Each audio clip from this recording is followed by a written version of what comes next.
Continue with Smurf.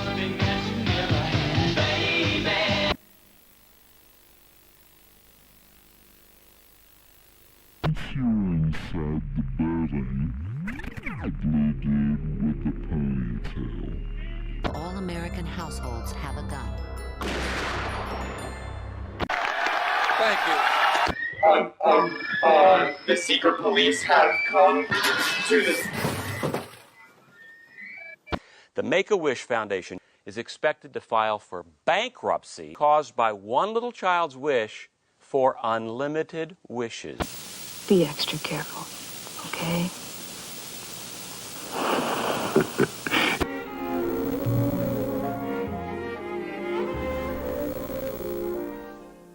Open the 20, cutting left to the 20, to the 15, to the 10, to the 5, touchdown! There's no waistline worry with Coke, you know. Keeps me from eating something else that might really add those pounds. Call toll-free. Let me help you. Oh, I'm only helping.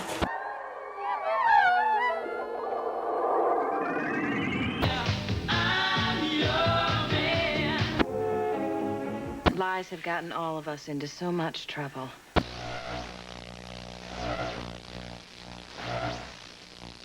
Breakfast! I'm hungry! I eat little babies. What my MTV?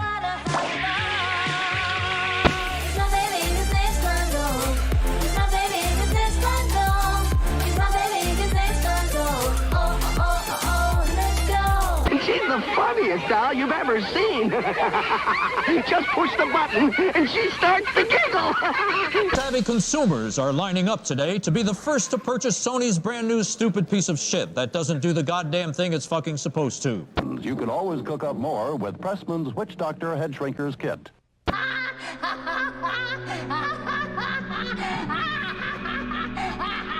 Now, what do you got for us today? Well, today we're going to learn some tips for playing against a guy when you're having an extramarital affair with his wife. Oh, that's one of the most common problems a golfer faces. It certainly is.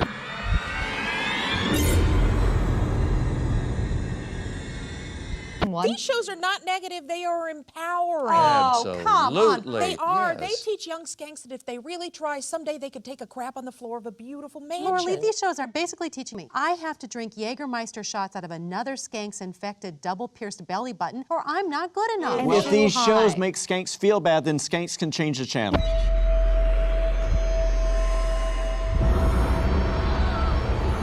Today, I just bought my most terminally ill fan his replacement heart. Oh my god.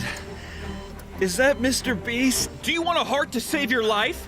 Or do you want a Mr. Beast rap Tesla? Tesla. Good boy.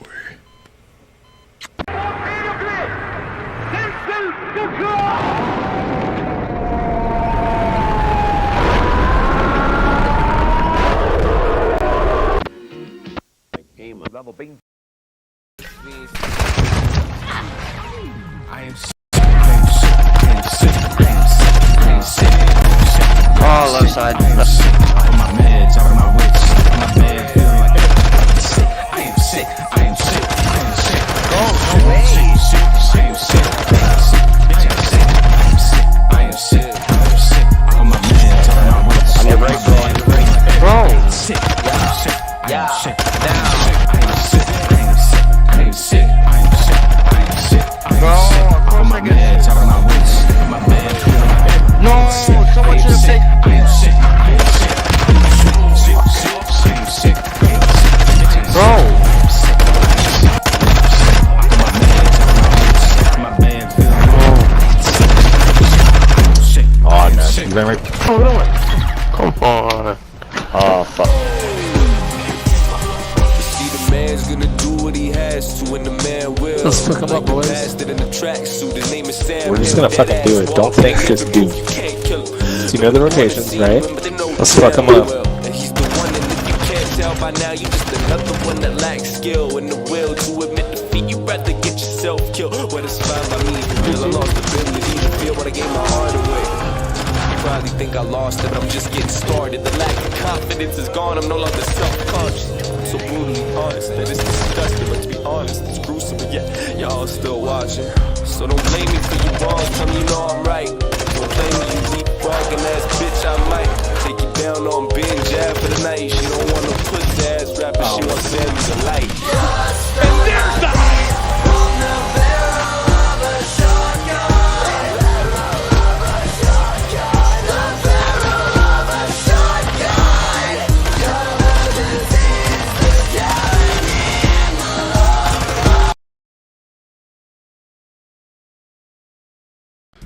Welcome. Let's get some audio going. Ghosty going big. Ghosty spits on him. I know you say you want it. Now you gotta get it on it. Whoa! There is no place to hide. They ain't ready for you. I cannot believe what I am witnessing. And that will be the game. It is over.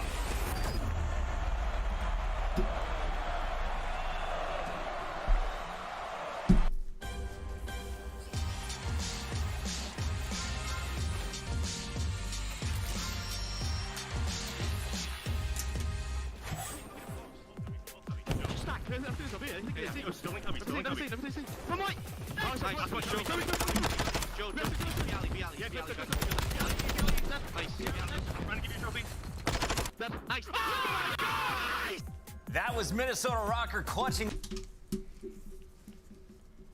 up in front of their home series crowd, crushing it up in Madison, Wisconsin. A 2-0 day for the Rocker after going 0-6 in Major 3. Welcome back to headquarters. It's Bucket, Alley Cat, Nameless. There we go. Now I've got audio Rocker's too. big day. How important was it for this franchise? Well, you got to think these guys were sitting in 8th place, right? They were only up by 10 points. In Vegas with the change looked incredible. So that was a massive getting those 20 points and getting a little bit more separation. But on top of that, they were on a huge losing streak in the search and destroy and in matches. Uh-oh. It's been freezing quite a bit already. Kind of stressed about that. Everything went well for them. That's exactly what they needed and a good foundation to build upon. Yeah, if you guys missed the story, attached, he was doing a watch party. Fame from the Challengers team boosted into the starting lineup. He drops a 1.54 in his opening series, Allie. Oh yeah, I mean, second of the best CL debut series KDs that we've seen. Let's give everything a refresh. Let me close that chat. Close that. They have some separation. Those were the expected wins, and those expected W's give them 20 points. Now a 30-point advantage over 9th place, which currently belongs to Vegas Legion. So big day for the Rocker, but a bunch of other teams were scoring some points along the way. There we go. A squad that scored. I better not keep doing that, or I'm gonna be pissed. Let me check my task manager. About this squad, because this was a team that was almost in 9th, 12th. Round 11, a game 5 against London. Then they rattle off 5 straight victories all the way to that championship match. It was incredible. I don't think many of us expected them to go on the run that they did, especially going down in that first winners round 1 down to the elimination bracket. And they go to a game 5 round 11 against the London Royal Ravens. So things were looking grim, but OpTic Texas pulled it together and started making one of the most incredible runs we've seen since LA Thieves last year. I mean, you can see this team just has so much talent, right? That first couple matches were so stressful. They lose that to Boston. They go to London. It's a game 5. They had to have some massive clutches. And honestly, it started in that game 2 where we saw Ghosty have that huge clutch against ASIM. It seemed like they got confidence there. They get through that series. It seems like it'll be all right. They go on a crazy streak. They figured out their hard point, and they figured out their map pool, which was massive. Teams did not know how to approach this OpTic Texas squad. You can see their stats here in hard point was ridiculous. They're the favorites when it comes to hardpoint, but games 2, 5, and 3, it's a coin toss for me today. I'm excited to see the rematch because they're going up against a team that definitely gave them more trouble than anyone in this league expected. London was showing up on land, but they've struggled in the qualifiers, but they do have a new face once again today. Day, what does London need to do to pull out the W this time against Texas? They kind of need to reiterate what they did at the major. Try to get to that game number 5, that round 11, maybe not so much. It's just a struggle when it comes to London Royal Ravens, simply because they were looking good. They were playing a lot of these teams really close. They were just there to pass that hump, to start getting some of these series under their belt. And then they make that roster change with Yuli. So then it's like, okay, is this going to be the player that catapults you? Or are you completely changing your system? And from what we've seen, it looks like it's changed their system and not for the better. Nameless, we got to talk about the new face here because Yuli comes in against the Thieves. They get smacked with a 3-0 defeat. Today, it's not an easy challenge in OpTic, Texas. What are you looking from the young man that just graduated from Challengers? Well, I'm expecting him to play better than that, but it just fit into the team, right? Like fit into their team chemistry and their system, because when they went up against OpTic, Nasty and Asim were the guys who went bonkers in the respawns. They had the edge. Like when you look at map pool, London will take them to Hydro. They were like the only team that beat OpTic on that map. So it can get interesting there. And then also Bagra, that won't be in this series because it's gone in control. We might see an Expo. So if London are good at that map, it could definitely get interesting. Oh no. Nasty and Asim replicate the previous. You're saying we might see some Expo today. I know a team Maybe, who's pretty comfortable with it. They go by the name of the Florida Mutineers. And although they didn't win their first matchup, today they have a chance. Let's talk about the squad that has been up and down all season, always unpredictable. Fuck, I'm gonna have to do something here. Pull off a victory After after I write this losing in stuff their down. first matchup, what do they need to do differently? Everybody needs to come with a different face to show, to be honest. A lot of struggles specifically out of the sub-duo from Florida Mutineers in their matchup against Minnesota Rocker. Granted, they were the underdogs in the series anyway, but I was really shocked in their search and destroy as well to find that they were struggling in that game mode. That's typically their net. So for the Florida Mutineers, hopefully we just have to think that was maybe a bad day and a bad series for them, and they have to go up against the Atlanta FaZe, which is no easy feat. It was a close 3-0 for Florida. If they're going to start finishing games stronger, Nameless, is there an individual you're looking at? Yes, I will say the sub duo, but I will say in particular Capstone. I mean, coming into that series, he got absolutely smoked. He was like 12 and 40 on that hotel control, which they lost 3-2, by the way. So they had opportunities throughout it, and you can see right here, this is the series layout. Like the SMGs have to play better. That's how you beat these top teams. They have to be on point. And you brought in Capstone to be a superstar on this team as well. All right, Florida trying to get to a game 5 potentially, because we know Atlanta FaZe, they have enjoyed some long series, but this squad is coming in with an 0-1 record after dropping that round 11 to the NYSL. What are the chances FaZe starts our Major 4 qualifiers 0-2, Allie? Like 2%. Like it's really low chances. If there's any chance, maybe some opportunity, it has to be in those hard points, simply because that's been kind of the only I can't figure out what the fuck is going on here. The CPU keeps peaking at 100%, but literally like nothing is working that hard. Why is it? It's really punishing them in some of these series against them. Yeah, I mean, it's just the rotations, right? When you look at the statistics, it's like sometimes FaZe just drop the ball there, and I don't know if maybe it's their system that's leading Slasher to have these dips in performance. Like in the match versus New York, he had a 0.5. Yeah. The guy did not play well. I'm not going to straight up attribute it to just him getting smoked. It's a system thing. Like we said, we watched them. There's sometimes they have an advantage and they decide to hit scrap when they don't need to. Hopefully they come more buttoned up. Interesting. Some of the best numbers when it comes to holding a hill, but getting the hill, Now it's running at better numbers. For Atlanta FaZe, I said they would be looking for a game 5, they being Florida. Do you think that's true, or does Florida need to beat FaZe in 4?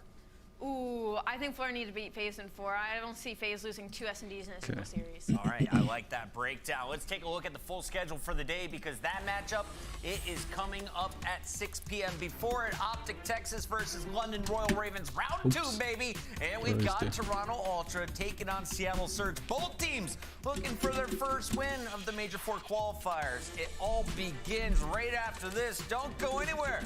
When we return, Toronto, Scrappy, taking on Surge, Predator, Scrappy, Bread. Lock in, baby. This is the CDL.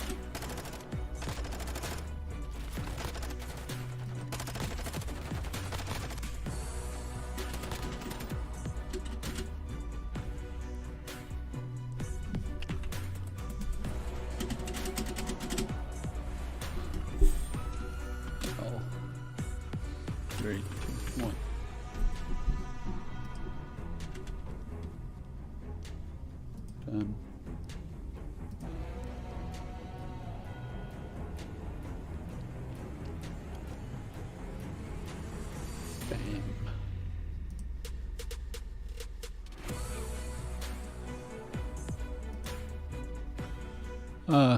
Sorry.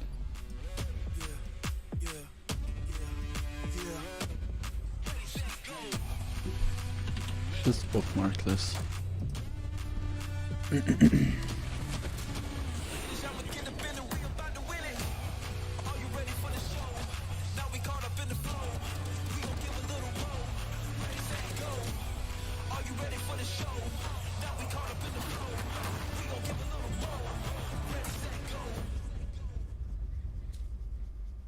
Call of Duty League Pick'em is back. Bottom to bend, a few more points, and then will be it. Pick the winning team.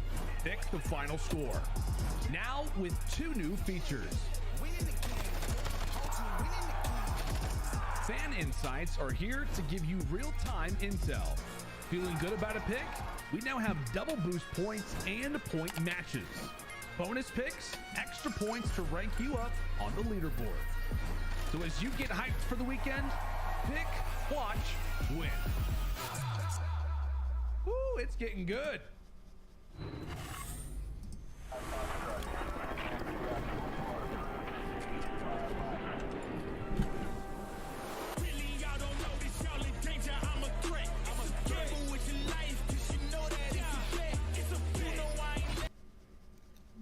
Oh no.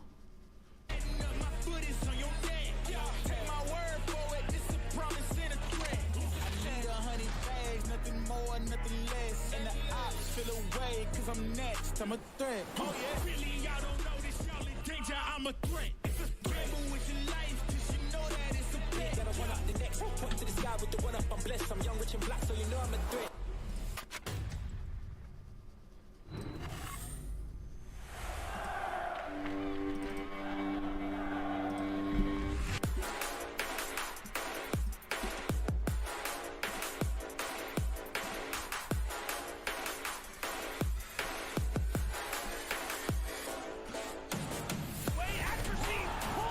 Why is this here?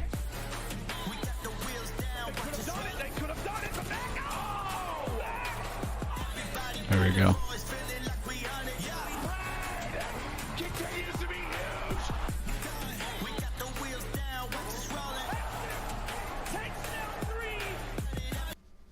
Why? I'm sorry. I don't know what's going on right now.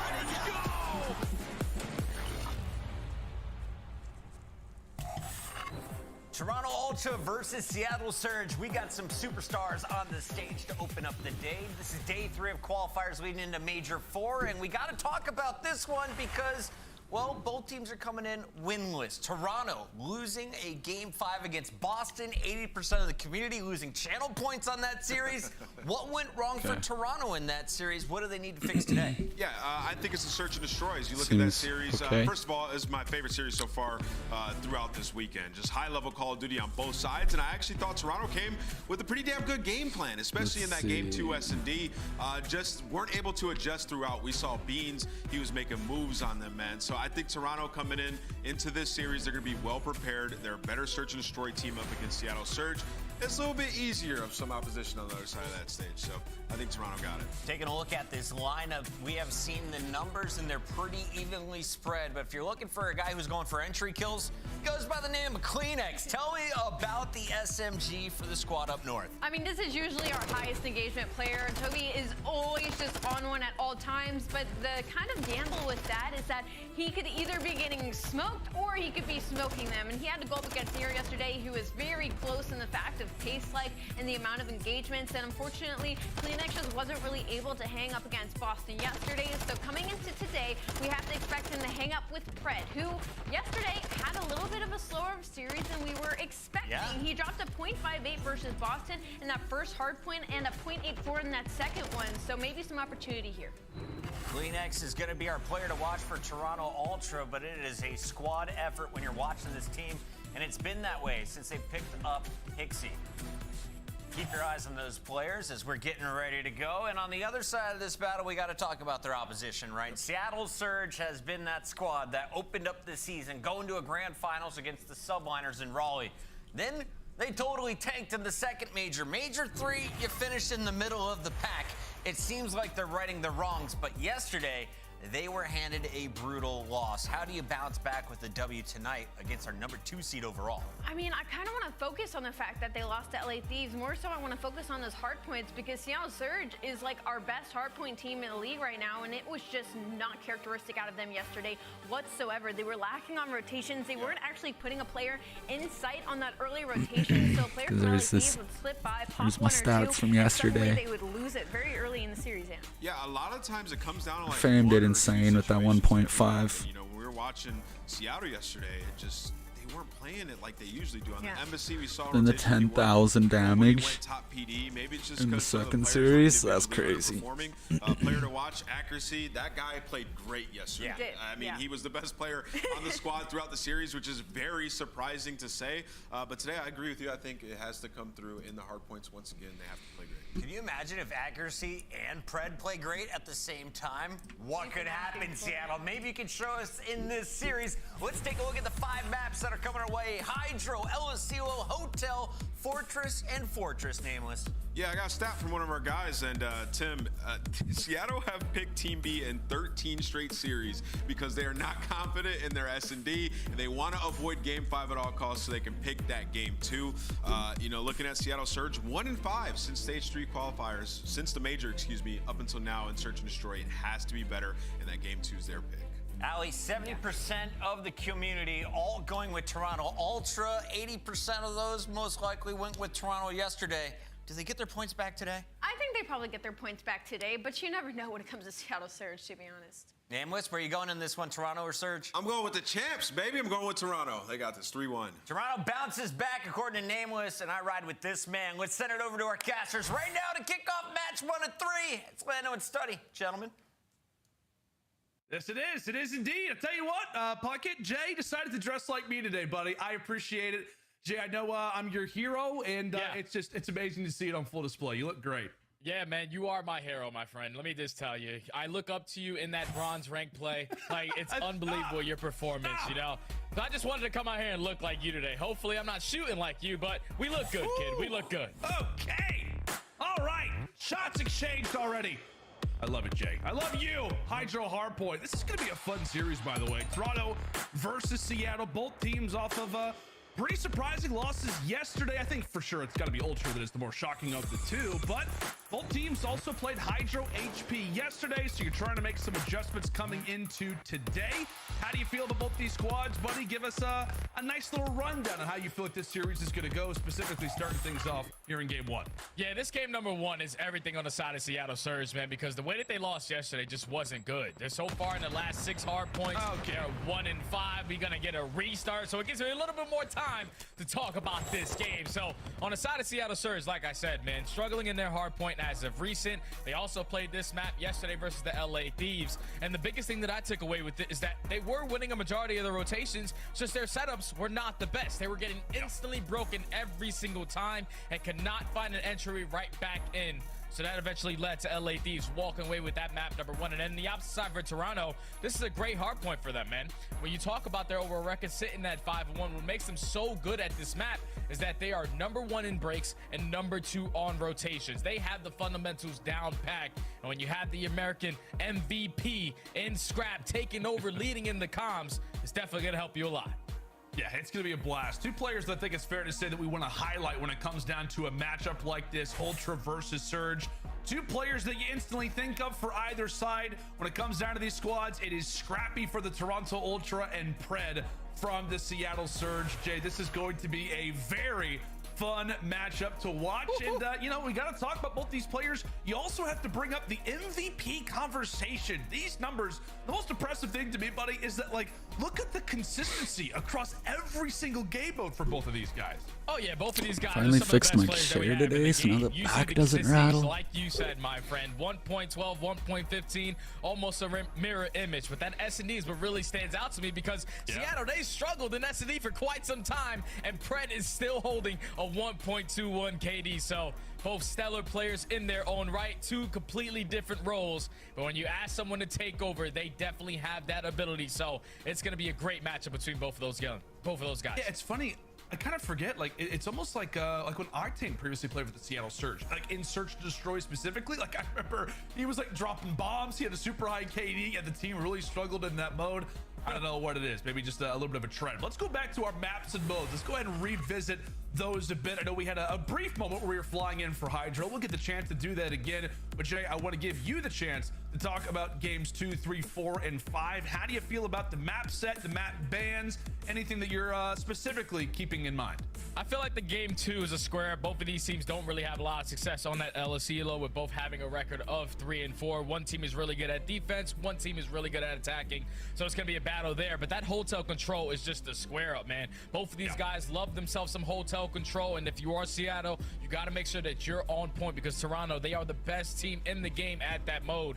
And even on hotel, the best defensive team as well, where usually defense is not that easy to win when you get to this high level gameplay. But as you go forward, the map number 4, Fortress, we know what Seattle like to do. And even if it gets to that map number 5, that's where it gets a little scary for Seattle, because 1-5 overall record, cannot win a defense on Fortress. They just haven't had a good time there. So if you are Seattle, you got to get it done before you get to 5.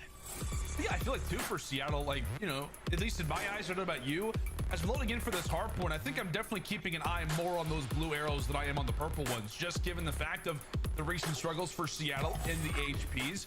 We know lately in Search Destroy, it hasn't been great, despite the last time we were in our Major 3 qualifiers. They were looking great in Search and Destroy. And on top of it all, Seattle Surge recently actually have some competition now for that 7th seed. Minnesota, after their home series yesterday, they have now tied them in that position. So if you are Surge, you want to walk away with the dub and provide a little bit of a cushion between you and Rocker.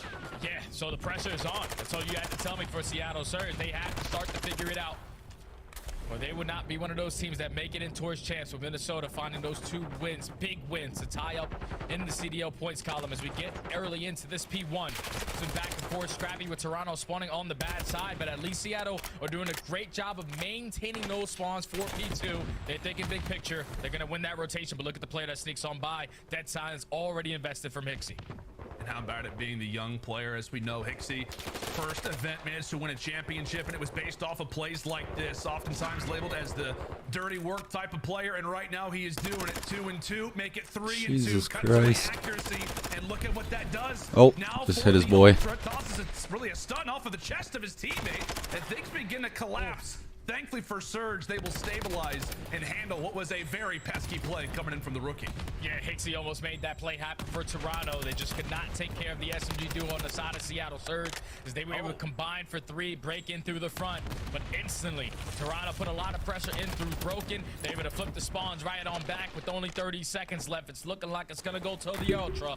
And now you're going to force Seattle Surge to hit that early rotation.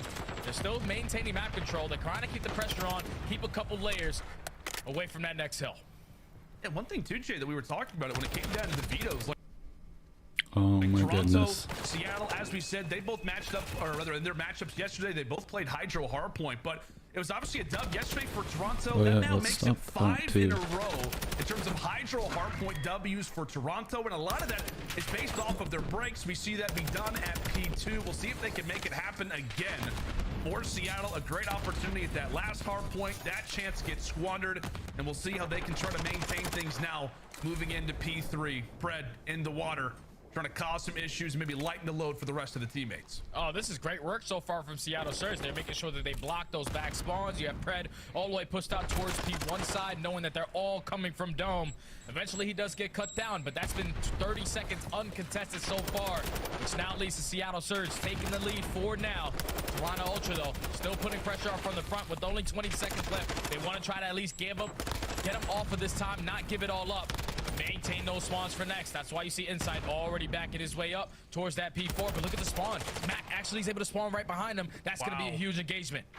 Yeah, and you actually noticed throughout that hill, Seattle started to progressively move a few members forward, keeping in mind the spawn that could occur for Toronto. We've got big battles going on both sides of the map. The player number 3, that one in Inside, is able to win a crucial 1v1. That is now going to make things a little bit more manageable now here for the Ultra moving forward, and with that, they will hold on to path for now. But from the front side, it is Pred and Sib trying to lock things down. As we know, the dynamic duo on this Surge lineup trying to put in some work. Currently a 3-point game, and really we're waiting for somebody to hop on that hill, Jay. We're waiting for somebody to hop on that hill. Look like Toronto Ultra going to be able to take the lead right on back. But let's step aside and let's go to the comms with Seattle Surge. See if they got some fight into him going to the next hill. Outer. He's gonna hop up sign. I'm playing my right. He's gonna hop up sign. Yeah, that means Hixie sign. Okay, I'm running back. Sign. No, he's open. Challenge you guys. Open challenge you guys. Open, that's it. Nice. One on the back. Go. Trying to hit. So when you go top close, he's gonna hold it left. Yeah, I stunned there close. I'm trying to kill the guys pushed up. I stunned him close. He could be lower. He's on the sign. Okay. I need it close. I'm top close right now. I got naded. I'm trying to heal the left. I don't see him on the guard rock. He's on the guard rock. He's laying down. He's holding me in the mirror. Kill that guy. He's on the guard rock laying down. Ruins dead. On the guard rock. He jumped down. Close right. Yeah, I'm trying him. Top side and guard rock. I'm right in the back. Guard rock and then top. I stun him. Guard rock. Weak. Guard rock dead. Nice. Guard rock right the right. I stun back in front. This full in front. I'm trying to work top. Window side time weak. I go native. Guard rock. I'm in front. Window side top. Top weak. Top in front door. Top in front door. Top in front. Top. Dante, hold on. Yeah, I'm waiting for you. We're coming, bro. We're coming. We cut on you. Back door. Great little check-in there with Seattle. I mean, as we said, man, as the first set of rotations begin to come to a close, it just feels like for Surge, a few opportunities where they allow for Toronto, not just to keep this one competitive, but to keep this one pretty much on the inverse. Toronto with a slight lead as Seattle begin to make their prowl right back into this game, but a few opportunities, like we said, Jay, where it feels like Surge, the scoreline should almost be reversed. Yeah, the scoreline should definitely be reversed. Right there at the end of that P4, Seattle Surge, they were fully set up for that P5, but they didn't win a single gunfight, which eventually led Toronto Ultra to flip those Swans, get a good amount of time, and maintain this lead going into our second rotation of hard points. But now it's an all-out battle around the P1. You see Toronto, they put pressure over towards Dome. They're able to flip those spawns. Now Seattle Surge have to try to soak as much time as they possibly can off of this P1. And if they win a couple gunfights, it's time to push on forward. See what they can do with it.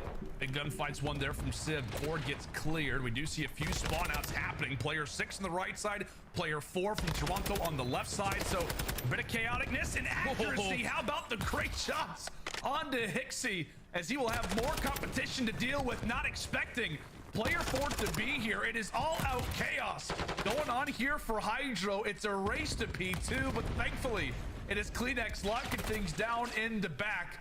A huge 1v1 now gives Toronto the spawn they so desperately have been fighting for. A stressful and a frustrating moment there for Seattle. We'll see now if they can make the break. And how do they decide to break it? They're trying to spread the map, have Pred be the only guy pushing from Dome side. He invests that dead silence. He also has attack 56 in hand, so he's ready for the long range engagements. But he's just gonna go right back for free until he gets cut down by Kleenex. Great shot from him. The pressure still here though from Seattle. Mac is able to find 2. They're able to get the break. They still have the statue in the back though, inside. He's trying to make things a little bit easier toward the back lines. He's wanting to join alongside the rest of the squad mates, waiting for the pinch, but the kills are not happening. A nice 4 down for Surge. As we said, a chance for them to break at P2. They seize it, and they will have the lead. Now moving into next, and based off of that, they now allowed to send the Aussie forward. Predator indeed, looking to strike, eventually found, but now it could be the chance for Mac. A great game so far, now finds himself on the 4 spree. The SMG starting to fly, starting to fry. And right now for Surge, it feels like they have got the confidence. See if they can make the break once more. And Scrap, a bit of an off game, finally able to put 1 up on the board. 9-19 as he visits the respawn screen again. Now if you are the Ultra, just got to make sure you're blocking those spawns, winning your gunfights towards the top hop, but one player is able to sneak right on by. It's going to be Pred with that dead silence invested. They're able to find 2 kills from the front. Pred finally strikes. Last player here is Kleenex. He gets taken care of, and that is a perfect break coming in from Seattle. Beautiful communication, beautiful setup on the pitch, which is now going to allow them to walk away with this final 30 seconds. Toronto Ultra, got to cut your losses, got to set up for that P4.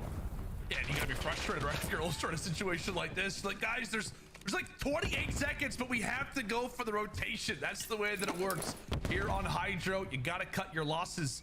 And right now for Toronto, you got to hold a hill. This is really the situation that Seattle was in yesterday versus the LA Thieves. The hold's just not all that strong. And our last 2 HPs, it has been wonderful work from Seattle. On the other side, Mac, he goes for a dip. He eventually falls. And so with that, Toronto handled business for the first wave, but there are plenty of Seattle players still here. 1 more gets dealt with, and now it is all up to accuracy in the back. How about Kleenex putting in work with attack 56? Those some big kills right there from Kleenex to secure those spawns for his team, allow them to flood on through the front. And continuously spawn Seattle Surge all the way across the map. Great shots from Hixie, not able to pick up the kill, but now that's going to be 3 dead. All lift up the inside. Your teammates are still getting those back spawns, but Seattle put a lot of pressure to find and break. This is exactly what you want to do, knowing that you're going to have those spawns over towards next. Just got to take care of Insight, the one player that spawns out. Yeah, I was gonna say, take a look at player number 3. In the meantime, for Seattle, they're able to get the break, at least make Toronto have to work. And with that, the spawns are not gonna be in a favorable position either for the Ultra, understandably so, given the positioning of their adversaries. Insight, he's been waiting here for such a long time, and now quickly it is Ultra with numbers, Jay.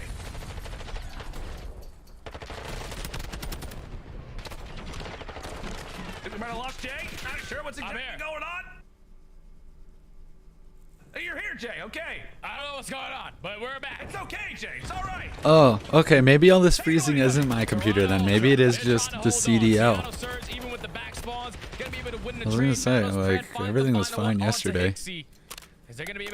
Come on, Activision. You're worth billions. Seattle, they get all the information that is needed. Just got to make sure you win these next wave of gunfights so that you can rotate early and get that dome spawn for the next hill.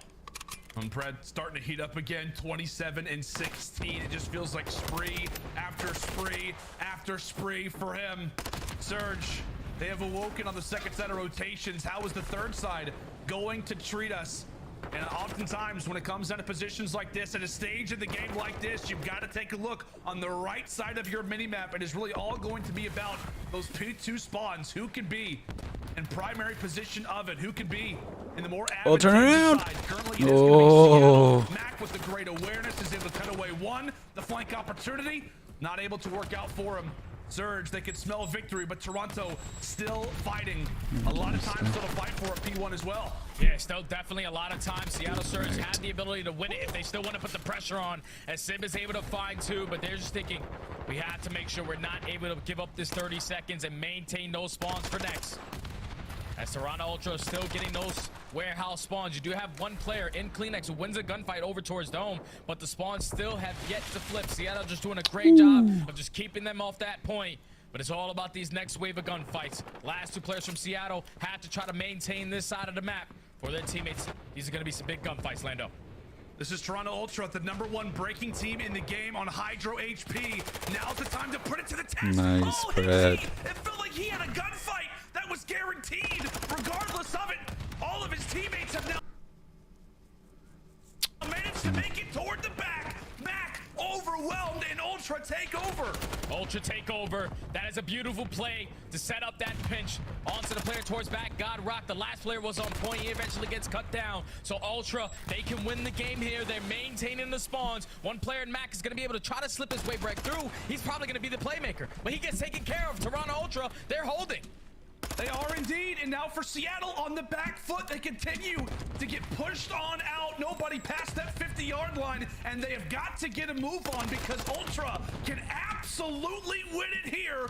Kleenex starting to go on a run. The same thing can be said for Insight. Here comes the potential last play of the game. Oh, and they're able to find 3. Seattle able to find the break, but they can't win it here. It is about the race toward new. It's the rotation. It's all on Hixie and Scrap. The only 2 players here from Toronto Ultra. Seattle trying to set up the pinch. These kills are going to be nice. Big. They're able to find 2 trades back and forth. Let's Seattle go. Oh, it's currently a 2 versus 2. Seattle with close spawns. Sib, he's able to drop 2. Sib, can he make it 3? Oh, down, there it is. Tosses out the nade. Seattle, 2 mini bodies. Able to hold on and take Toronto off of their hot streak. 5 in a row on Hydro comes to a commanding halt as Seattle Surge come away with the clutch and come away with the huge Game 1 win. Man, what an ending to that hard point that was, man. If Accuracy does not find his way towards top dome and make his way to that contest in towards P2, I thought Toronto Ultra were going to be able to close it out there. But once he contests that point, his teammates then attack from broken. You flood the numbers, you find the break. Then even off the rotation, they were finding a majority of the kills on the map. 2 Toronto players spawned all the way at next. which was Hicksy and Scrap, but you take care of them in the 4v2 situation. You get the close spawn towards the back, and eventually you win the trade battle to close out what was an insane map number 1. Look at the damage from Sid, man. 4,100. He was putting down shots, but I think the guy that I really wanted to talk about is a guy who didn't have the best performance yesterday in Max, sitting at 26 and 28, 3,500 damage. He was just finding two-piece after two-piece every single time Seattle Surge needed him to do so. Great teamwork from Seattle to take map 1. Yeah, it just felt like a team victory. I mean, obviously, as we know, it was chaotic. It was Toronto who started off so great, as we'll look through the highlights, but you caught it perfectly, man. I feel like throughout this game, it was Mac. I mean, he had such a wonderful beginning to this hard point, 10 and 6, and actually coming into Hydro HP, I believe he had like a 0.77 KD, the lowest in the lobby, and while it's not above a 1, you definitely felt his presence around the map, but as we said, Jay, just felt like a team victory. Surge felt like break after break toward the stretch. They started to feel some confidence, and then all out chaos over at P2. I mean, that is one play that I think we're going to be looking at the most for what could really be the life, maybe the confidence now that Surge have moving forward. Oh yeah, without question, man, because you needed something to stand on. The thing is, with Seattle Surge, it's usually always been their hard point, but that is where they have been struggling as of recent. 1-5 on their last 6. That now makes it 2-5 in their last 7. Finally getting a win versus the Toronto Ultra. But what an insane finish to this game, man. Sid was able to cut down 2. You get those close spawns. You see the reactions for Seattle Surge. Sam Phoenix instantly from behind the backdrop gets the boys hype as Seattle Surge. Nice. In that 1-0 lead so far. Yeah, I mean, we talked about it for Surge. I mean, when it comes down to this map set, when it comes down to just search and destroys, whatever it is, I think Ant was talking about it, how they're choosing Team B. They're nervous about that Game 5 search and destroy. So whatever it is, we talked about it, Seattle, they need to finally win some of those HPs. It's been a recent struggle for them toward the end of the Texas Major and so far throughout our major for qualifiers, but they're able to win this one.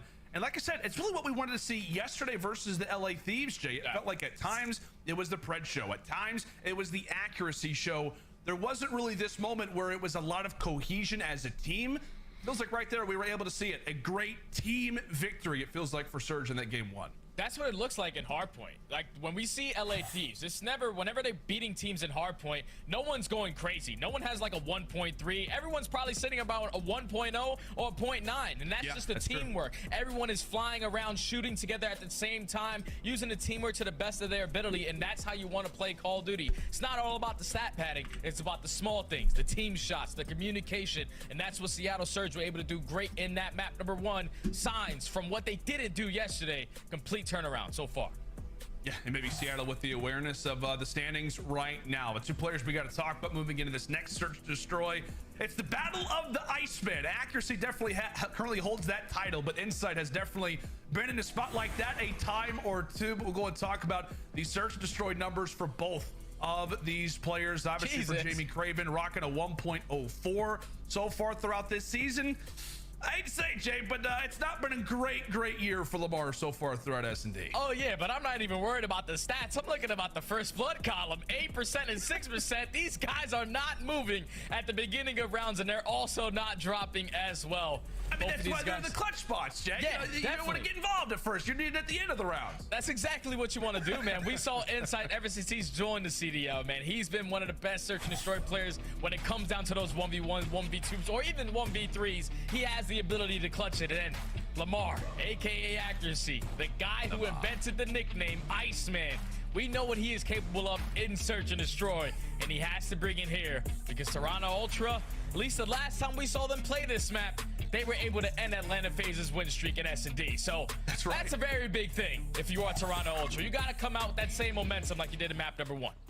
Yeah, screw the record. It was like 3-4. Now we're 1-0. We are maybe 10-0 after beating Atlanta FaZe. That is a triumph indeed. A 6-3 win. As said last time they faced off against Atlanta FaZe. Into round 1 we go. It's Accuracy, who actually does find a first blood, Jay. Nice. The percentages are improving. They are increasing. And how about that round from Surge? Accuracy gets a first blood, and look what happens. Wow. After the team thrives. Yeah, Accuracy, just get in the mix, brother. Get that first blood for your team. Your teammates are thinking, wow, Lamar, you got that one? We're we're definitely not losing this round. Great job from Seattle to put the pressure on through bottom mid. One thing that Toronto Ultra do struggle with is simply their attacking rounds. They're awful when you get that bomb down, but even if you don't get it planted, Seattle Surge were there for every single engagement. They walk away with round 1.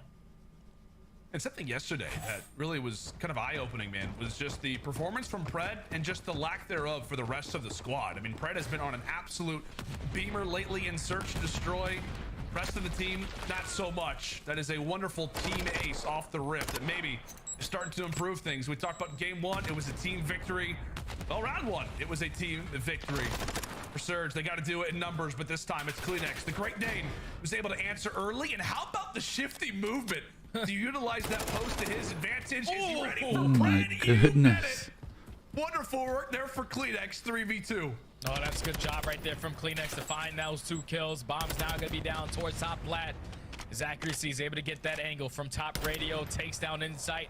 This was his favorite spot yesterday, on control. And he puts himself in that position again, but now in the 2v2, Kleenex is going to invest that dead silence. Sib just ran out of his. So what's the play call coming in from Seattle? Do they decide to route this bomb all the way towards B? Because Toronto have full mid-map control now.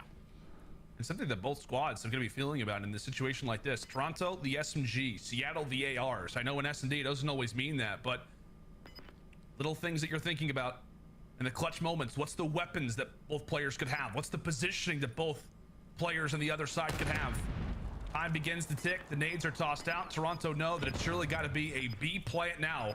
A little late to the party, but can the plant go through? Oh my goodness. He's got both. Not only can he do it at the start of rounds, but he can do it at the end. A big 2v2 as accuracy cleans them both up. And speaking of 2, Surge now 2-0 up. Oh man, that's just good work right there from Seattle. Even after getting first blooded, with Kleenex finding 2 massive kills on the round. Accuracy, the Iceman. No pressure to his name. He finds that first kill onto Insight. They wait the clock out. They know that they were not able to spot any of the SMG players trying to hit a route. So they just work over towards B. Sib gets it down. Accuracy holds the cross. And he's able to find the final 2 kills on the round. Already 4-0 to start this S&D. See if Ultra can start to wake up a bit. Already bruised and battered. It's really that 2-piece from Kleenex that has been it so far for them. Another first blood. This time it's going to come in from Mac. So with that, yeah, you can see Kleenex. He's trying to get aggressive. He just lost his SMG duo, and now the entire team has taken a tumble. And now it is inside. Oh, good heavens. Oh, we surely can't show a replay of that. That is, oh, God, that's not good.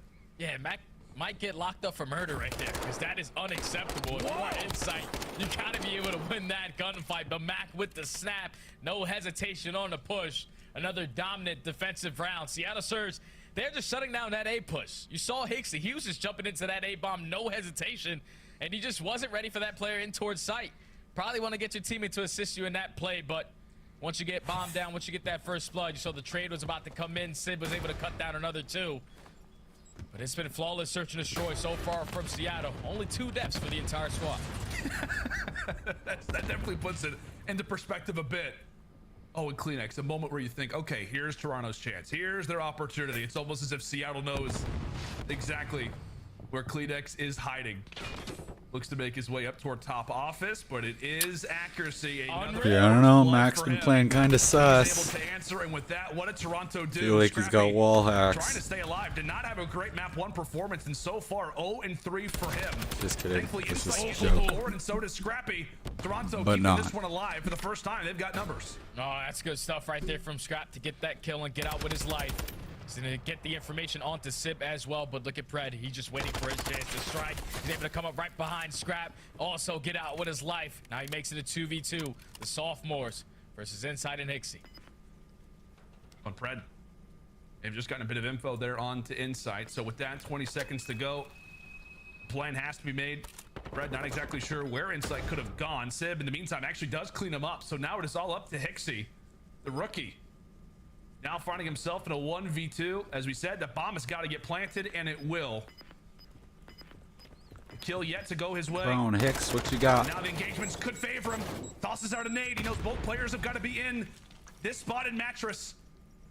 Door opened. He's not gonna have much. Opportunity. Hixie sees Okay. Oh, he almost did it.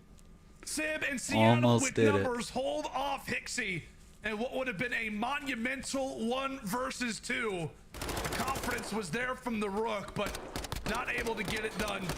And Surge continue their reign of terror, 4-0. 4-0 for Seattle. Just simply not making any mistakes. Even in 2v3 situations, they are finding a kill, making a manageable play, and then sneaking out the last player to force it to a 2v1. I thought Hixie stood a great chance at clutching that round, but with no dead silence, all the sound cues are going to be on the side of Seattle Surge. Now up 4-0 in the series, in the search and destroy, with Sib already earning that cruise. Dude, what is going on? Like, what is happening right now, Jay? I don't know which Seattle Surge this is, man. I don't either. Like, what team are we watching right now? Kleenex, great stun for information. Thankfully, Toronto starting off this round hot. Better late than never. A few times they've had numbers, and it has not equaled out to much. Okay, Sib, a chance to go for the shot. Insight there with the beamer. A frustrated Toronto Ultra surely should have their first round on the board now, but it's all up to Mac. What can he do? Mac into 1v3. Bomb is still going to be down. He also does not have that silence. Kleenex is able to hear him switch his weapons towards top mid. Is able to land the headshot to close out the round. Finally, Toronto able to stop that bleeding. Just great pressure over towards the courtyard. You take down accuracy. Even though Sib found one with the nade, you don't allow the 2v3 to happen this time around. Toronto Ultra now down 4-1. We'll see what Ultra can do with this. I mean, obviously, we've seen some crazy Surge comebacks happen before. Yeah. We've seen it even yesterday happen multiple times. So, go ahead, Jake. We saw it for Toronto yesterday. One thing that they were really good at was making those mid-round adjustments. Even though they did lose both search and destroys, that's one thing that this team is great at doing. So, hopefully, they start to read the setups on the side of Seattle Surge. And you already see it on this defensive round. As Kleenex pushes his way towards Kegs, he's getting a couple sound cues. Pressure's going to come over towards B side. The utility toss, they're going to know that more than one thing has been thrown.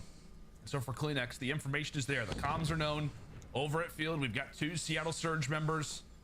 What does Toronto do with this info? Early shots exchange, and Kleenex not able to find the kill.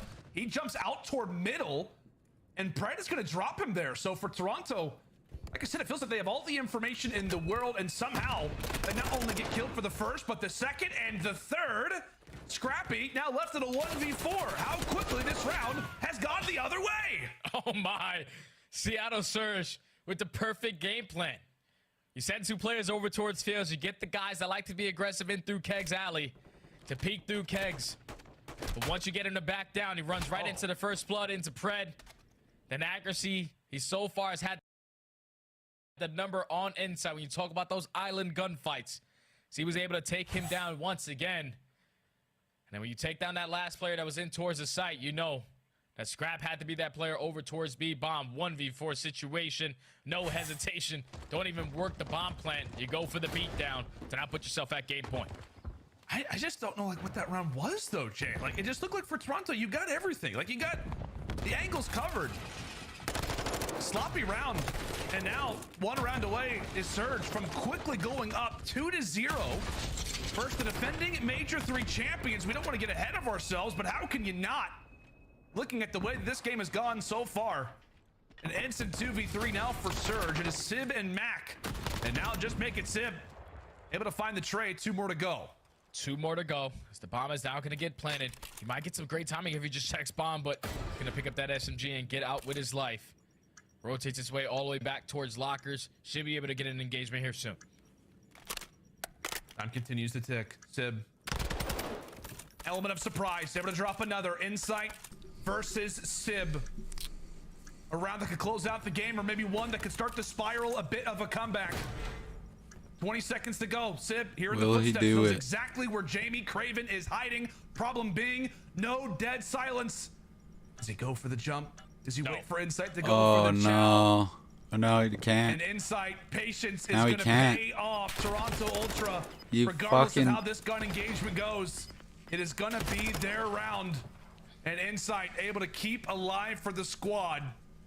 A shaky game up to this point, but it starts with clutches like that. It starts with rounds like that.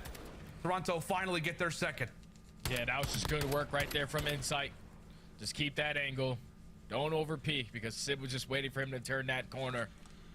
But he knew the dead silence was not going to be there for Sid. Sound cues are going to be on his side. You throw a couple shoulders towards that bomb, you know he's not defusing. The round is going to be yours. So Toronto Ultra now down 5-2. Going to send Seattle on the attacking side. I think if you are Seattle, you got a cruise missile to work with. You call this in, you get your information, you plant the bomb over towards B. Instantly into this round. Insight bringing out the big guns. I think for Surge, they definitely saw that flashlight across the map. They saw that glint from the scope pop up on the other side of the field.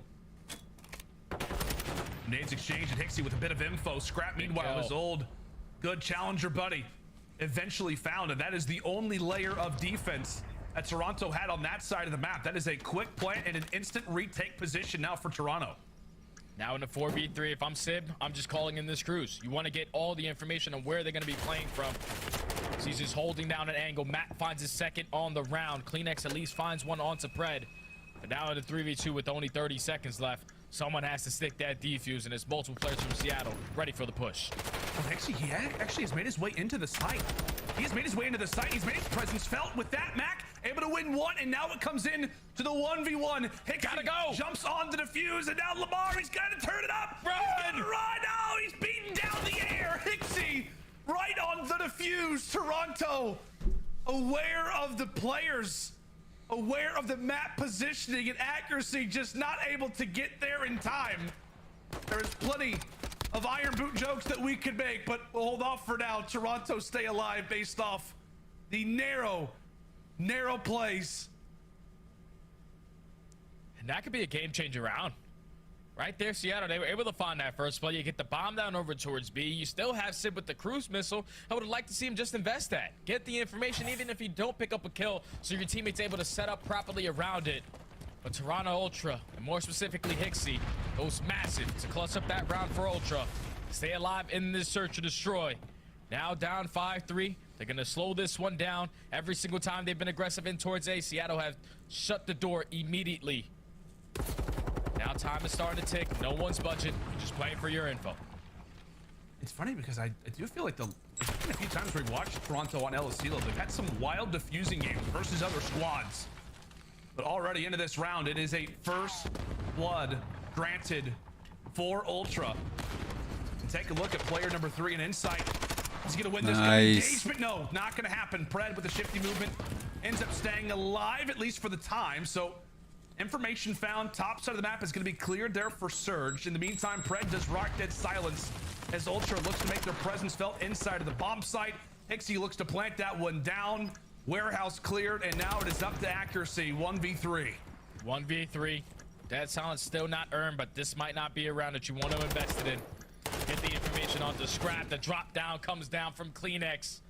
That's Toronto Ultra, man. I told you, those mid-round adjustments, they're starting to show them. Couple rounds in a row to keep themselves in this search and destroy. Now down 5-4. If you are Seattle, the pressure is definitely on. So in this next round, Sib's gotta use this cruise missile. And what wasn't like Seattle up yesterday, Jay, versus LAPs? Yeah, they were up 4-1. They were up 4-1. Then they lost 4 straight. Yeah, I get that from a few people, from like not being able to watch it at work and stuff because of Twitch. So yeah, I love watching Call of Duty, so I figured I'd stream it on YouTube. Thank you for watching. And right now, talk about the heroics from the Ultra. As you called it, a streak. When are we going to see it come through? In the meantime, for Surge, it appears to be time to bring it in on the attack. They've got all their arrows positioned for a B bomb site play. And right now, it is all about info. Seattle have gotten it, and what do they do with it? Oof. And here comes Ultra. Yeah, this might get scary because Ultra know what player they're trying to go for. You have Scrap working his way all the way around towards Cliff side. Should be able to set himself up for a nice little angle. Nice. Fred is able to find that first blood onto Hixie. A couple players from Toronto around the site, but they're all getting cut down. Come on, boys. And now it's all up to Kleenex. It's all nice. up to Toby. He falls as well. And And Seattle managed to stay alive.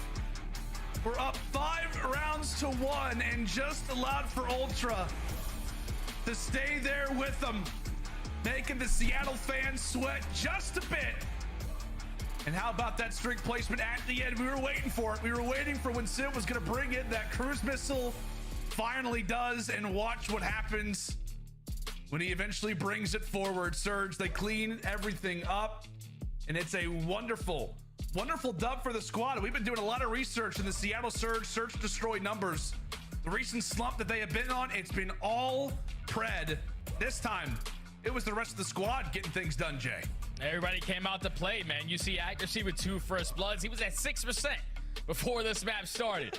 But when you start off round number 1, getting 1, the confidence is going to be there from your teammates as he goes 8-4 alongside Civ, who earns himself that cruise missile to eventually close out this game. It got a little scary, but Seattle Surge knew the perfect game plan to close out that final round. So now put themselves up 2-0 in the series. This is the best case scenario because now you win your hard point, which you have been struggling in. You win your search and destroy, which has been a recent struggle for this team as well. And now you're going into your best mode into control, man. Seattle Surge, completely different team today. Yeah, a completely different team. And for Toronto, this kind of looks exactly like how the Boston game went for them just yesterday, right? When they were facing off against them, they went down 0-2. They managed to make a nice little comeback, but couldn't get it done in a game 5. Will we see some similar life, maybe an actual reverse sweep happen for the defending Major 3 champions, or are they about to start off their Major 4 campaign 0-2? We will have to find out as this game maybe has only just begun. We'll see you back for Hotel Control right after this.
The Call of Duty League is presented by the GMC Hummer EV Pickup, the world's first all-electric super truck. Upgrade your game with the Scuff, the official controller of the Call of Duty League. The Call of Duty League is brought to you by the new series Citadel, premiering on April 28th, only on Prime Video. Well, howdy friends, and welcome back to the Major 4 Qualifiers. Hope you are all enjoying your lovely Sunday. And I'll tell you what, we love those people right there. Shout out to our production team, Esports Engine, locking it down. We are definitely taking a look at every single person's desktop screen. You got to keep in mind, there's a lot of little tidbits, little funny things going on there in the production side. We're watching you guys, but Jay, so far throughout this series, I mean, this has been kind of crazy. Like Seattle up 2-0 over the Ultra. If you're new, Ultra just won the Major 3 championship. And you and I have started to have this convo a bit throughout the series and even during the break. Like, from what we've seen so far, Toronto, they lose yesterday to Boston, a slow start to that series. The same thing here for Seattle. Our defending champions are about to maybe start off 0-2. Is there an element, you think, of maybe a championship slump? Like, are Toronto a bit fat and happy right now? I think it's definitely a case, man. When you win an event, you're probably thinking you're the best in the world. No team can touch you. So you're probably lacking off a little bit in scrims. Wow. But you just have to get back on that prime form because all these other teams, when they're going up against Toronto Ultra, one of the best teams in the game, they are on point. They are bringing their A game. And right now, Toronto, they're just simply getting caught slipping. You saw those stats from Scrap, man. 0.6 overall in this series. This was the MVP at Major 3. Just took over whenever his team needed to. And now they have to try to complete a reverse sweep versus Seattle Surge. They got all the way to a Game 5 yesterday versus Boston and fell short. But now they're on their best control map. Going up against not an easy opponent in Seattle as well. One of their better controls for both squads. Yeah, exactly. And I don't know, it's weird to like get back to the championship side of things. You know, the whole slump side as Toronto do find 3 off the rip. It's a great start of this round 1 in control, but it does make you wonder. Like, you know, I think all of us watched Blueprint, you know, given the drama that's been going on with Toronto lately. Video, by the way. It just feels like, man, this is a squad that's really not going to have that stuff really mess with them. It felt like they were even hungrier when it came down to jumping into Major 4, but I don't know, it's hard to argue against the results that we've seen. It definitely is hard to argue. For a team to start off 0-2, falling to Boston and potentially falling to Seattle, their schedule does not get a lot easier. They got FaZe, they got Florida, and they also got Vegas. Vegas picking up that new player in Standing. They look like a completely different team, so you gotta show why that you are the champions. 2 ticks already at both points. You're gonna be able to close out towards A. And now with 2 minutes on the clock, they only need 1 towards B. This is a great start from Toronto Ultra, starting this reverse sweep. Yeah, a great start here for the Ultra. And finally are able to get that 3rd segment in, another minute added on to the clock. But as you said, the schedule for Ultra gets that much more interesting. Some fun battles, and they're going to end out their Major 4 qualifiers facing off against the man that they dropped, facing off against Standy. The biggest thing is that for Toronto, you don't want that to be a match, Jay, that you have to rely on winning. Like, we could be talking about that already. An 0-2 start, that could be a game that they have to win in order to get winners when we talk about Major 4. Just the conversations that we quickly have to have. Both teams cannot afford to start off 0-2, especially when we talk about the other side of the screen in Seattle Surge. But still, off to a wonderful start in this series so far throughout this control. Allow for that A zone to slip, but they have been rock solid on the defensive end over at B for the last 30-45 seconds. 1 more segment to go, and really 1 minute on the clock. Lives definitely could become a factor.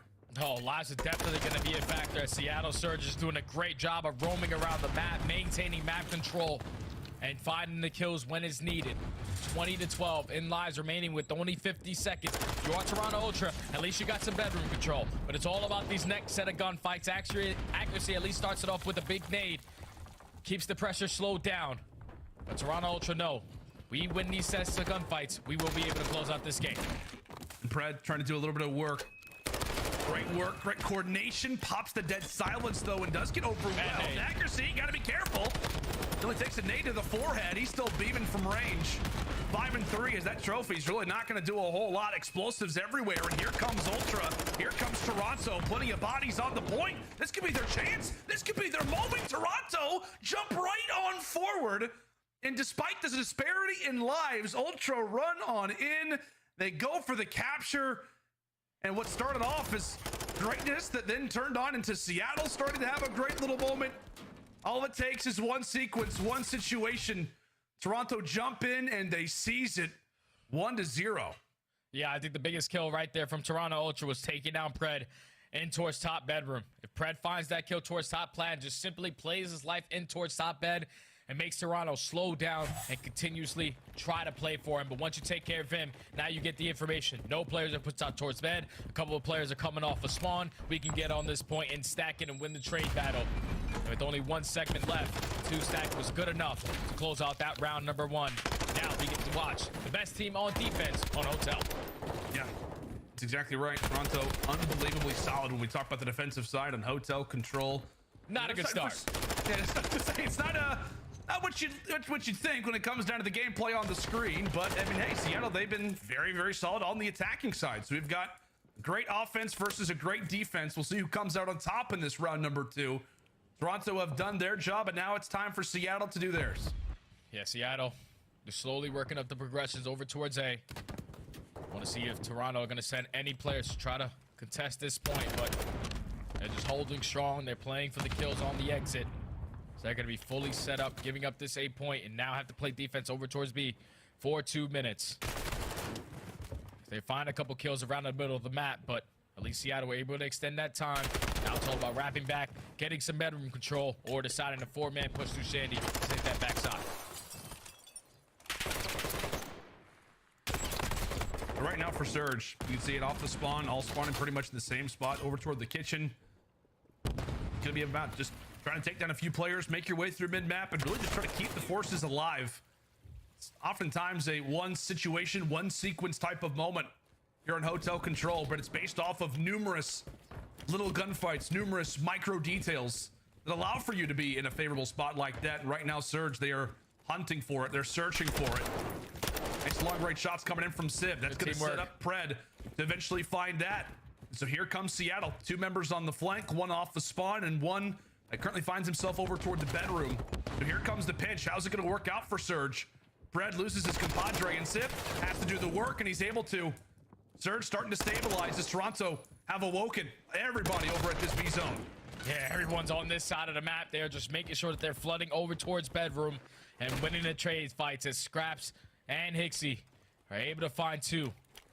So now with only a minute left, Seattle, they're going to send 3 players back towards bedroom. They want to fight for bedroom control, but the biggest player on the map is going to be Accuracy, who actually wins that gunfight on the flank. Civ also takes down Hixie, so already a 2v3 situation. The close spawns are still going to be there for Ultra, but what else can Accuracy get done? Oh, Accuracy able to find another one. Still uncontested toward the back. Player 3 inside arrives. AR on AR. In the meantime, okay, Womack loses all of his squad mates. Still at least gets 1 segment done over at B. And as we said for Toronto, they were able to grab the entirety of the round. So right now, Seattle still down by a decent margin and currently down in lives as well. 11 v 16. A job to do, and that timer continues to go. 30 seconds. Maybe 1 good push at this is all you've got. And as we said on Hotel, sometimes 1 is all that it takes. Seattle begin their attack, and Toronto look to hunker down. Yeah, Toronto just have to hold strong for 20 seconds. Great movement right here from Insight. Just simply play his life. Not able to get out. As Accuracy's going to go for the challenge, and actually picks up the kill, but the close spawns are here for Ultra. It's going to be an all-out trade fest in towards the couches. Scraps is able to cut down 2. Scrap finds 3. The rookie has finally came alive in this series. 15 and 11 so far on a 5 spree going into round number 3. Toronto Ultra holds strong on defense. That is a wonderful confidence boost. Like I said, after winning that opening attack, to see Scrap starting to get things going. I know he's not super vocal right now, just given maybe the current KD, given the performance of the team. But after a round like that, sometimes that's all that it takes. Starting to get things going. Off of his first championship, wins MVP of the tournament. All eyes on Ultra coming into the Major 4 qualifiers. All eyes, especially onto him. Quite a confident young player, Jay. Definitely a very entertaining one at that. And oftentimes he is the difference maker for this Toronto team as he'll look to be the catalyst that can maybe start to bring them back in this game and in this series. 2-0 start. We'll see if they can make it a clean 3. Long-range shots actually with the Vaz. Problem being for him is that really no teammates are here. Still in hunt for that cruise missile and not earn it. Yeah, it's tough right there for Scrap. He whips out that Vaznev, thinking that the pressure's still going to be coming from Bedroom. He was just trying to play a corner, play for that one kill, turn that cruise missile, but Mac is able to shut him down. And Seattle doing a great job again, just maintaining map control, pushing out towards Bedroom, keeping the kills scrappy. As Toronto Ultra this time around do not find that early pressure on towards B. And they've only been able to find one kill this entire round so far. I like what you did there, Jay, about the keeping it scrappy. I love that. Like that? Nice. Like that? See what you did there. Okay, Yep. all right. Well, Scrap, speaking of him, quickly makes his presence felt right into the restaurant we go. Toronto, party of 4. Mac, well, he'll erase the other one. And so with that, really, the hostess can't officially seat them. So 27 seconds on the clock. Ultra, regardless of it, trying to get the full party here. The entire team is squadding up. Accuracy once more. There to erase one as Scrappy continues on his spree, now at 3 in a row, and with that, they will send Hixie forward.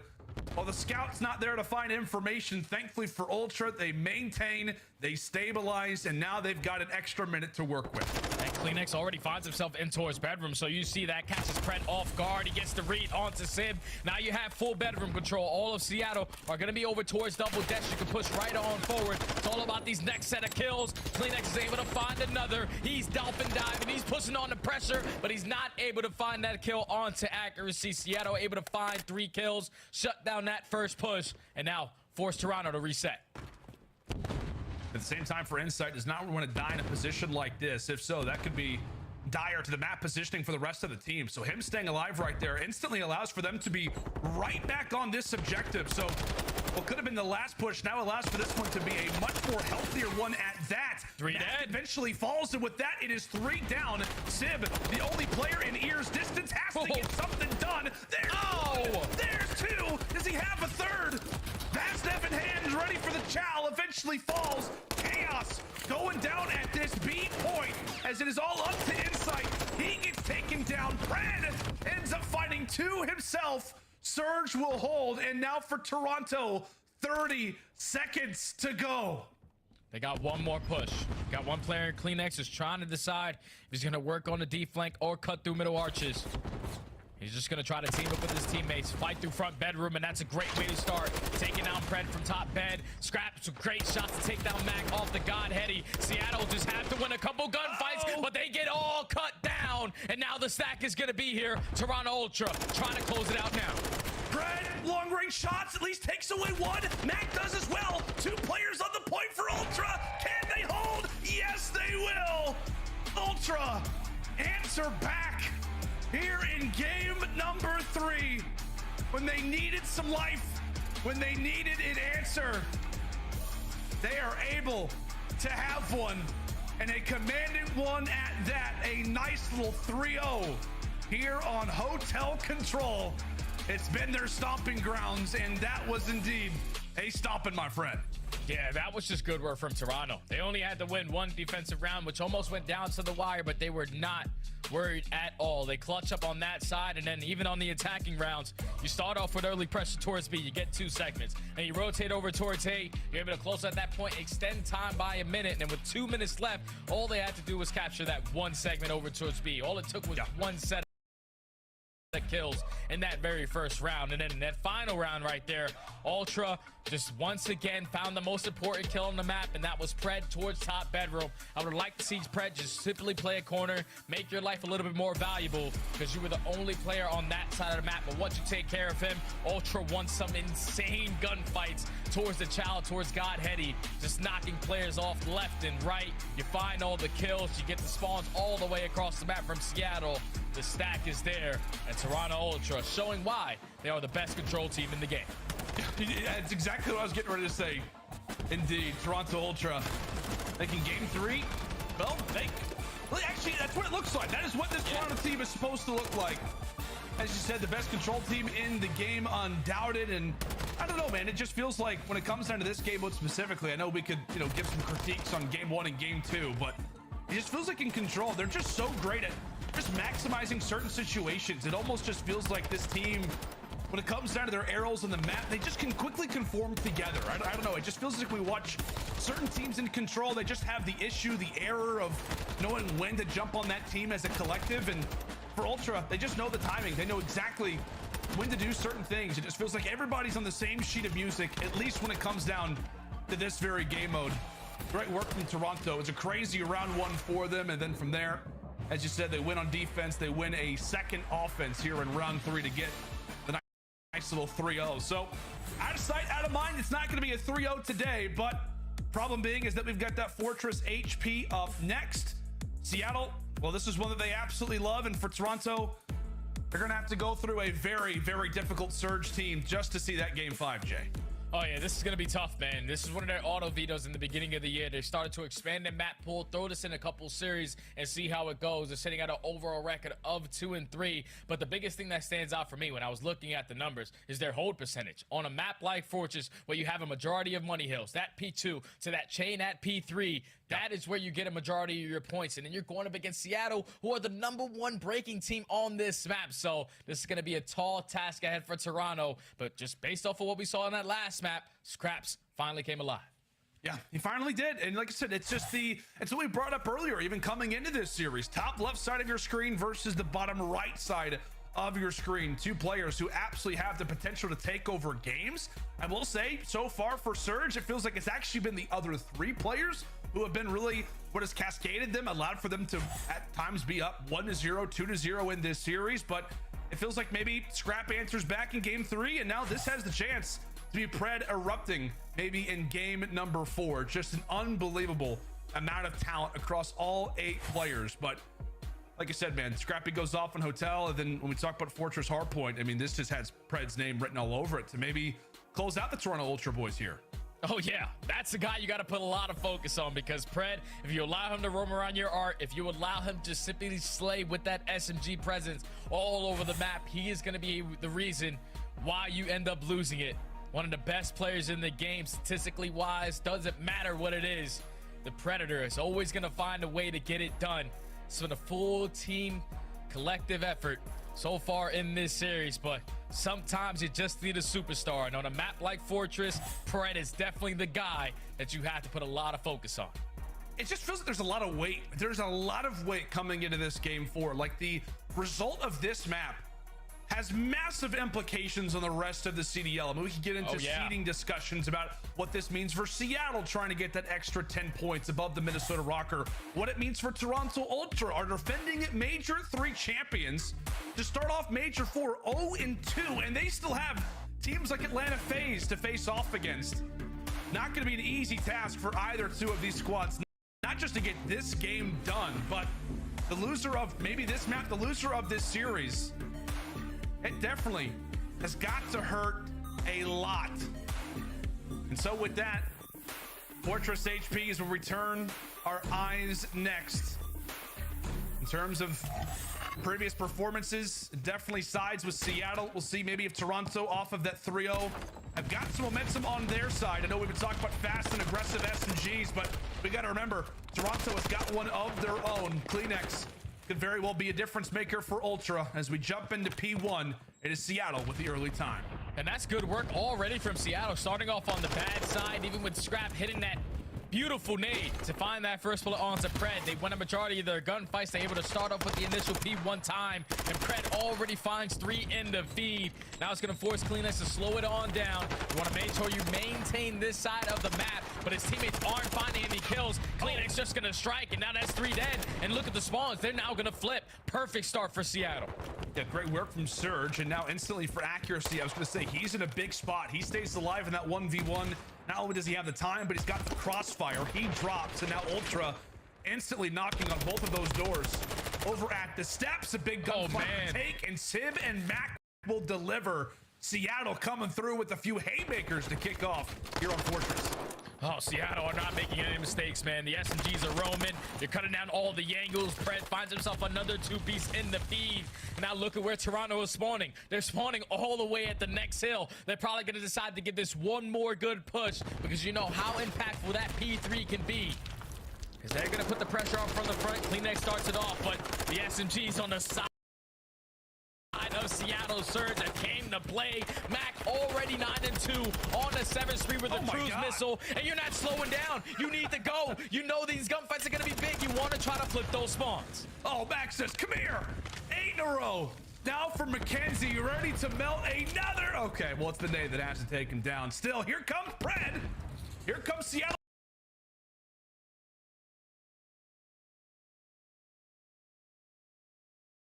Once more, this is a 1v1. Holy.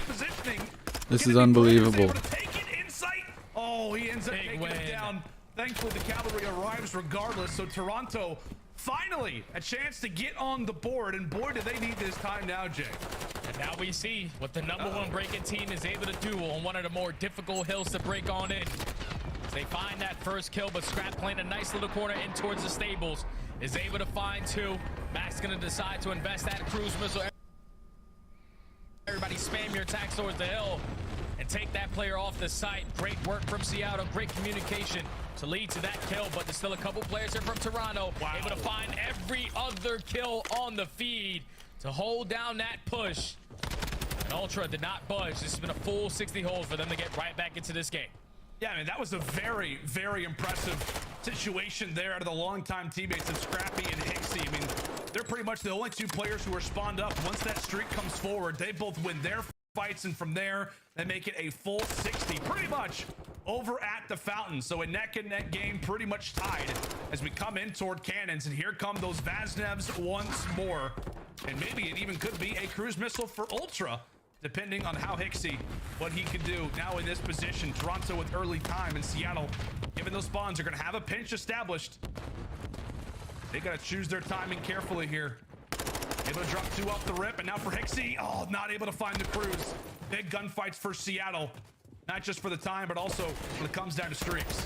No, but Insight still trying to just stay alive as long as he can for his teammates to get back into the play. He's able to find 2 stalls, not a lot of time. Well, eventually the pinch to come right back on in, and Ultra so far running up that score.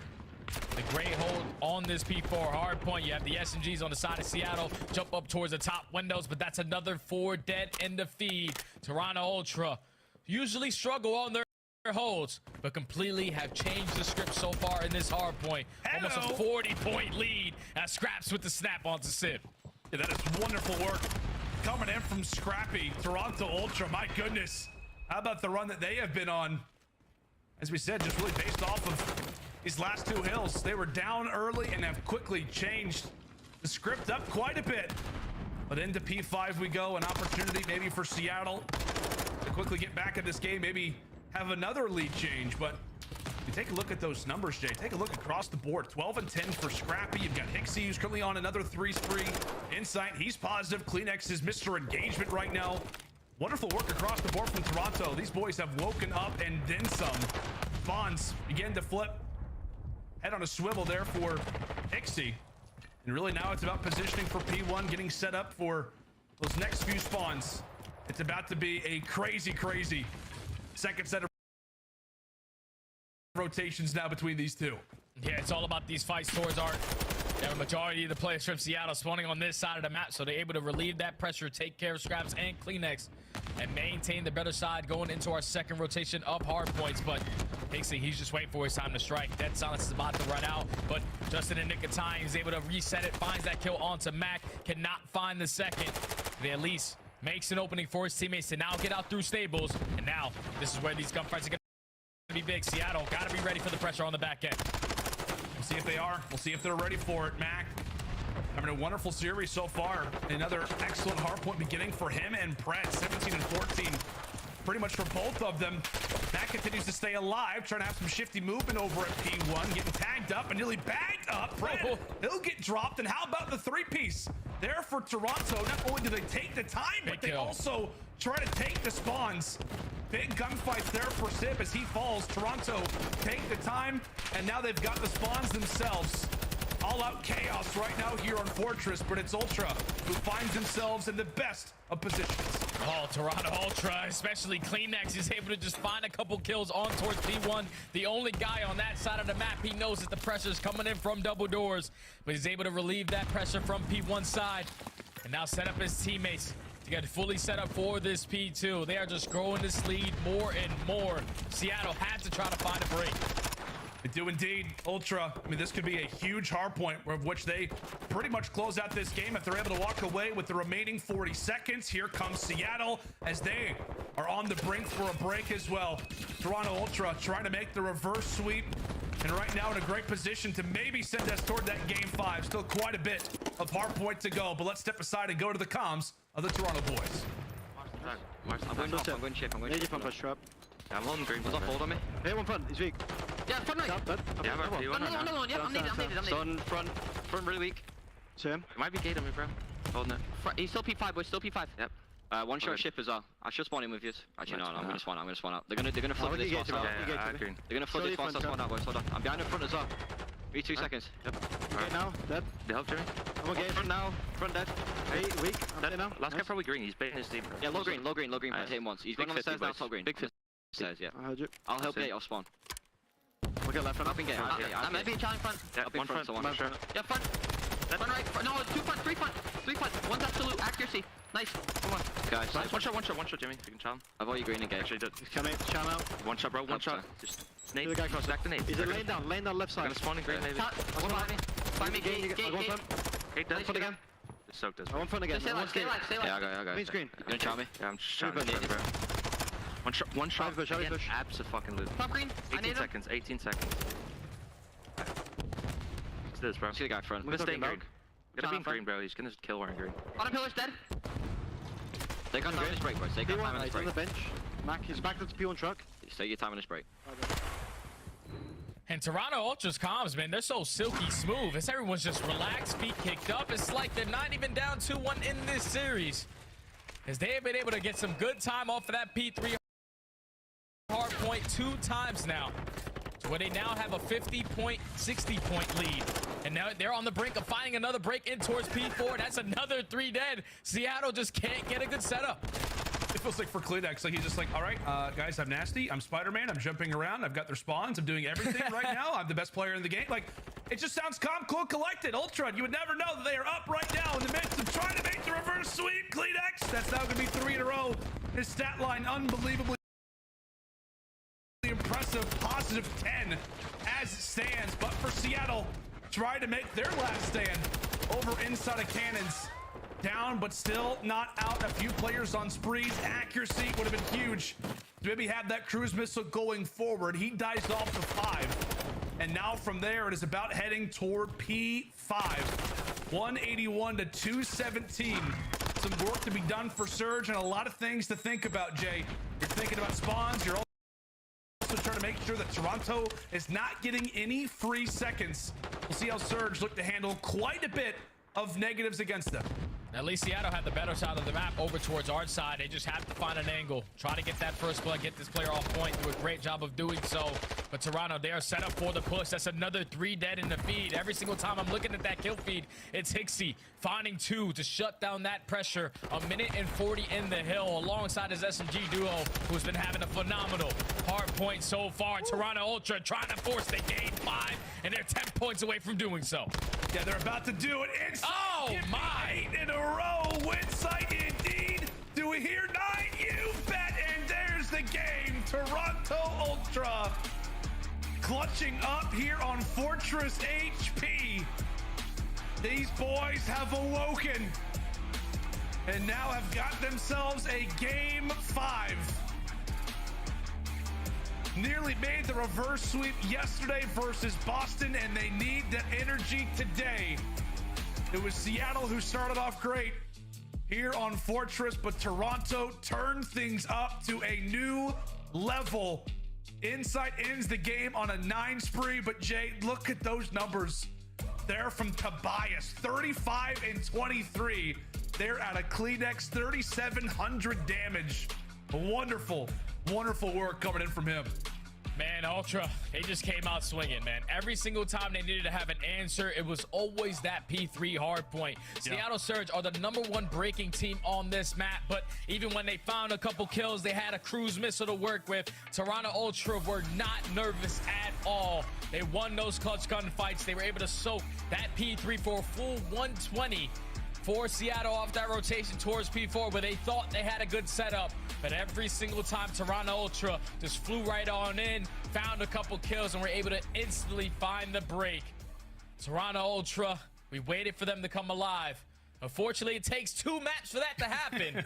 But when they're the best control team in the game, those are basically guaranteed. You play hard points that you usually don't like to, but the teamwork comes out and prevails to now force the game 5, man. This has been a banger series. Can't wait for that one. Yeah, it's going to be an absolute blast to see how this one winds up. As we said, huge implications on the entirety of the CDL. One of these teams is starting off 0-2. We'll see if it can be Toronto that is able to walk away with the reverse sweep, or if Seattle can come away with a massive dub in the seedings here for the year. The big one about to be on your screens in just a moment. Stay tuned for Fortress Search Destroy. It's coming up next.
The Call of Duty League is presented by the GMC Hummer EV Pickup, the world's first all-electric super truck.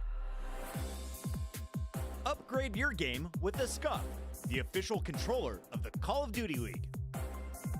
The Call of Duty League is brought to you by the new series Citadel, premiering on April 28th only on Prime Video. How's it going, friends, and welcome back to the Call of Duty League. We are starting off Sunday right. Toronto taking on Seattle in what is about to be a Game 5 thriller. Some massive implications on the seeding when we talk about this series. Kind of in inverse scenarios. So for Toronto, a win here would temporarily tie them with Atlanta for the #1 seed. Atlanta does have a match later today versus Florida. Seattle, a win for them gives them ownership back of that #7 seed, currently tied right now with Rocker after their 2 home series W's yesterday. So Jay, a big one right now for both of these squads. Somebody starting off 0-2. Yeah. Definitely a big one for both of these squads, but Seattle Surge, they took Team B. They did not want to find themselves in this situation, playing their worst S&D map all the way into game #5. They don't want to play Hotel. They don't want to play Embassy. They also don't want to play Mercado. Taking Team B, Toronto had no hesitation choosing Fortress, where they have a 1-5 record on the side of Seattle Surge. Just hasn't been good, man. And it all starts on the defensive side. Simply are not good on that end. If you're on Toronto Ultra, it's all about winning your attacking rounds, but early into this one, Seattle gonna put the pressure over towards A. They know that there's no trophy systems to work with, as Mac is slowly trying to edge his way up towards the spawn plane. How about this gun engagement that very well could start off this game #5 here in round 1. First blood, gonna go to Kleenex, gonna go to Pred. 2 masters at their craft. The Great Dane looks to lock things down, remain solid. Meanwhile, the Predator, the Aussie, on the other side looks to do the same. Engagement, and we'll have to hold off for now. In the meantime, that bomb still has yet to get planted. 35 seconds on the clock. Surge do eventually begin their pursuit. In the meantime, it is accuracy for the first blood. Pred also able to answer, and at the same time, Toronto are able to escape with 2 8. Bomb has not. Here come Toronto into a 1v1 versus to scrap. My God, what is that's so. I have no idea what is going on here right now. Close and personal, himself in the advantage, able to connect for pissed. And eventually snap 3. They're just going to be there to pounce on them immediately as soon as they put that pressure on towards stage. Oh, and a big gunfight win for accuracy. Another first blood. Tacked it up. It's pretty much like his 4th or 5th so far of this series. Kind of better. Mac runs in and ends up finding a double. It is all up to Kleenex, and he gets found out. Surge, as we said, struggled mightily with retakes. They struggled mightily onto the defensive side, and in their first opportunity at it, it has really not been cleaner than that. That could be their best defensive round on the season, Jay. Oh yeah, without question, and that just came down to the teamwork. No one was trying to be the individual playmaker to flank through our 2 top double windows. They all decided to push on from the front side arches, 2 through open, 2 through closed. And Accuracy was able to start it off with that first blood, which eventually leads Pred to strike on through closed doors. Him and Matt combined for the final couple of kills, and Seattle Surge holds strong on defense. So far, their search and destroy this series has been a lot better than we've seen as of recent. Yeah, I mean, coming into today, we were talking about how it's basically all been Pred. Like, they looked amazing at the Major 3 qualifiers, and then at the Texas Major, not so much. Even in their series yesterday, Pred was dropping bombs and really was not the case for the rest of the squad. Today, it has been the total opposite, and what has provided them their opening 2 map victories. It was pretty much the entirety of the team, and then Pred pretty much doing his thing. Another opening and gun engagement, of which Pred and Kleenex are inches away from aggressing each other. Pred finds the timing. He's able to strike. Not only do they have the first blood, but they've got the bomb planted.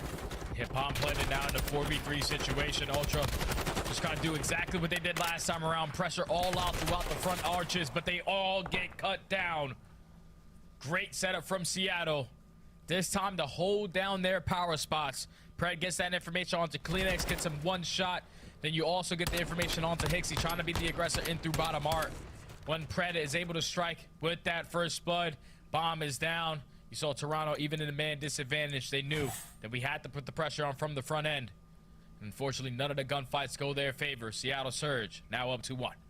I mean, we could be talking about how Seattle, should be up 3-0 based off how that first round went. I mean, a few shots, one gun engagement, a few bullets connect opposite, and we're talking about this is really 3 clean rounds from Surge. However, for Toronto, they have one on the board, but quickly for Seattle, they are instantly into that A objective. Sniper out and Scrap not able to land it. In the meantime, it's his trophy that actually ends up finding the kill. Nate tossed out. Kleenex will fall. And as the dust settles, we find ourselves in a 2v2, and somehow Scrappy is still alive. Yeah, somehow, some way, Scrap, even with the sniper pistol in hand, close range engagements, he's still able to stay alive. But now, your main focus is on where is Pred, because this was a player who was pushed out towards the site. Scrap, fortunately, gonna fall to Sib. Now in sight. We know he has tremendous clutch ability in Search and Destroy, but not hitting your jump up is not gonna help you at all. Bomb's still gonna be down over towards stage, but that dead silence is also about to run out. Yes, indeed. Right around the corner. Brad goes low. Insight's able to take it. Now brings it into the 1v1. 30 seconds to go. And that bomb, not in the greatest of spots for Insight. As we said, considering that dead silence is no longer going to be an option for him. Time continues to tick, and it is all on to what Jamie Craven can provide us with. A 1v1 still on the cards as Sib, patient as ever, holds his irons. Did Insight get the visuals? He does. Tags him up and goes for the plant. And this is going to be successful. Now bringing the focus onto what Sib does next. That was a good play. Insight's playing this beautifully with the great snakes towards the stage. Until but Sib that. with the shots. 6 HP left. Able to hit a beautiful, beautiful angle in through the open arch. Jumps up on the ledge and finds that kill onto Insight. Tells him, no, you aren't going to win this one versus me. As Seattle Surge with 2 defensive rounds so far in this Search and Destroy. But what a clutch from Sib to not be the aggressor in that situation. He allows the bomb to go down. He trusts his gunny a lot more. And it comes out on top to now put Seattle up 3-1. That is a monumental 1v1 there for Sib. Rarely do we see a smile. And Jay, we also got a wink from the guy. My word. You know it's a big round when you see a smile coming in from that man. Kleenex on the other side trying to get Toronto right back in this. Fred at least makes the man count that much more favorable. So it's a 2v4 that now brings it into a 2v3. Thankfully, you've got the Aussie and you've got the hot shot coming in from Sib. We'll see what they can do with this positioning. There is a lot of time still on the clock left. Yeah, and Sib's 1 kill off of earning that cruise missile. So he's probably just going to try to play for this bomb plant. And put himself in a nice little angle to at least play for 1 kill. So now Pred finds himself all the way pushed up towards open. They're ready for the wrap back. He has that angle. So many things have to be watched, but Toronto Ultra trying to attack through arc. It's a bit of a tricky setup right now for Surge. High risk, high reward, and currently it is favoring them very nicely. Sib earns the cruise missile before hitting the deck, and with that, Pixie versus Pred. Pixie, the rookie, who's been known to go for many defuses in his career, is locking in another one. Does Pred go for the chow? Does Pred go for the chow? The shots are in, and Pred able to put in another massive 1v1 for the squad. It's Sib last round, and it's Pred this time. Laughs all the way through it.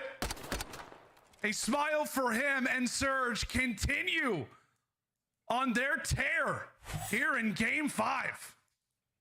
The sophomore is just clutched up in a 2v4 situation. Pred is able to find 3 on the round. The 1 kill that Sib found was all that he needed to do to earn himself that cruise missile. But what a clutch right there from Seattle Surge. Not their best S&D map, but obviously they've been putting in work on the back end to get a lot better at it, and it's been showing so far. Up 4-1, cruise missile to work with. Toronto Ultra, they got to switch it up. Let's try to get this bomb down. But Pred, he finds the timing. He finds another first blood. I mean, that's just a perfect example, to kick off this round of just the way that Pred can attack you. Instantly goes for the information toward bottom. Just the one angle that Toronto decides to not send a player this time, and then ends up tagging up Hixie, who's going for the bomb plant. Wonderful work coming in from Surge as they have invested 2 dead silences here onto the SMGs. Hunting for info, and here comes the cruise missile as well. Wonderful work from Surge, and here comes the cruise. Ends up finding the third. It is all on to Insight. Found out, and Pred is running through happy. A 6 spree for him. And Seattle can do no wrong. Muscle up, some smiles, some winks. Everybody's feeling good. Some dolphin dives as well, Jay. Okay, Surge. One more round. Oh and my Seattle goodness. Surge, they struggle on their defenses. They're clutching up on a couple of those, but on their attacking rounds, 2v4s does not matter. They had that ice in them today. As this time around, Sib says, we're up 4-1. I'm going to invest the cruise missile right now. I'm not going to wait until it gets more down the line. You get that first blow out to the player putting on that bomb. And you call in that cruise to get all the information to eventually lead to all the kills as Pred earns himself a cruise of his own. This is looking like it's over for Toronto Ultra, man. They got to find something. Yeah, it feels like for Surge, it's not if, it's a matter of when. And maybe it could be sooner than we think. Cruise missile established. Surge are ready to get this one done now. They had a 5-1 advantage in the last game, and allowed for Toronto to come screaming back. In his accuracy, he was able to put 2 of the Toronto Ultra members down, so it is instantly Hixie and Insight left alive. Hixie tagged up but not dropped, tries to go for the stake. Holy chows! And makes him have to rethink that gunfight. The rookie with some confidence now has made his way into the A site as all things begin to pause. 2v2. Actually slowly working his way up. Hixie's gonna be able to take him down. Now it's all left up to Pred. 1v2.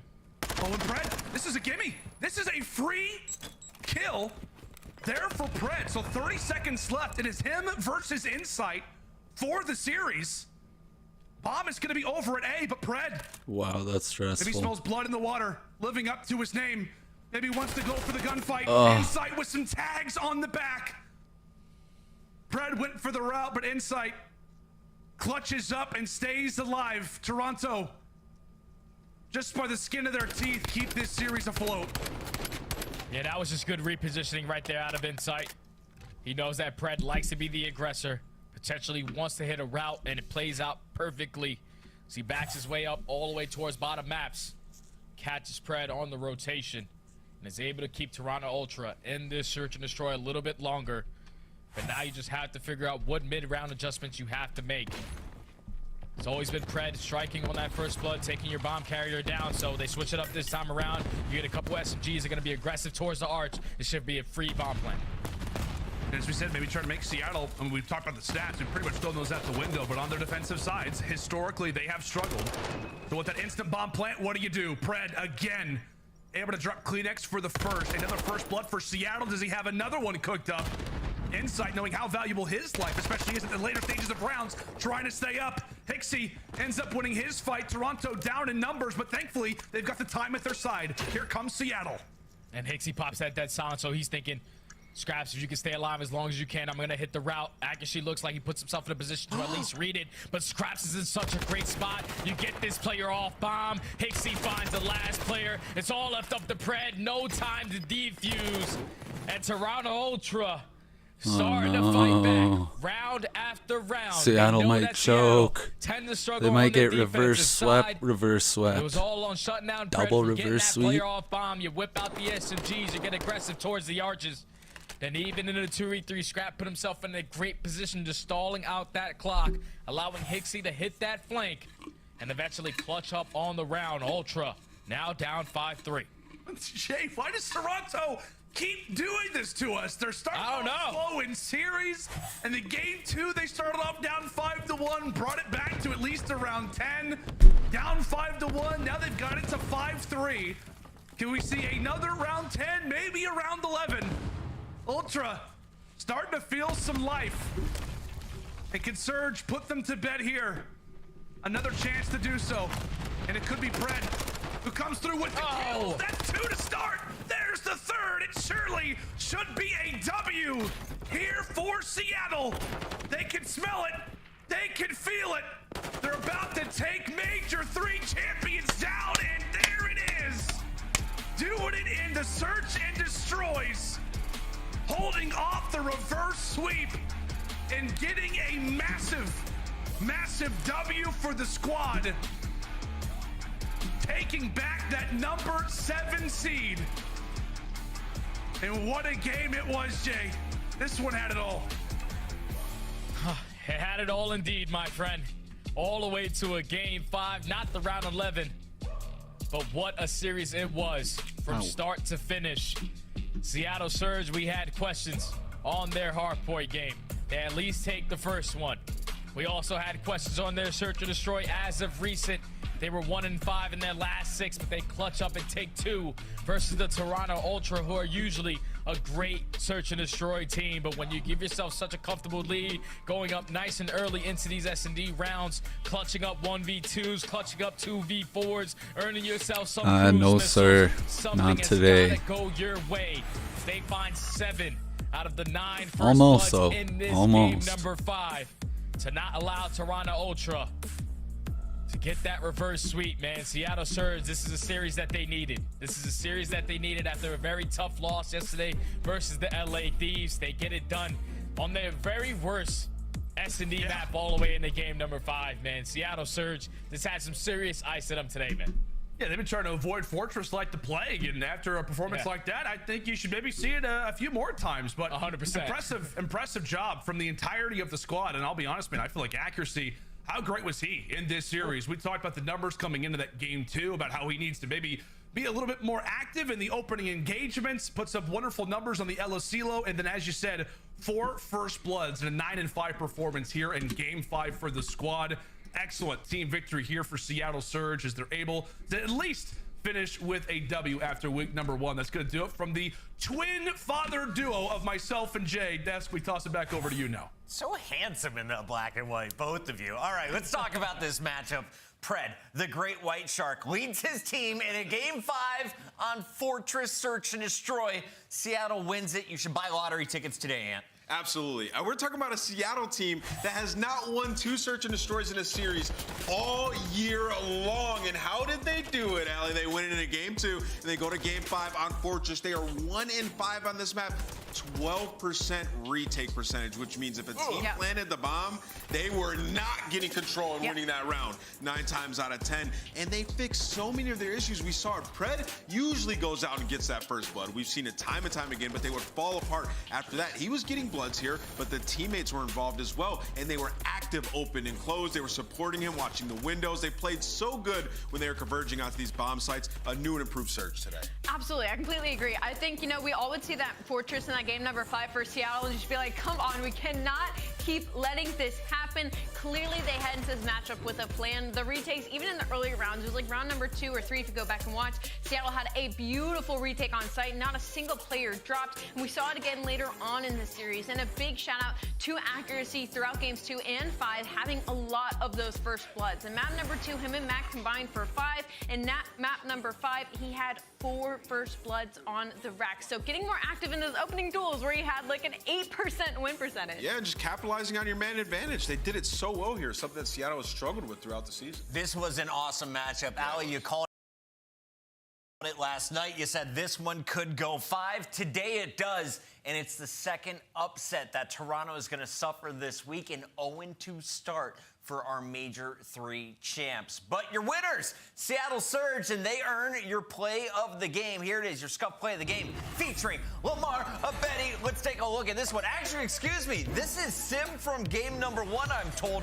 Part of his 31-kill massacre. He gave them the dub at the very end here.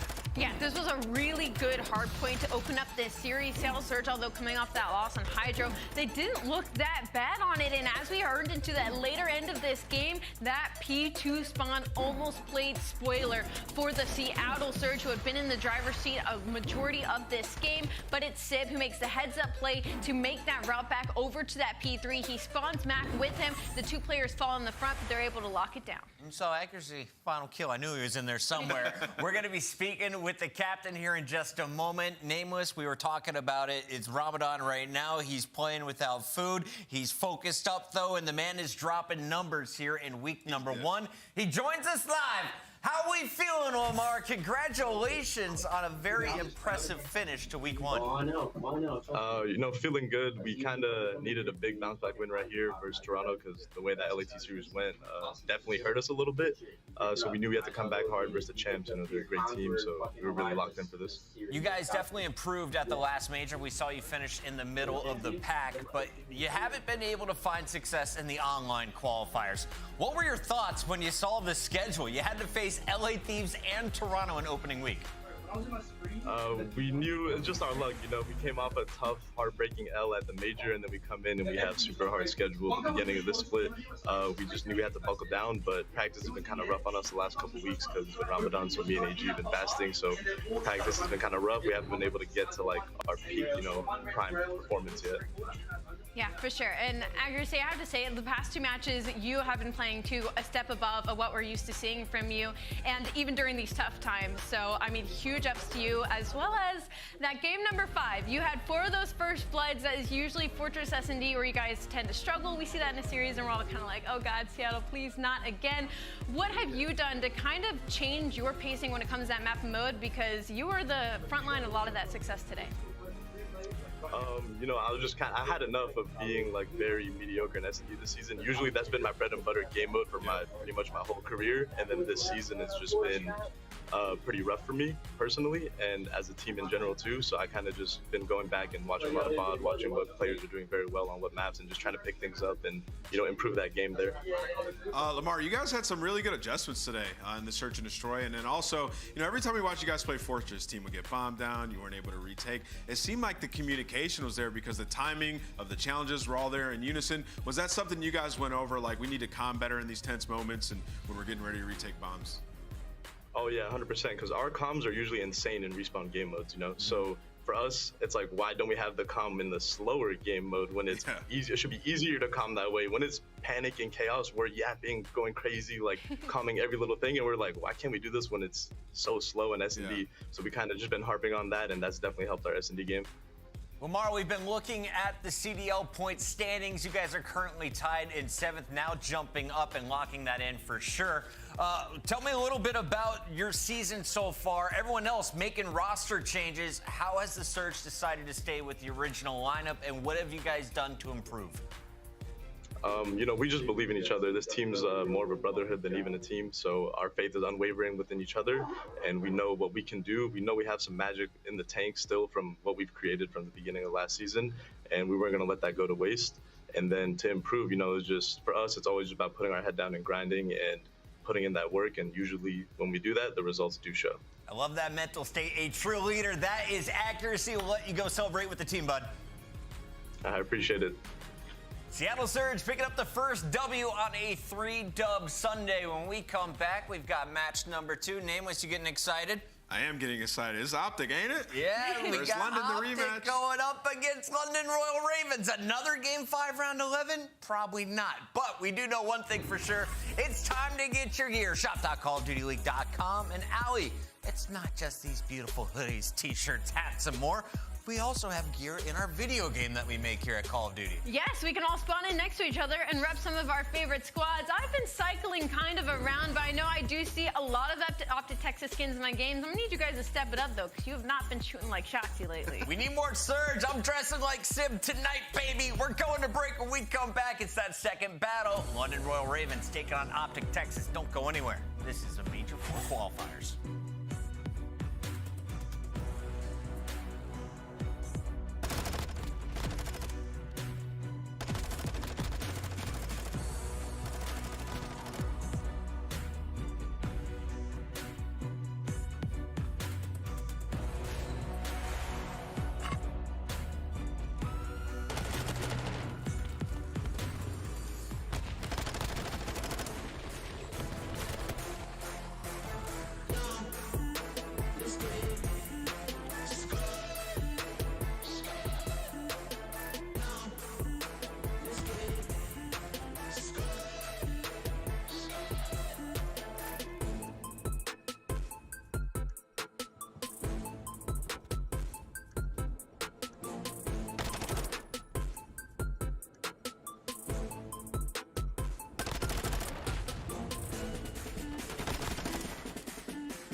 Can I trust you? Of course. Can I trust you? Always. Whoever betrayed us was readying for something cataclysmic.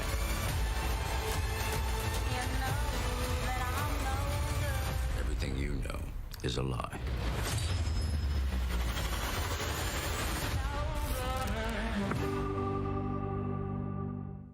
Citadel Spotlights. That's right. That's what's coming up right now because, as everyone knows, Major 4 is officially sponsored by Citadel. The new series coming only to Prime Video on April 28th. We're pretty excited to see Rob Stark kick some ass, I think. Before we get to that movie, though, we got to talk a little bit about our player. Let's give the first hint. Can you identify who this is? Oh, that's looking like a body that I'm pretty familiar with here, production. Has 1130 bombs this season. You want me to guess it? Or what? I mean, if you know I'm gonna pretend the silhouette's not there. I know exactly what it is. I think he's probably a London member. Doesn't look anything like OpTic. No. Or one of the SMGs on their roster. What's the next hint? That was a great first hint. Second hint is placed second at his first land. My Is that bad, true? London. It's just Wearing definitely green. not London. All right, definitely not Yuli. Okay, Yuli hasn't done that yet. And appeared in grand finals every season he's played. 6 for 6. The Halo turned Call of Duty professional, Shotzi. Yeah. Yay, chat. We're so smart. It was the ear that gave it away to me. Right?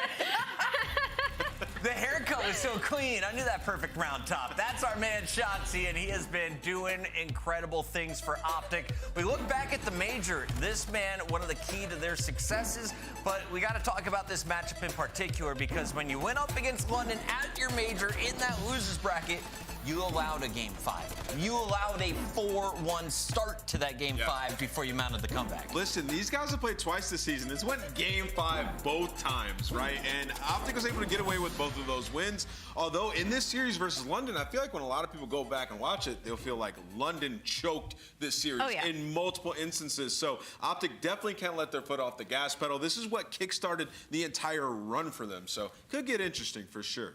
Where my poor people at in the chat? Let me know right now who is down bad on predictions. I'm sitting on 2.4K channel points right now, Allie. I could make a lot right now if I was picking London Royal Ravens. What are their chances in this series? Looking at our best of 5. The chances aren't that bad, to be honest, when you're looking at least on the maps and modes. London's getting 2 of their best hardpoints and 2 of their best search and destroys. And then that control, it's a huge toss-up. It's a big question mark on if they're good at Expo or not. The biggest problem, though, is if you had told me it was a previous London Royal Ravens roster, maybe I would have bet some points. Maybe I would have been a gambling man, but Yuli has not really shown us a whole lot. And what we're seeing Expo in this series is here for control. Yeah, I mean, it's interesting. It's kind of bad for London, I would say, though, because London is like comfortable playing Bagra against them. They won it last time. But either way, like Expo, we'll see something interesting, some crazy movement out of Shotzi, maybe some spawn traps could get lit. London's got a new face. He goes by the name of Yuli, and we got 2 new casters. They go by the name of Spaceman and Dream Crazy. Ladies, gentlemen, take it away. Thank you, Puckett. This one is going to be interesting, right? If you're worried about channel points, you're worried about standings, it's going to have to be all boots on deck because, well, OpTic Gaming coming into this, we know how their Major 3 performance went. Ellen, for London, looking at their weekend so far in totality, hasn't been the best, but looking at the maps and modes in this series, you're starting to think there might be some magic here for London to potentially extend this one the distance. Yeah, absolutely. I mean, you take a look at this Fortress hardpoint, and I mean, for OpTic, they have been frying on it lately. I mean, the last 3 times that they played it, it was complete domination. And I mean, for London, yes, this is potentially one of your better, scrappier maps here, but I mean, one of the things that they were so successful Spaceman when they played against OpTic in their hardpoints was they were able to take them. They did take 3, 1-3-1, but they were able to create chaos in that Hydro specifically. So if the subs can step up, Especially I'm looking at Asim, and I'm looking at Nasty too. He was the X factor in that series that really was just lights out. I mean, between the two of them, they had 1.29s in the hard points. We really need to see them step up here. After that low round one against this team alone, OpTic went through a North American gauntlet at the major. You're talking the likes of Boston, FaZe, Seattle, and now they come into this weekend tied third overall in the standings for London. A massive matchup for them just for points overall, 50 total in the CDL so far. Granted, they've had some tough ones going to boot, but they just went up against the Thieves, and well, now you got OpTic Gaming right on your backs. We'll see how this one plays out early on. The green wall inside P1. And something that OpTic is so good at doing is having the success of being able to hold P1 into P2 and then chain. And I mean, while doing just that, there was London that was able to stop the damage at least to secure the art spawns here to get P2 in control. But with 20 seconds left, Shotzi is going to look to work that rotation. And well, he's able to take down Asim now working top art. And well, he has two members to worry about, and there's information where he is. When Shotzi's able to start making plays, that's where OpTic. Alright, if Shotzi could drop a 30 bomb this game, that'd be really cool for my bets. Not before the damage is done. That's a full 40 from OpTic early on P1. We go to P2, and we know how dangerous it could be to I just need at chain least this 27 into our from him. next set of hills. If you're the green wall here, you just want to set up, have Hook in these power positions to shut down those front subs as London try to make a play through the back, but the pinch begins right inside. And Hook is ready for it. Already finds one. I was going to say, Uli in the back could cause chaos there, but there is the team nade from Dashi. Hook on a 5-3 before he does fall. So you take a look at the back, it's Asim creating some damage, but he has to wait for help. You see, number 6 there gonna help him, but it's Shotzi staying alive top rails, does get taken down, but not any time invested for the London Royal Ravens as they're gonna have to work P3. And I mean, all this time you have to also contest P2, but look at number 7, it scraps on the rotation, and it's Hook waiting patiently, but not before Shotzi. He's gonna work the scrap. London, one of the better rotational teams you're going to see in the CDL, and it was Paul X who was kind of relegated towards that role in the old roster. Granted, a couple of changes ensue, but early on, Hook was already out ready and waiting for P3, and Texas starts thriving off of it. Dash able to find one, but here comes the contest. Finally, Ghosty walks away with the cleanup, and that'll be janitorial duties done and dusted. OpTic into P3, and they have a 90-6 lead going into our next hill. 90-6 lead and in control of P3, and credits to Hook on those rotations. He was waiting patiently. He's valuing his life so much more, and I mean, just winning it in green in the kill feed that leaves Nasty in the front to fight by himself. So you see Scraps, you see Ulysses waiting, and for London, how much time can you wait? I mean, that lead is running away, and with 28 seconds left, Shotzi still continuing to hold top maps. This is tough if you're London Royal Ravens. You gotta think, you gotta fight for the scrap time, but they're not really able to convert anything. So now looking to back down towards cannons. It's gonna be OpTic Gaming, not in control here, but I mean, look at this. This is just kind of like it was last time, Spaceman.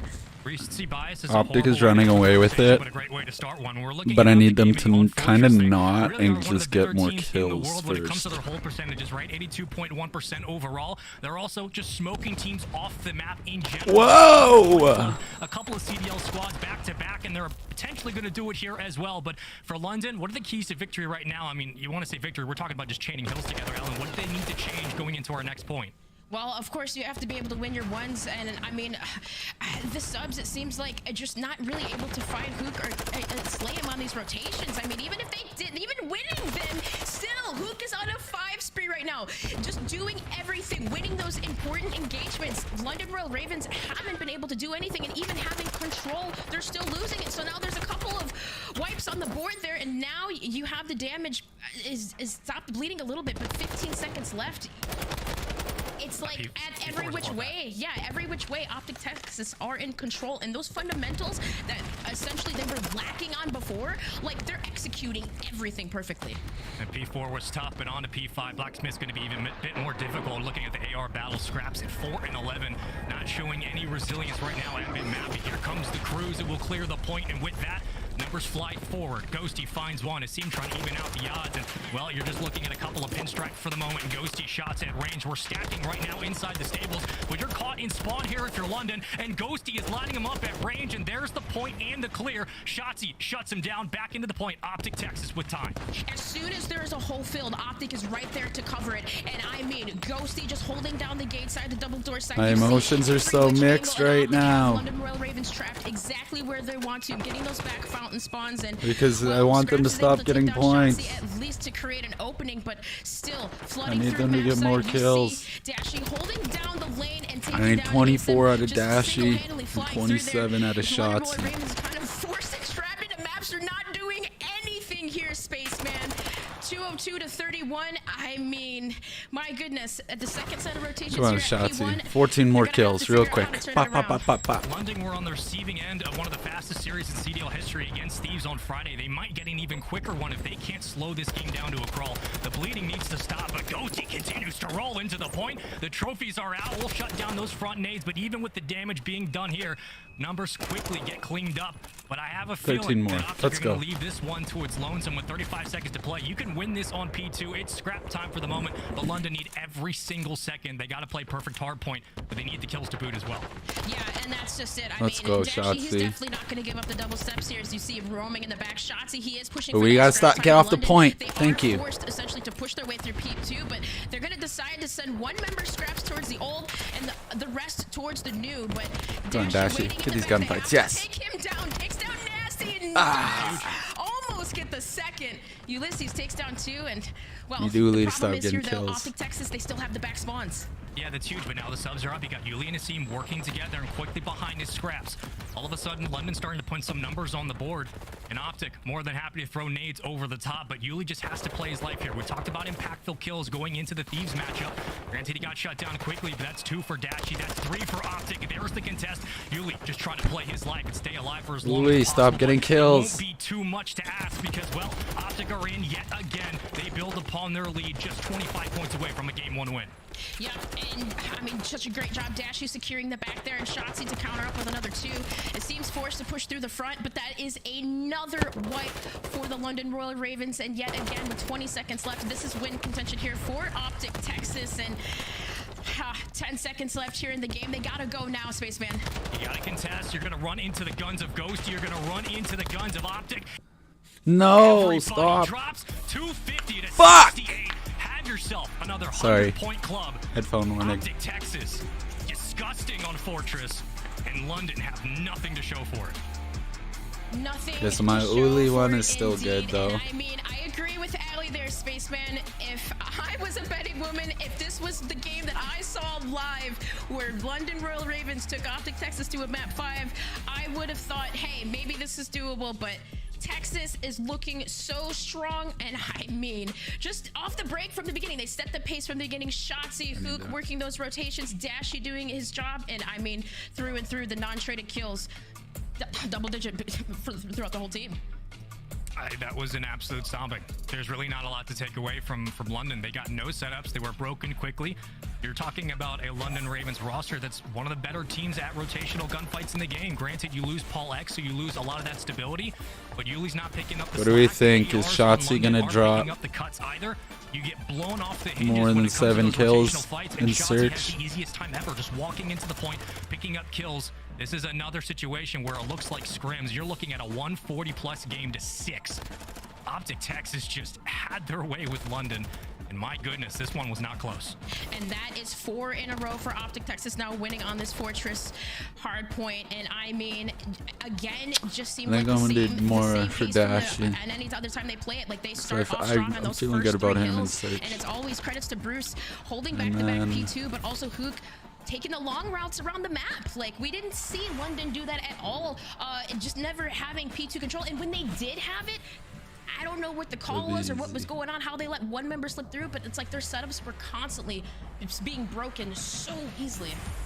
You can see the face cams there, OpTic a little bit, I think, flabbergasted with how quickly that one went by. But look, the maps modes on your screens now don't show a sign of things to come for London in the negative light. We expected this series maybe to go 4, right? Expo right in the middle is going to be an interesting one. Granted, sample size is only 1. Hotel coming up. This is a map that OpTic would auto veto up until Major 3. They did not want to play S&D on Hotel.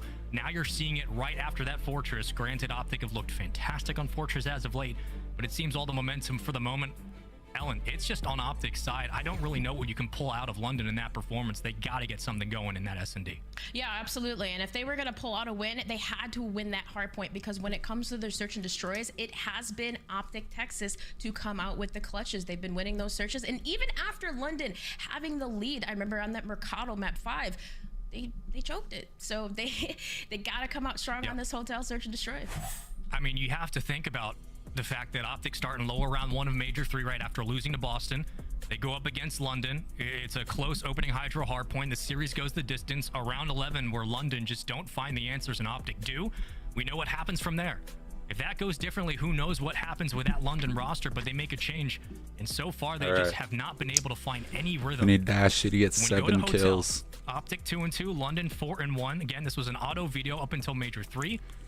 For OpTic going into this, it's easy peasy for Shotzi Bruce. and Hook have looked. We talk about the sub battles, the parallels with the ARs as well going into this seven series. kills in his sleep. Shotzi and Hook. It's going to have to be them going into the hotel. But Ellen, when we look at the AR battle as well, and we look at the staples between these two teams, you can't go anywhere else but Dashy, right? Big Bruce, how good he was in that opening game, and how great he's been as of late. Oh yeah, absolutely. I mean, just overall statistics here, 1.11 KD, and his hard point he's been slaying, and his search and destroy is the highest, 1.23. You can always count on Dashy to come up with those crazy clutches, and you know, one of the things that I love about him as a player, even if he has an AR or a sniper, sometimes you could be looking at him and he'll quickly pull out a sub when you least expect it and be in your face. So he always, sometimes too, in those 1v2, 1v3s, plays unpredictable. And I mean, he's just so smart as a player over the years. It's always been an honor to go against Brucey, but let me tell you, that hasn't happened in a long time, Spaceman, and I hope it doesn't for quite some time. It's an honor. For others, it's an absolute nightmare. Let's just be honest with that. But when we look at Hotel coming up, again, you're already up 1-0 in the series. We need Scraps to get less than 6, and Dashy to boot for London do come down to some of those decisions. Those subs up close have to be a little bit better, right? The AR battle is always going to be there, but the first blood conversion's been great for London. That's the highlight so far. Sample size against LA Thieves was not great. It was a very quick series, and now they're on the brink of going down 2-0. But we do have to look at their records overall. This is a map that London love. 4-1. They absolutely have what it takes to slow this OpTic roll, but the Green Wall are out in full force today. And you have to remember the last time that London did play this hotel search and destroy. Let's go. It was March 4th against the Toronto Ultra, and they did take it 6-4. So I mean, that on your side, you know that you have some comfortability there, and you have been able to beat a really good team on it. Got to see if they get to do it here, but let's see. Off the break, it's slow start. Both teams just waiting for that first pick. It's a chokehold over to B. You've got no room to work with and no budget if you're Yuli. You peek out, Shotzi will punish, but your bomb carrier is the man on your screen. Waiting for him to make his impact. We know how great he is, how wonderful he's been in the Challengers Elite Series, has a couple of championships to his name. Still trying to fit in with the London personality, but they're going to start their slow creep and approach. A will be the call. Scraps with the snipe. If he finds the pick, the bomb should move. Now to completely giving up A. Don't spot Dashy actually on the cross. So beautiful setup from OpTic Texas to play the retake here and just focus on controlling the middle of the map. Dashy able to take down Scraps, and there's Shotzi taking down a Sim. So now that forced London Royal Ravens the bomb down. So far we're doing good. In a 2 versus 4. I mean, that stun just gives away info. Now the slow swing OpTic playing their rotation appropriately in London. Bit of time on the clock, but not much. Nasty, who's been an X factor for this team against OpTic in the past, needs to have a similar result, but everybody falls. It's a 1v4. Everybody stop stealing Dashy's kills. Everywhere to look, nowhere to run, finds one. Yuli trying to make some magic happen, but he will get crossed and shut down round 1. OpTic. And that was just a beautiful setup there. I mean, OpTic completely decided to just give away A. You have teams just watching the cross from couches, and final kill. Let's go. Spots one, he gets that first pick onto Scraps, and then I mean, so what is that, 2? Able to reposition. Let's that go. Chaos for London, and quickly, Shotzi able to pick up one more, and that even it up to 2 versus 4. That was just clinical round from OpTic, and looking really quite comfortable. You know, I think for a lot of people, the question after the major was, can OpTic continue this run that they had online, right? Like Ghosty has one of his, honestly, his best individual performance. The entire team seems to turn it around. They go on an absolute tear on the hard points, come up just short in the grand finals, but so far OpTic are answering the questions, and Hook is answering the response. That's 2 in a row right into the kitchen. You're getting bullied offensively, and the bomb hasn't even been grabbed. We're just playing TDM at this point. Get killed by Dashy real quick. Fall. Yuli and Scraps are last alive, and they're just trying to recover their bearings. Man, OpTic was warming up, shooting ball before this game, and I mean, not even grabbing the bomb, just going in full force at B. Hook on a 2 streak right now, dodging the nades, but I mean, the repositioning in the back, you might get something, but Hook at least has Shotzi there to help him, and that bomb is working its way towards kitchen. Nightmares, but here comes Hook, even bigger. God Through damn. the side door, this is going to be easy to pick up, and Scraps puts one in the dirt, and Hook puts this round away. All smiles, 2-0. And what a fast round that was, too. I mean, aggressively push through Freezer, get into restaurant, get in there. Hook picks up 2 with that aggressive sub, but you also had Dashy, too, who's tucked away in the back. So if anybody tried the flank, boom, they had it. And that was the problem, too, that London Royal Ravens had when they played OpTic last time in their Search and Destroys. They weren't picking up the flank. So, I mean, like, I don't know. You would think, Spaceman, one person making this big of a difference, it's just crazy. It's crazy that this London Royal Ravens is the same team, but they gotta watch out. In the last matchup between these two, the biggest conversation was, can you shut down Hook and Shotzi? Can you limit their ability to make plays? If you do, you have a chance to go the distance. So far in this series, they haven't limited anything. They've been giving them all the space to work with, and the kills have followed quickly after. Dashy with the snipe in his hands, we know what he can do. Let's stay here for the moment. Everybody breathe. Oh my goodness. And Scraps gets put in the dirt quickly. Sorry, I'll turn this Numbers up a little bit advantage more. to Texas. Yeah, let's say Hook maybe he spots some information, but Ulysses playing very, very patient, takes him down. But that bomb, he's gonna stick the plant. Nasty does get it off. Shots from Asim. Complete bedroom control for now, but Ghosty, that's the knife. That's not what you want, but that's the repositioning. At least finds the kill in a 1v2. Trying to make this a 1v3, but he's getting pinned from every single angle. Still, London not cleaning up the kill, but they eventually find it, finally. Tell me it wasn't Some signs of Scraps. life and positivity for London. A desperate round at desperate times. Nice. Indeed, and that's what they needed, right? They needed to stop the bleeding, but they also needed to figure out a way to convert that first blood. And Ulysses playing very patient there. And that engagement with Hook, able to take him down, and then Nasty swoops in for the plant. The coverage there, the setup from the London Royal Ravens, successful. But OpTic still leading this series 2-1 now. On the attacking side, we saw them play aggressively, missed the bomb in the spawn the last time, but you see it this time around. They are going towards B again, and kind of similar setup last time, but this time they have the bomb. I mean, defensively, OpTic again and SND is so hard to push through, but they are making their presence known very quickly. Bomb carriers, Ghosty, first blood as well. Texas on the board now. And a slow crawl from Yuli will watch the cross, but can't hit the lineup for Scraps. That's a shot you like back. Yeah, to see if that bomb was going to reposition over towards A, but it looks like it faked and went back towards B here. But that was a huge kill for Hook to open it up over at B. So you see that bomb repositioning, making London think that OpTic is going to go towards B, but we'll see if they Yuli might be able to catch him on rotation. He just needs time. Gets it. He finds one. Yuli can't reposition. Let's go. He wins it. Tries to even it out. A 1v2. Scraps with a snipe in hand. Okay, we just need 3 more kills out of Dead zones to Dashy. work with as well, if he so chooses. But with 20 seconds to play, And we need Scraps to get bodied it's here. going to be a quick plan today, as quick as you like. Just doesn't know where Hook's at. Your Hook, don't move. He might need to spot over here him, but there it is. Positioning from Hook and the re-wrap from OpTic. Very cautious play, and we'll say that was the possible there from Uli there to stop the play when they were over at restaurant, but the positioning, the trades, the 2-piece did not happen. Now OpTic leading this 3-1 now. And that's still, you would have to say, Spaceman, they're still feeling pretty comfortable. There's no reason not to at this point, but the game 1 was just kind of a bit of a wash for London, right? Going into this, it's a little bit more even killed, you'd like to say. Call will be to be. Default on the setup so far defensively, OpTic. Maybe watching their crosses as Hook will fall back, just gets enough of info to give it out to the rest of his teammates. Now comes the call to swing as well. Numbers fly over. You need a first blood if you're London to really make this feasible. Hook in a great spot, and he'll play his life. Yep, he's gonna back on down in the reposition from London there too. Look at Scraps on the other side. He might actually take down Shotzi, and he does. So the A site is open. And the information is there for OpTic, at least one member. But we'll see where London takes this bomb. It looks like they're going to try to fake out OpTic. Pulls a couple of members away. Who could play spoiler here? I wasn't sure if they were going to cross, whether or not Nasty saw this swing on the opposite side for OpTic. They saw numbers there. You elect to go to B, but Hook, great shots as well. And the follow-up, the collapse. Texas, numbers Hook is around cooking. 3v2.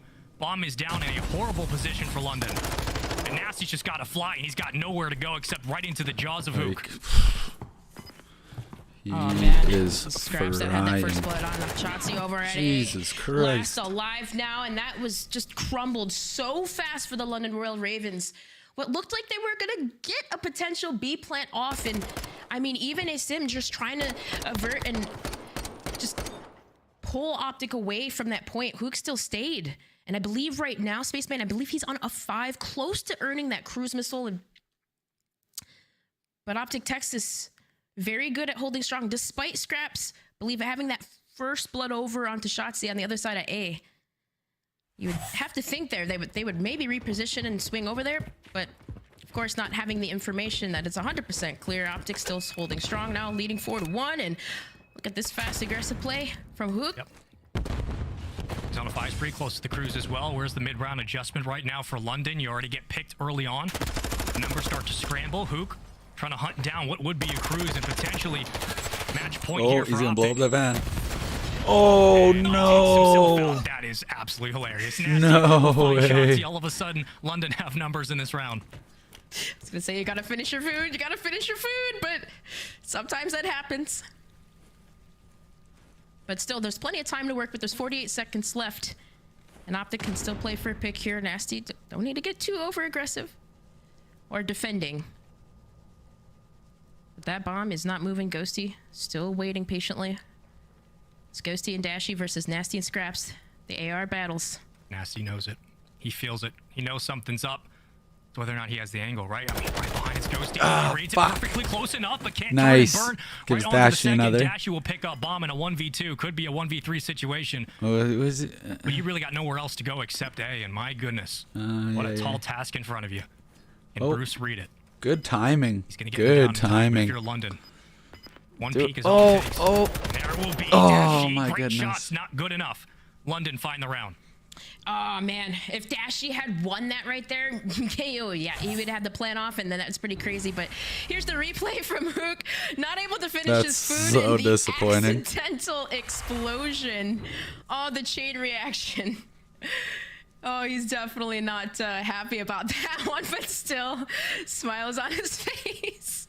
Smiles on his face there, Spaceman, still not worried. And it stinks too, because I mean he was on a 5 streak too. Look, I don't think there's a single soul in chat or even us who's thinking, yeah, that's gonna happen in that moment. That nade looked pretty far away from our point of view, but it definitely did. Regardless, it doesn't even matter. First blood yet again. OpTic converting, rolling their rounds Dashy, into one more, wins. please. Granted, London were able to even out the numbers, but Hook continues to go on a roll. Doesn't need the cruise, just needs his own gun. 10-3 for him. Shotzi letting nades ring out, but I mean, it's just chaos for the moment. The complete setup broken down. London, how do you recover onto A without numbers? Yeah, that was credits to Shotzi on that first blood there to stop the setup, and then Dashy, of course, sitting middle does pick up Nasty, so now Scraps last alive here. The bomb is down. There's 43 seconds left. If you're OpTic, this is definitely a win. Just go ahead and full send challenge, and there it is. Brucey from the sky, raining in like Batman. Is that who it was? And my goodness.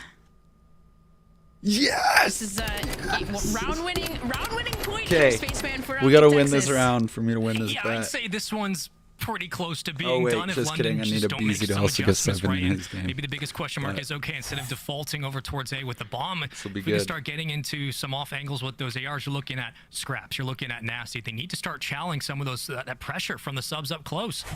I mean, Shotzi and Hook are literally running right into those power positions, and no one's getting an angle on them. Nasty at 4 and 7, Yuli at 3 and 5, but the lack of Oh my presence for god, the yeah, ARs Dashy has got been 9. Let's go. a detriment right now for London as Dashy and Ghosty Scraps is find at 2 3. more. Okay, boys, finish it off right Going here. into round number 8, I mean, this one is getting out of hand very, very quickly. Shotzi playing with everything, and Hook cleans him up. Guardian Angels there, 4v1. This could be a 2-0 series lead very quickly. Let's go. That's it. Done and dusted. OpTic Texas looking strong Exactly from what start we to needed. finish. Warming up on the basketballs earlier. I mean, my goodness. It was the subs so strong, Spaceman, and you're absolutely right. Like, every which way, every setup was being broken, and those first bloods were always going to Texas. Seemed like the one round that the Ravens were able to get that first blood, it was Ulysses shutting down Shotzi, but what do you do when you have Hook always there? He went 12-3. 4 first Insane bloods stuff. for Dashy, by the way. Let's just put that out there just to start, right? Like 4 first bloods, everybody else gets involved as well. You have 1 for scraps. When we went into this game too, one of the stats that popped up was just the percentages of first bloods that London were able to find and then rolling those into round wins. It's going to be very tough to shut down OpTic Texas if you don't have the first bloods to boot. Losing numbers quickly, Asim 2-7, the sub pressure. It was essentially Hook and Dashy versus everybody else in a 2v4. And that's kind of how this one went. Just like the opening hard point, so goes the S&D, 250-68 and 6-2. We now got Expo coming up next. Ellen, there's a lot to jump into. Expo, sure. When we look back at this series, you can't help but feel like London had opportunities here in this series to make it interesting, to potentially send it to a 4 or 5. Yeah, and have found nothing. Yeah, found nothing. And I mean, if you're London, you pick Expo over LSU, you're 0-4 on that. But this is your chance to come back, right? We know that this is a map that not a lot of players have had as much experience on it, but for OpTic Texas, the advantage for London is that their controllers, they're weaker game modes. So I don't know. We'll see if they can get anything going. But with how strong Texas has been looking since that Major 3, since they've made that run, Yep. I think they're going to go the distance. I think this is going to be a 3-0. Look, the positives for London is that OpTic is not the best control team in the game, but London have to turn things around. We'll find out if they can actually do it. Expo's coming up next after the commercial break.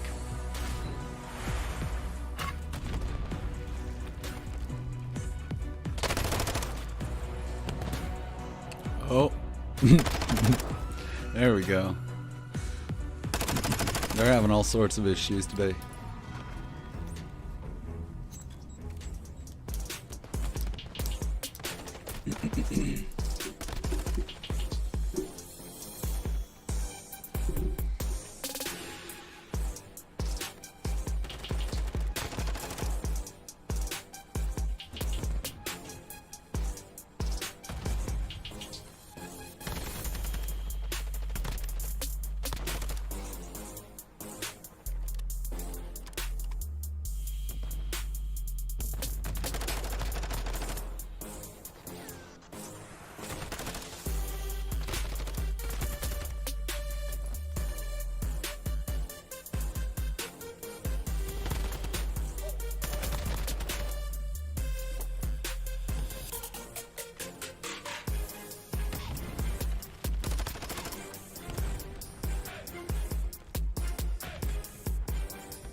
Welcome back, everybody. At least your channel points are probably looking pretty good, as well as those pick'ems, because OpTic Texas are currently up 2-0 in the series, and London have been trying to fight tooth and nail back into it, but it has been too much from the likes of Dashy, Ghosty, Shotzi, and Hook. Ellen, when we get into the series, we look what's coming up next. Talk to me a little bit about Himmelmatt and Expo coming up. Granted, we've only seen it really once so far this weekend, but a lot of teams electing to leave it, some electing to scrim it. Now we're seeing it here on Control. Yeah, and I mean, just from what I've noticed from this map, because I personally too obviously haven't had too much playtime on it, it just seemed like it's a lot of the sub game, right? Getting those subs get mixy, you know, over at the theater, over inside of the steps at their base by the bar, but you always want to, of course, keep applying the pressure because we know Control is a game mode like that. Sure. But if you're London, when they played Control against the Thieves, they let Kenny drop a 2.25 KD on them. So yeah, don't let that happen this time around. You know, we look at Himmelmatt being like dead center in the middle of the series, and we're thinking, okay, if London can steal an S&D or the hard point to start, there's a chance we could get the ball rolling. The ball is now sitting flat. It's off a cliff. You have to find a way to sort of bring your morales back, because London are still much better than what they're showing us at this moment in time, but we're going to have to see their personality kick into high gear, and maybe it is on a neutral map like Expo coming up. When it comes to the keys to victory, we still talk about the AR presences in this series. Dashy's been fantastic as always. When we look at Nasty and Scraps, that's where we need to see some makeup happen for this London Ravens squad. What are you seeing, Ellen, that needs to drop down for London to send this one on its way for a potential map 4? Well, they need to have their ability to slay. Of course, we need those ARs in peak prime position, and I'm really looking at Nasty here, because when they had Paul X, I feel like maybe that just squad complemented each other better, but like he was the one that was like the X factor going off. I mean, even in the Control stats, I believe he had a 1.48 or something like that. It just went insane. So like we need Nasty, we need him and Asim to just both pop off and complement each other here, and then of course just Scraps and Ulysses be able to fill in and do their thing. We've had the benefit of the map being out a couple of times, and specifically in those rank play challenges, we've been able to fly our way in and find out what's really going on here on Expo. But when it comes down to London, keys to victory at the moment, taking a map at a time, and you need the subs to step up their pressure. I see them on your screen flying forward and finding kills. With that, it's a good start for London. They're picking up kills left and right, and they have some positioning to work with already over at A, half tick through. Yep, and this is exactly what they needed now. The team just popped that dead silence, so there's a stun check out, and on the other side, OpTic are looking to funnel and push forward towards A, but a couple of ticks captured over here, and still the damage has been stopped, at least over at the A site. The tick has been saved, but now you see London Royal Ravens flooding in towards the other side, that upper northwest side of the map, and 3 and over by the point. Asnev in the hands of Nasty. Asim 4-1 currently on the point. Will fall off. With that, Ghosty picks up. And so far, so on. Yuli on the opposite side of your screen, finding a player running in front. It's Dashy. Make it 2. Good shots from Yuli, trying to clean up the last, but here come the reinforcements. Cavalry is in. 26-18. Make it 17. Numbers fall. OpTic trying to get back towards the point. But here comes the stack. London are on B, and they're making quick work out of it as well. Oh my goodness, and you guys didn't see it, but on the other side, there was a huge save from Dashy, I believe, or the help of Shotzi over at A. So still, the bleeding, though, at B is happening here, and the team kill and the explosion from Hook again. Scraps is going to work to try to capture B, but still, Ulysses left there, and Shotzi to take down 2. Will stop the damage, but for the London Royal Ravens, they have half the battle that has been completed here. 45 seconds left, and they only have to worry about both 1 tick at A and B. I mean, that's a huge 2-piece from Shotzi. It just shuts down all progress over at B, and he's still roaming. He's still flying. London don't know where he's at the moment. Though London do have numbers, they gotta hunt him down, and they do so. Rewarded for their efforts and successful for the moment. But Hook's been an absolute nuisance in this series for London. For the moment, he continues on his spree. They will get B, 60 seconds on the clock, minute 29 to work with. Essentially S&D at this point. Try to play through the trades and the kills. Shotzzy slowing it down, but Asim wins the gunfight up close, and here comes London on to A. Yep, and then there's the stop from Ghosty. He's gonna work on the bottom side of the map here. That was a huge nade to take down Asim off the point, but you see Nasty, and I was gonna say, get some information there where Ghosty was. That's a huge kill, but for OpTic Texas, they're gonna force these engagements long range, it seems like, because the middle of the map is where London Royal Ravens seem to thrive with those subs working bar. But ASM now with that dead silence pop, there's 56 seconds left, is gonna work to make a play. And Shotzzy has absolutely no idea that Asim's behind, so as this one unfolds, you're just looking at picking numbers of OpTic apart, but you still have to get over towards the point for the moment. We will. Player 6, that Yuli, he does go down. Asim now making his move. As OpTic are spread out nicely defensively, and they can watch all those crosses. It's going to be difficult to go unseen, but for London, trying to stack their numbers and make one final push. You get one wave down of OpTic, you get onto the point, but OpTic are not letting anything through for free. No, they are not, and credits to Shotzzy, who's on a 3 streak right now, who was roaming in that northmost side of the map, kind of forcing London to spawn over here. And now making quick work too. You see Ghosty set up, so far pushed forward, and they have complete control of this bottom side of the map here. 12 seconds left. London Royal Ravens gonna make the last attempt to make a play. Kook, roaming, slaying, finding 2. Time dwindling away, and OpTic stands strong on defense. Scraps doing all he can, but the green wall does not fall. Yet again, when numbers are down, they find the clutch kills. And OpTic find more ways to win. Yeah, and I mean, off the break there, London Royal Ravens had such a strong start, and Asim, he was really working the middle of the map. I mean, it just seemed like from the beginning that they had control. But I mean, just OpTic Texas did a really good job at just holding control, and you saw Ghosty pushing so far forward on that bottom side of the map over by the house, and just always forcing London Royal Ravens to spawn north by the theater. So that was a great stop, a great defensive round here. Now on the attacking side, OpTic working A off the break, and Shotzzy with the first blood. When it comes down to the multi-kill game, OpTic's been all of them so far in this series, but very far pushed off for Ravens defensively, trying to make sure that they wipe the point quickly and get back to their numbers as they do. Dashi on your screen. We know what he's been able to do so far for the majority of this series, and still roaming, but Yuli will punish him. Can't find the angle, but here comes London, a 2-2 split, and Deddy popped. Ghosty now trying to make a play. Yep, dead silence is popped there, but Nasty is able to spot him.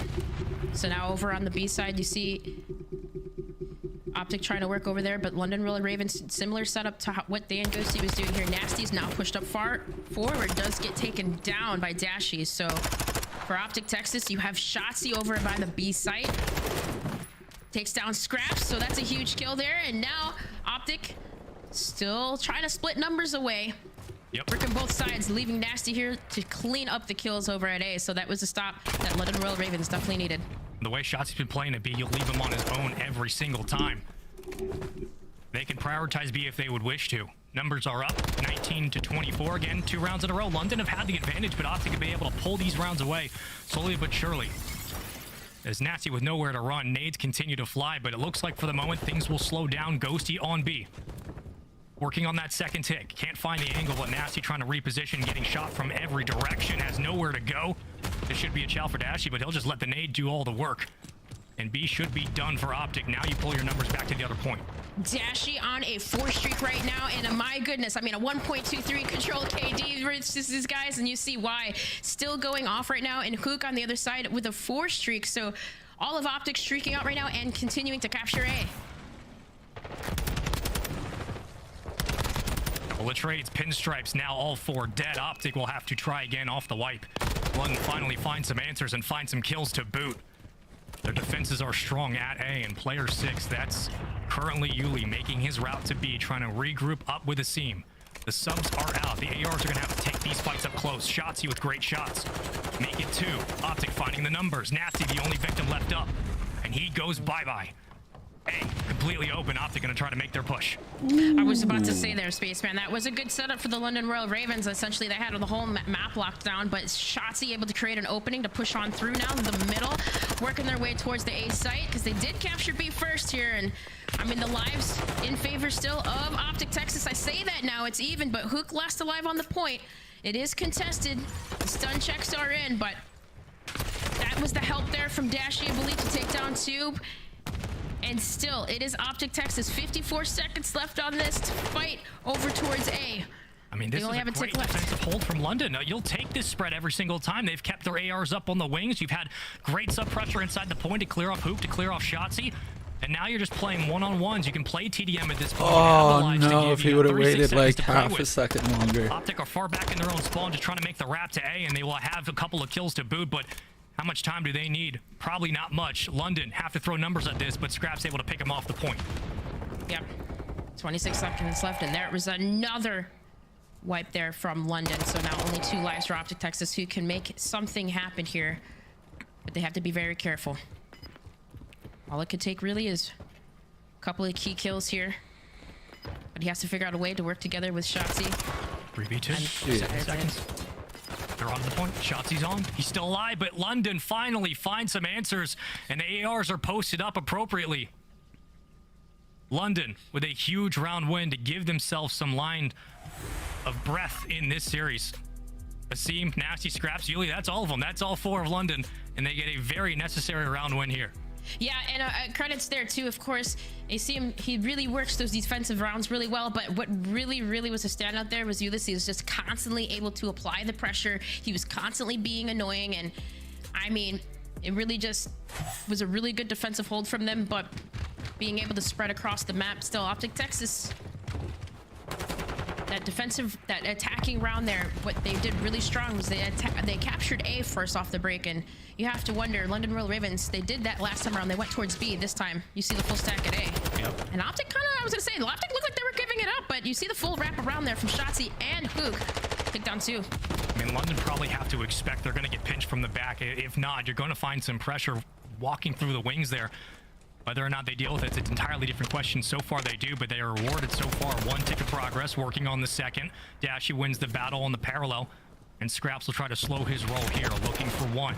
Dashy finds another victim, make it 2. Everybody falling. London had good progress today for the moment, but as of now, it's been all of green in the kill feed. They'll have to try again off spawn. London set up nicely, but so are Texas. Yeah. And I mean, again, you see Ghosty pushed far up on that bottom side of the map, forcing London to spawn on that most northern part of the map. And you see number 6, Ulysses, they just spawn up there. Asim is going to try to make something happen, but he's got to wait for his teammates to come off spawn. What OpTic Texas is doing here, Spaceman, basically, yes, they're completely isolating the London Royal Ravens. And I mean, despite Asim just getting that 1 kill over by Bar, I was going to say that there's 2 more that were able to take down over by the A side. So this could be opportunity here for the London Royal Ravens. Now's your time to stack. They'll give OpTic an opportunity to come in for the contest. Get A done and dusted. They do. Another minute on the board. Now you try to play through the kills. Asim gonna pop Deddy. Turns and burns onto Shotzi. Here comes London. Right off spawn. Plenty of time to work with. Plenty of kills as well. And they'll start to make their move above the bar. As Scraps just looking and praying that Shotzi will go down quickly, but Ghosty's there for support. The Overwatch quick in for OpTic. Yeah, and these are huge engagements for London to win, essentially, because you see Asim still has control. Nasty being so far pushed up into their base, he's able to take down Ghosty. So this is kind of what I was talking about, Spaceman. If the subs can get over here on this elevator side in this theater to create chaos, maybe they can get something going. So on the other side, both Asim and Ulysses take down a couple, and well, now this is the opening that I was going to say that the Ravens need here, able to take down a tick. OpTic contest. Scraps to the back. He gets cut down. Shotzi's in. Numbers up top. It's Ghosty with nades flying out, and you just hope there's a trophy down. I don't think there is. Here comes Ghosty for 3. And there's the wipe for OpTic. They will clear off that 3rd tick. 38 seconds to go. London will have an opportunity yet again. 9 and 20. Make it 10 for Scraps. Not his best game. They're going to have to get through this green wall somehow, but it does come from the back. Shotzi still flying, still roaming, finding kills left and right. London just trying to throw numbers at this point, and they gotta go. Yep, And you have to take care of shots. He was on the other side there, but the information is in. There's only 20 seconds left. The London Royal Ravens, the advantage is here that the ASIM is able to take down Dashy, but both Hook and Ghosty take down another 3. And now all last alive, it is Nasty. That is a full wipe for the London Royal Ravens. Nasty and now one last push, but not enough time. Yeah. This round was done. Nasty was taking a one-on-one against Ghosty at mid-map. He was essentially leaving a 3v4 hit over towards the point, and OpTic were just playing numbers. They were winning the gunfights, and Nasty has nowhere to go when everyone else drops. Dashy for 3 in the kill cam. When you need the ARs to step up, OpTic have answered the call. London still just trying to find their way towards B. Needed one more tick, could not find it. Into round 4, 2-1 advantage, 2-0 series lead at the moment. Texas just need one more.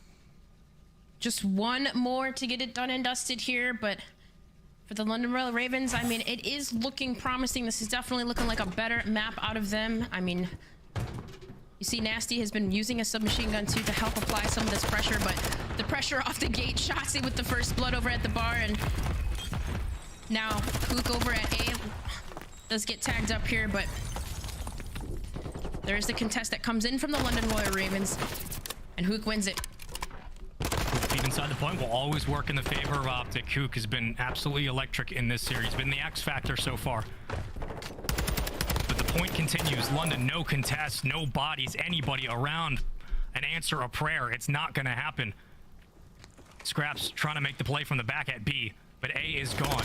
OpTic very quickly off the back of Hook and Dashy will find themselves another minute and find themselves an absolutely green kill feed. It is everybody falling. B almost done, working on the first tick. They're stacking this one quickly. They want this series done and dusted, and I do not blame them. Yeah, this is looking like it is it. I mean, the full stack is it almost here. Ghosty has a huge battle to win, and he wins it. But I mean, number 5, number 8, you see Nasty and Sim both in the back trying to win these engagements. But that segment is going down. It's about to be captured here, Spaceman. Dashy, the only one up. Now come the numbers for OpTic for London. The only one around's Nasty. Scraps in the opposite wing, but he goes gone. And with that, everybody else collapses. That's going to be it. It's another quick cap. GG's all around. Fist bumps, I think, because, well, OpTic find a way, and they will themselves through that control. One of the first times you're going to see it here on CDL. Himmelmat looks pretty good from our eyes, and OpTic look just as good. It's a 3-0 in the series. London tried as they might, they just couldn't put it together. And 2 series back-to-back where they can't find a map. Yeah, 2 series back-to-back, and I mean, you would just not think it, especially the last time they played OpTic Texas when they did take them to that map 5, but of course that roster change, it's unfortunate. I mean, every single setup was being taken apart, but OpTic Texas looking stronger than ever. And of course, I mean, look at the non-traded kills in comparison, the damage, I mean, the slaying power is so strong. And London Royal Ravens, Spaceman, I don't know what to do. I don't know what to say about this squad because it's just completely unacceptable at this point. We went through the map mode list. We went through the bans and picks. We got them early. We said, okay, we're going to try to plot out this series, how it could go, how we think it might go, and what we'd like to see. We would love to see it go 5. We'd love to see the Hydro hardpoint, but London just doesn't have enough at the moment. It's clear they have to go back to the drawing board and figure out whether it's personality change, whether it's just simply the role change, right? You take Paul X off the main AR role, you put Nasty on it for the moment. Nasty looks good. The squad looks good. Now you bring in Yuli. Maybe that dichotomy doesn't work anymore. Something does need to pick up because at the moment the slaying isn't there. The rotational gunfights and hardpoints just aren't there for a London team that was so good at it.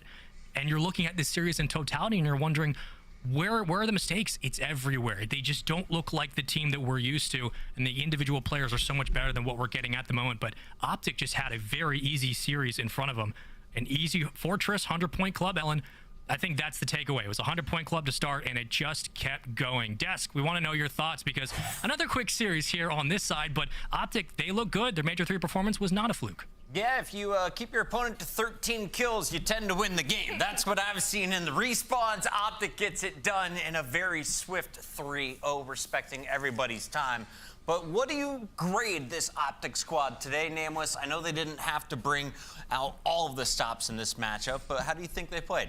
Fantastic. I mean, I look at the hardpoint. These guys have been unbelievable when it comes to Fortress hardpoints. Like 5 in a row, they've won by 100+ points.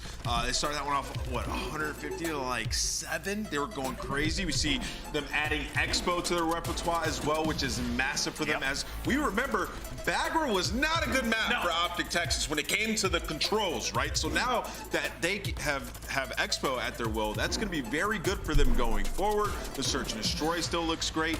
So OpTic, I mean, we all expected them to come in and win the series. I just kind of wanted to say, like, London, they are terrible. Yeah, chat is right now spamming hashtag free ASIM. Ali, let's talk about what could happen, though, for London. Looking at our standings, they're way back, right? They're about 7-8 games back of 8th place.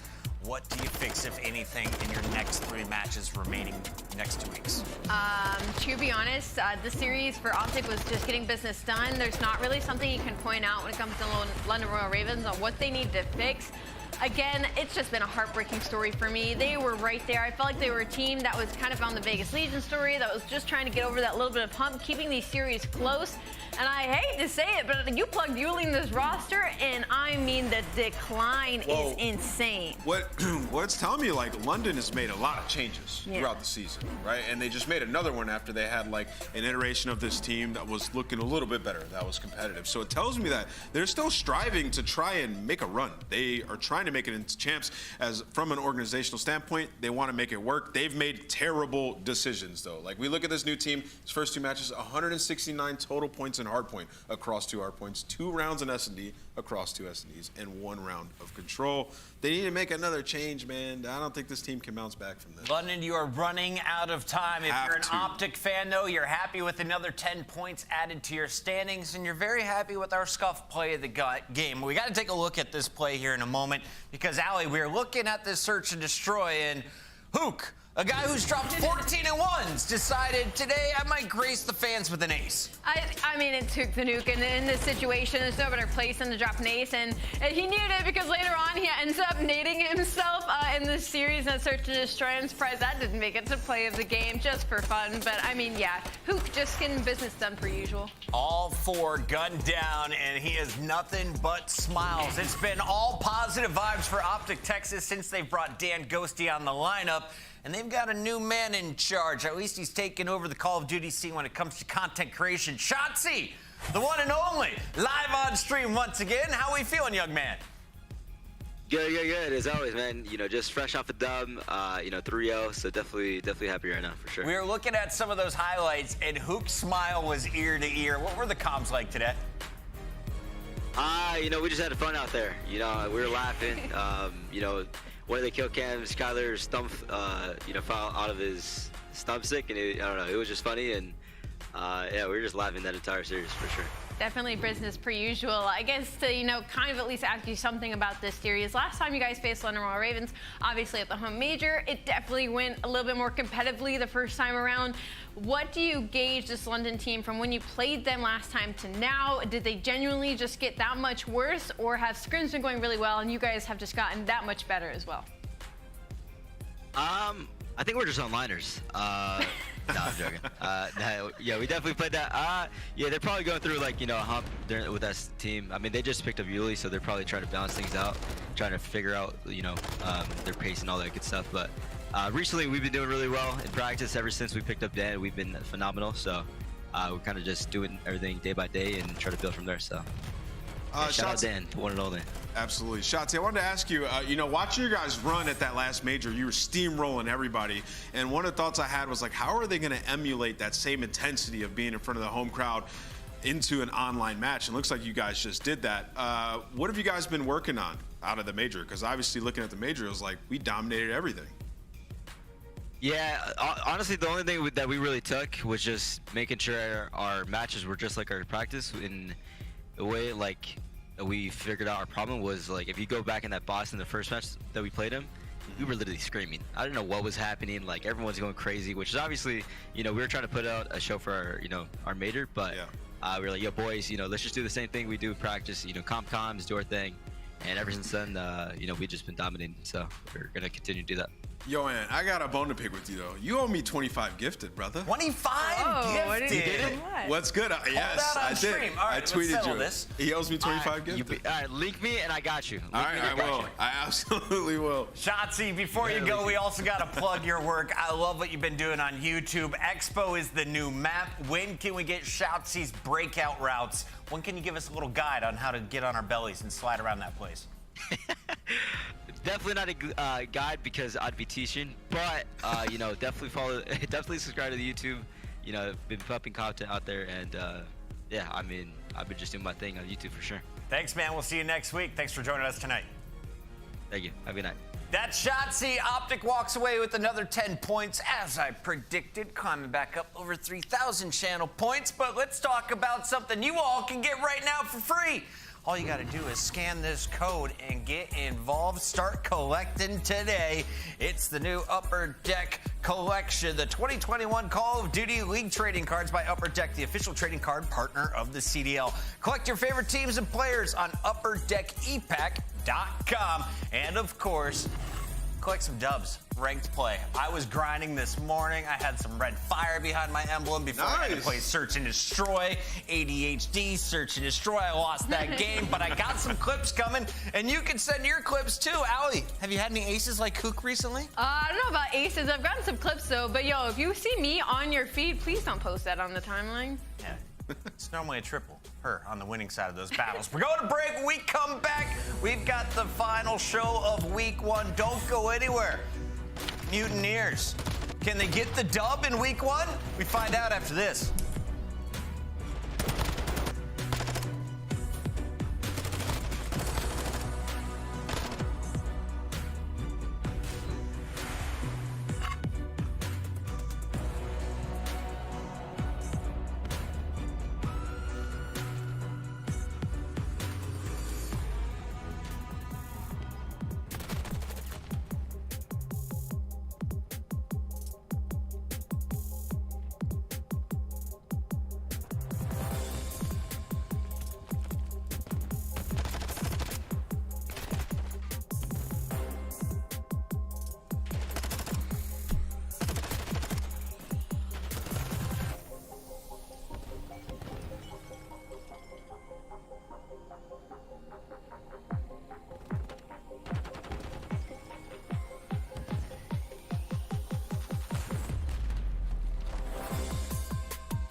racks, 100 racks up in my safe. I've been dreaming of pulling up in that Wraith. Check the stats, I ain't got too much to say. I got Gucci on my belt, but my pants sag. Wouldn't be surprised if my biggest hater made a fan page. You taking orders from your boss, you man-made. Grown at getting touched up by the handshake.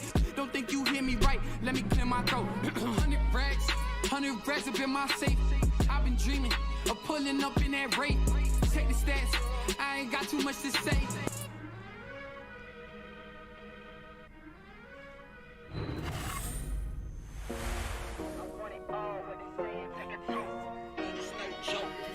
Give me the smoke, I want it all. What they saying, take a toke.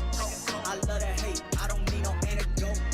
Better keep it light when you talking to the goat. It's no joke. Give me the smoke, I want it all. What they saying, take a toke. I love the hate, I don't need no antidote. Better keep it light when you talking to the goat. It's no joke. Give me the smoke, I want it all. What they saying, take a toke. I love the hate, give me the smoke.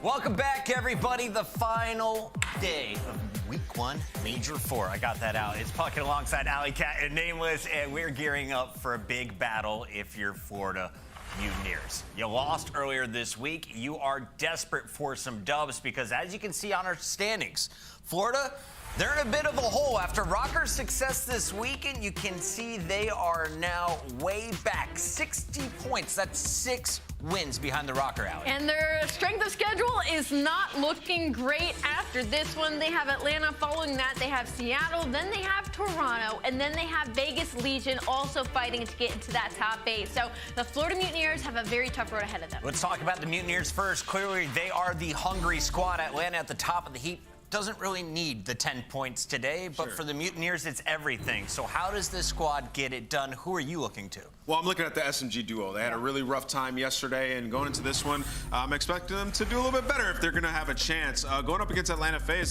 has not been good at hardpoint. They haven't been as bad as Florida has, but at least there's opportunity there for it to get a little bit scrappy. And then also, when you think about this Florida team and where they've had success throughout the year, it's been S&D.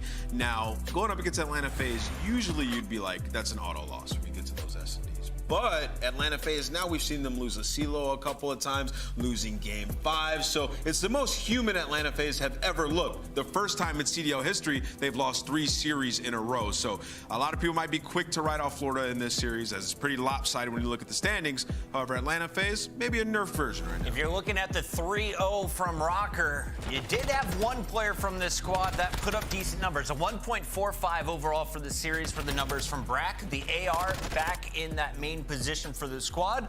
What does he need to do today in particular? I mean, the biggest focus is probably going to be those search and destroys for me. I mean, they're going against the best S&D team in the game in Atlanta FaZe, and Brack's going to be that guy. I mean, he has a 71% opening duel win rate right now. That's challenging everybody in Atlanta FaZe, who's over 50% right now. So Brack's going to be that guy when it comes to your first bloods and that first engagement, but he's going to need some help along the way. That 71 got me all kinds of excited. We're going to see some first bloods today. Florida, can they afford a Game 5 against Atlanta? How do you beat the squad that's currently #1 in the league? I mean, I think you're hoping you can get to Game 5, to be honest. Like, I know I gave you guys a lot of numbers talking about Atlanta FaZe and where they stand, but they've been losing to great teams, right? Like, this is a team, their last 3 losses, Toronto, Texas, and New York. And pause right there. This is the first time in franchise history that they've lost 3 straight. So this could be 4 straight losses, Ant. Does it happen?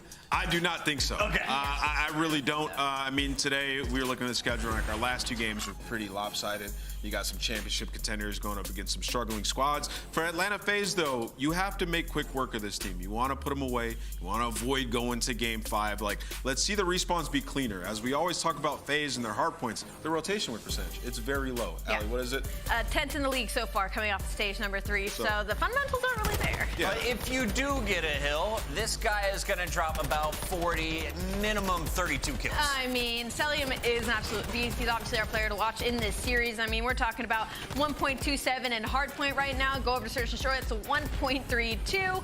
And not to mention, this guy is a 78% non-trade kill percentage in the league. So if Celium's getting into a gunfight, you might want to put your entire bank account on. He's going to be the person that comes down on top. Here we go.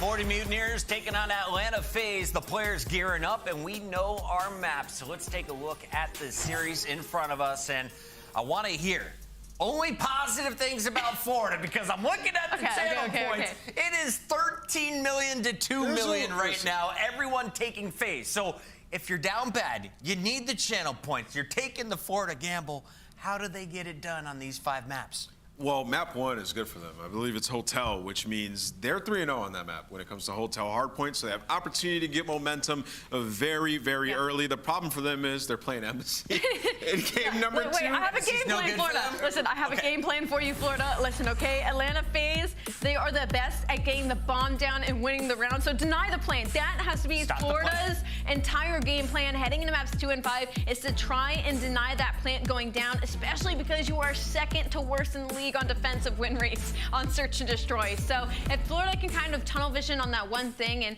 if you kill Simp, Simp is usually the guy with that bomb in hand, so at least you'll know where the bomb is dropped on the map. It's time to kick this baby off. 14 million to 2.5 million channel points. Florida, the underdogs, as we bring in our casters. Welcome to the main stage one more time. In black and white, it's Study and my guy Lando.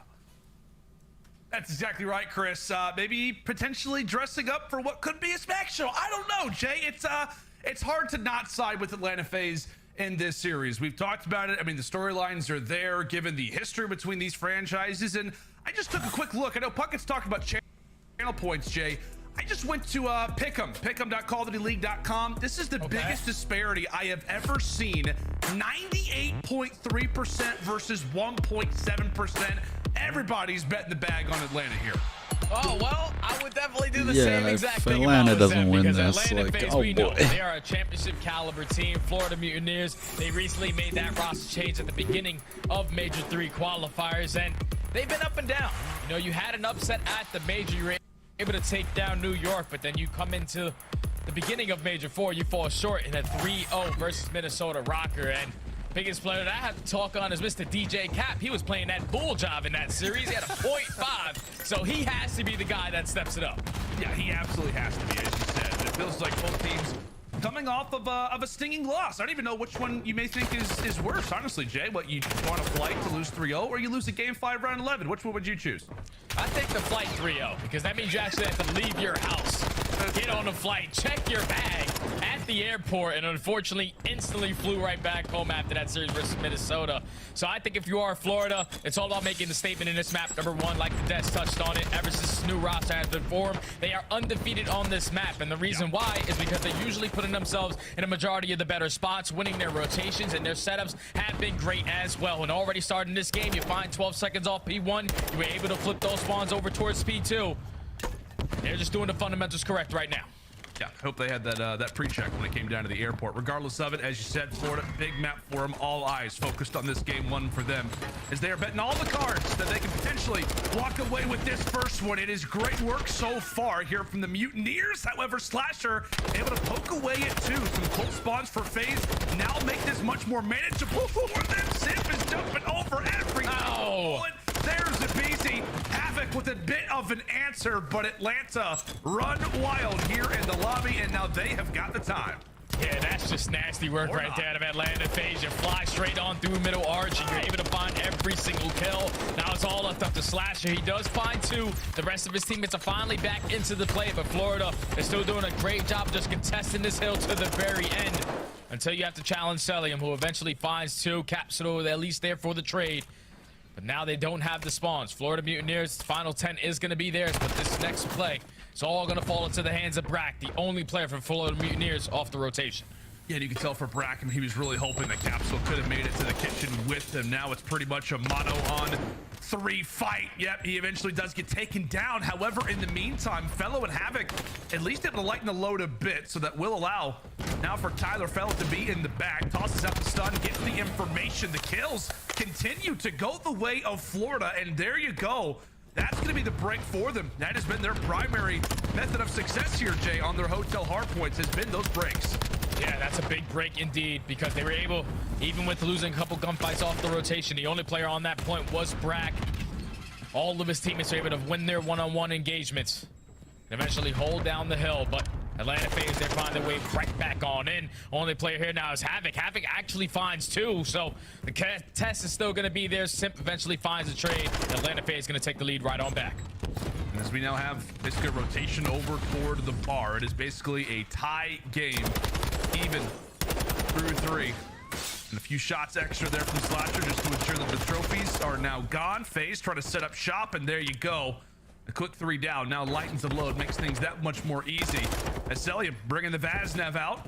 We've seen him do that on occasion, typically P5s on Embassy, but decides to bring it out on a 3 spree. We'll see if he can extend it. Eventually does fall. And from there, Florida find a few in a row, and now they've got the time.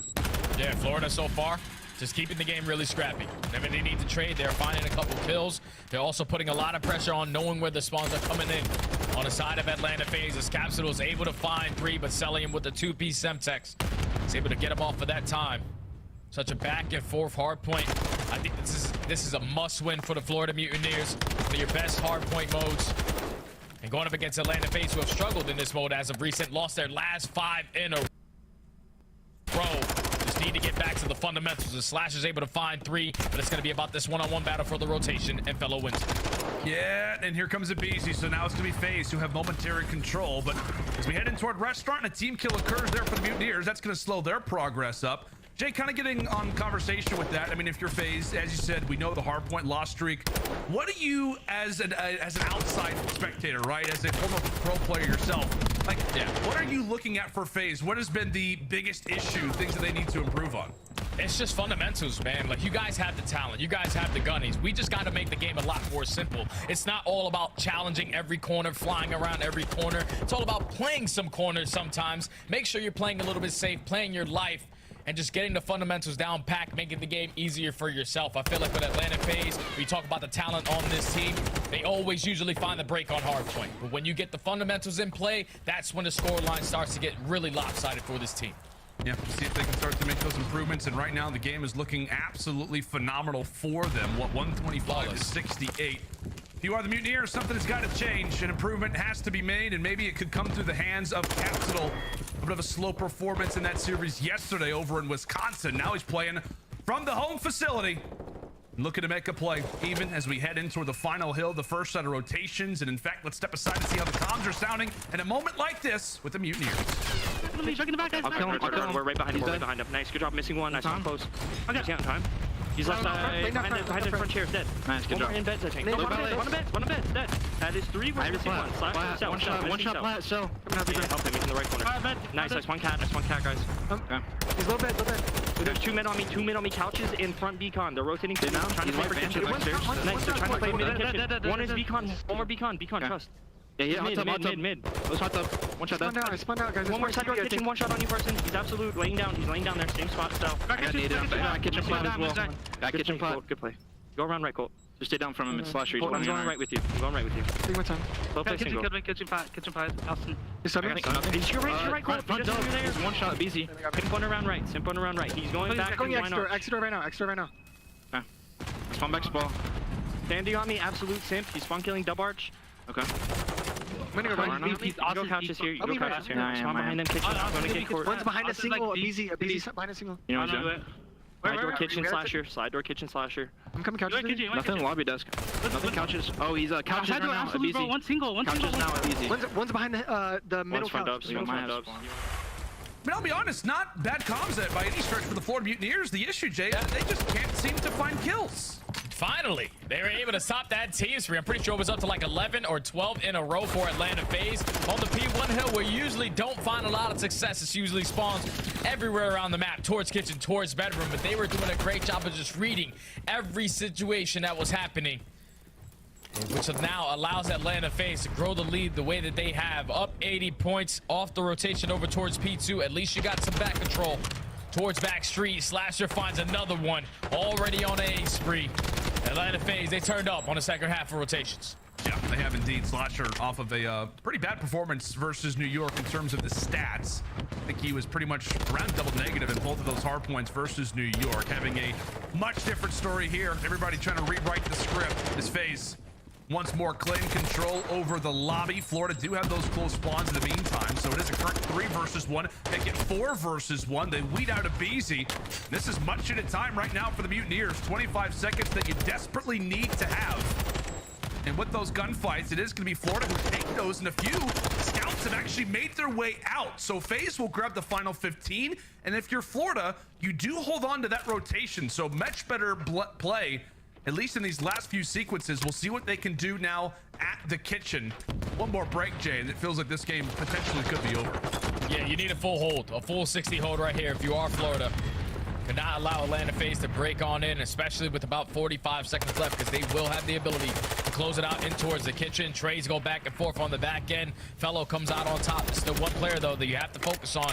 It's only Slasher. He's just trying to stay alive for his teammates to eventually pitch the front end. Liam and Simp combined for 2, so there's only one player left in the point. You're contesting it all the way to the very end, but Havoc, he comes out on top again with that SMG in towards the kitchen with 2 to hold on. Florida trying to make this one competitive. As we said, a break could really start to change the game, but how about a hold? How quickly Florida can get right back in this game, but here we go. FaZe a little late to the party, but they've eventually arrived. Quite a few cooks in the kitchen, and FaZe are turning up the heat. Wonderful work across the board from the squad. Another lovely team spree. It was 7 as a squad for a moment. Simp eventually dropped, but they can feel pretty good about that score line. The near turn on from Abizi is going to lead us to 226 to 152. You got to give it all you got if you're Florida, and this is not an easy hill to lock down, Jay, especially with the streak coming in from the skies. Oh yeah, the streak's coming in, and Simp on the flank. The streak is not even going to be useful, as Simp is able to find 2. Small is now flipped 20 seconds away from Atlanta FaZe, closing out in the map number 1. You see the spawns for Florida. They're all the way across the map. Now they have to try to attack it from bedroom side. Atlanta FaZe got all the info. They're cutting them all down, man. This game 1 is done. Yeah, this one's over. I've never seen a funnier cruise missile though, man. Like literally Slasher's just coming in over the top, and he's like, oh, everybody's dead. I guess I'll just go ahead and crash land this one. No big deal. Florida invests all of their chips in this opening hard point, and it does not work out favorably for them.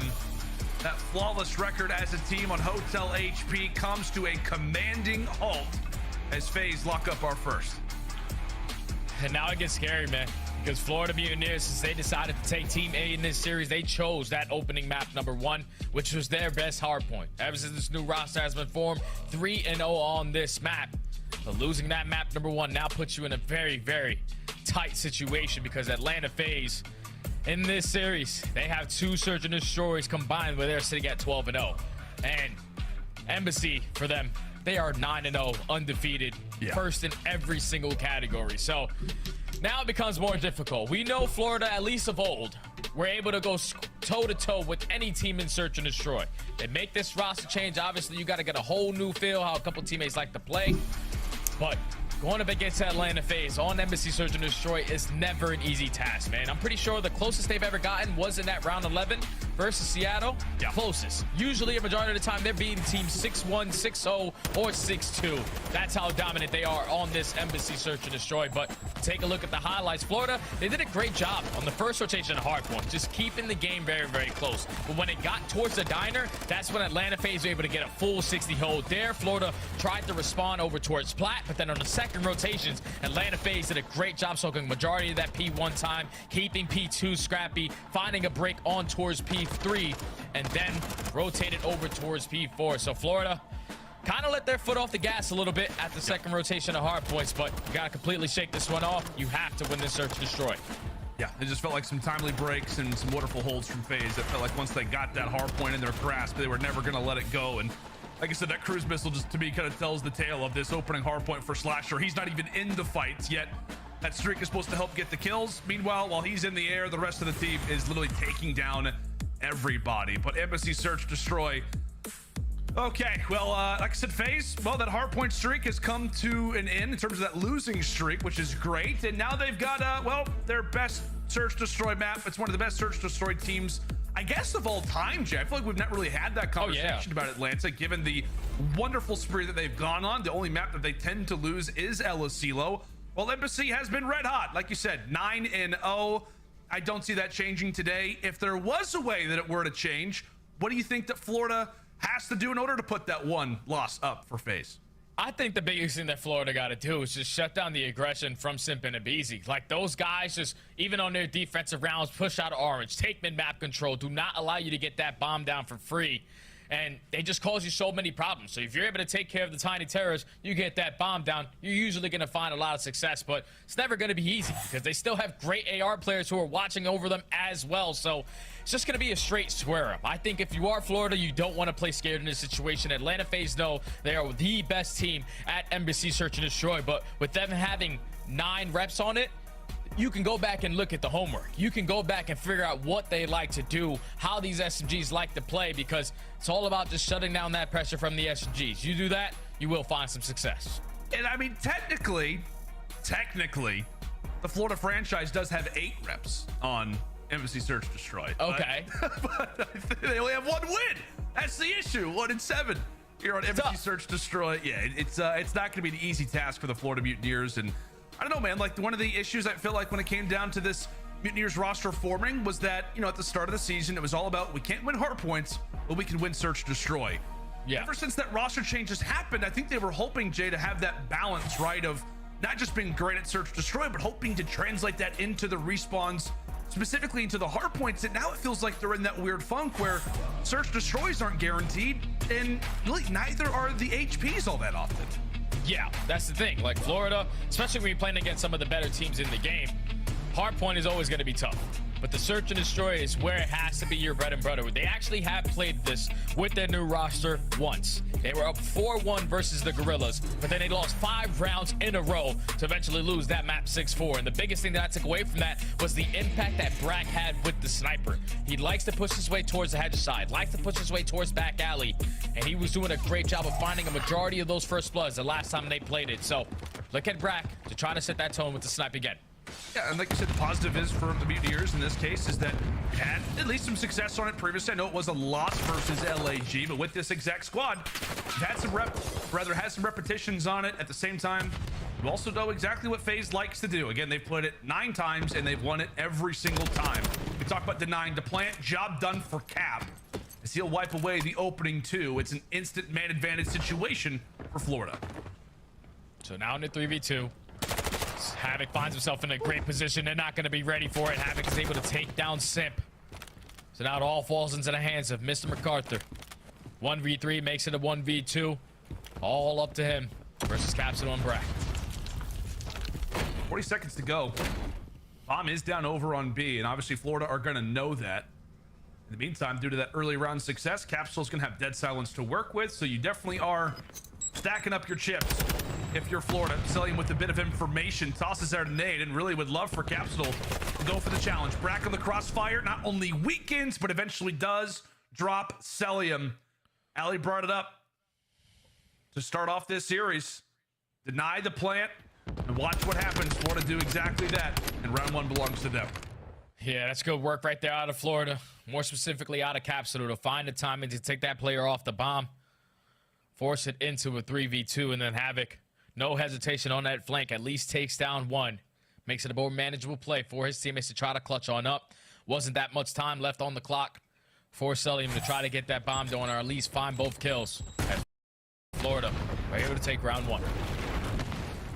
If they can add on to it, Fellow, always a master of strategy. Seen him do that really throughout his entire career, bringing out the boomstick. Really, that bullet now belongs in a pile of concrete. Abizi, no shocking, ends up walking away with the first blood. Capsule, hey, he decides to go for the challenge as well. High risk, high reward play does not favor him, and FaZe walk away with the first 2. So now in a 2v4 situation, the bomb's going to be down at the dead center of the map. This is basically an impossible round to win if you are the Florida Mutineers. Fellow does at least get some information onto a player sitting towards top AC, but Abizi's just waiting for his opportunity to strike. If Fellow decides to take a shot, Abizi will turn that corner with an instant and try to pick up that kill, but time is ticking. Bomb still down towards the middle of the map. Brack just invested his dead silence and picked up nothing, but at least Fellow lines up the shot onto a Beezy. 3v2. Patience pays off, and he knows this MC was actually over at top ACs. No way he hit that one. So I was gonna say he's staking his heart out. You're gonna have about a fraction of a second to hit that shot. Oh, nearly does it. Problem being is that there are 2 more players alive. FaZe handle business. Some lovely shots coming in from Tyler Fellow, but it does not equal out to their second round. We are at 1-1. And I was talking about Brack with the sniper, but I totally forgot. Fellow whipped it out versus Minnesota on that Mercado S&D, and he was hitting some shots. So young Tyler Fellow, he's making a former sniper very proud with the shots he's able to hit. But just not that much time on the clock. With bomb being down, Atlanta FaZe did not have to budge at all. As the Tiny Terror started off, finding the first initial 2 kills, and they are eventually able to close out the round. 1-1 now. And it's hindsight, right? But obviously PZ finds that opening kill. Capsule really just jumps into the middle of Abyss to give FaZe the early 2. Regardless of it, into round 3 we go. FaZe trying to go for that quick plant. We know the strategy that they love. Cap, he goes man. high. BZ's low. Plant is in, and now it is up to Florida to make the retake. Brack over the top. Meanwhile, it's Fellow. Can he hit 2 snipes? He's got 1, and Havoc ends up trading on the other. 30 seconds to go. 30 seconds to go. Someone's got to sneak on that defuse. It's going to be Fellow with a great route to make his way in towards top PD. You know that Celium likes to play that position, but this time it's going to be Slasher. The double chow comes in. Now it's all left up to Celium once again in a 1v3. Oh, they know where he is. They know where MC is hiding, and it will be a retake there for the Florida Mutineers. Great work inside of Orange to help cut away 2, and from there, Florida utilize those numbers, clear out top PD, and get Celium off the map. I mean, if he finds just 1 of those kills, it definitely becomes that much more of a dicey round, but it is Havoc over the top. Nice little sandwich there for the Mutineers as they start the search destroy off well, Jay. 2-1. Yeah, that's good work right there from Florida on the retake, especially with Fellow to push his way into bottom orange and go for a quick scope onto Simp. You usually do not see that happen versus one of the best SMG players in the game, but once he finds that kill, like I said, the beautiful route to jump in towards top PD for the double chow, you take down that guy, and then you get the information onto Celium to now put yourself up 2-1. But this time you're back on the attacking round. It was all out pressure through P2, and they're going to go for it once again. Yeah, love this call. Love the call from Florida. Instant blind counter. We'll see if Atlanta going to be there on the quick reach-outs, and yes, they will. They've got 3 players pretty much in ear's distance. Meanwhile, it is Simp. Long-range shots. He eventually does get dealt with. And in the meantime, it is also Cap. He's able to clear things away inside of this A site. And it is instantly left up now to the ARs of Atlanta. Celium and Slasher. The all-to-do. And Slasher will start things off well. MC with a massive amount of info right now. Oh, MC has a lot of info, but so do Florida. Is able to team shot onto Celium, take him down. Now it's all left up to Slasher in the 1v3. Dead silence is not going to be earned, but at least it runs out for Havoc and Brack. The time is starting to tick, man. It's a tall task ahead. All of Florida just sitting around that bomb, waiting for the trade. We'll see. Slasher elects to do so many angles, so many spots. Able to beat Cap for the first. Had some shots granted there for Brack. However, Florida remain strong. That is back-to-back rounds. Now for the Mutineers as they'll go up 3-1. Jay, what's impressed you so much? Or rather, what's impressed you so far about Florida? It's just their blind counter. They're not trying to do what everyone usually does on this map, and that's just instantly go over towards B, cross towards the sign, and try to get that bomb down. So they're making the SMGs on the side of Atlanta FaZe completely irrelevant because they know that's usually where the pressure comes in. Abizi pushes right up the middle of the map. He gets nothing, so he tries to go on that flank. But he wasn't able to pick up that kill, which eventually allows the pinch to come on in. You take care of him, and then eventually you take care of Simp. They're just making the SMGs try to overextend in some of these gunfights. Oh, and Big Cap instantly through the middle. He's got the information. Cuts away a Beezy, so plant denied. Bomb is down instantly. A massive spot that Florida has found themselves in. Cap with the left real estate. He's got to clean it up. Thankfully, Havoc is there to save the day.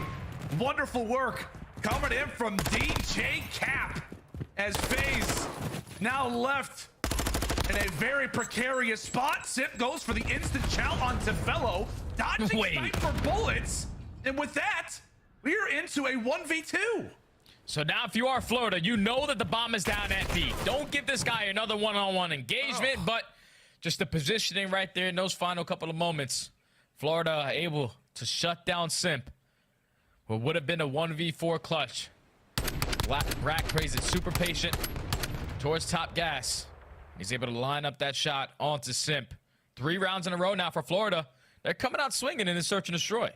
Yeah, they are, man. This is impressive work so far from the Mutineers. This is the search destroy squad that we really wanted to see since this team formed back at the start of the Major 3 qualifiers. As we've discussed, this squad, since they have formed 2-7 in their entirety in search, but right now they are taking it to the best search destroy team on their best map. Up 4 rounds to 1. We'll see if they can make it 5, and it all very well could stem off of 1 sniper bullet. Fellow aware of what could be the push toward the back. He's got Simp and Slasher to deal with. A stun to try and avoid, as Simp has now made his way inside of PD. A lot of things to work with. A lot of things to keep in mind if you're the Mutineers. You've allowed for somebody to get behind enemy lines. In the meantime, Celium finds that opening pick. Oh, that's a big kill onto Havoc, because he was the guy that was able to sneak his way on through Kitchen. Was trying to be the playmaker for Florida, but gets easily read. And unfortunately, Fellow not able to find that trade onto Simp, but at least Brack is there for that situation. Another 3v2 left up to Brack and Fellow. This time the bomb is on their side of the map, but Atlanta FaZe, they are on budget. They have every single cross watched. And Slasher, Celium, they set up the crossfire. Now it is all on to Brack.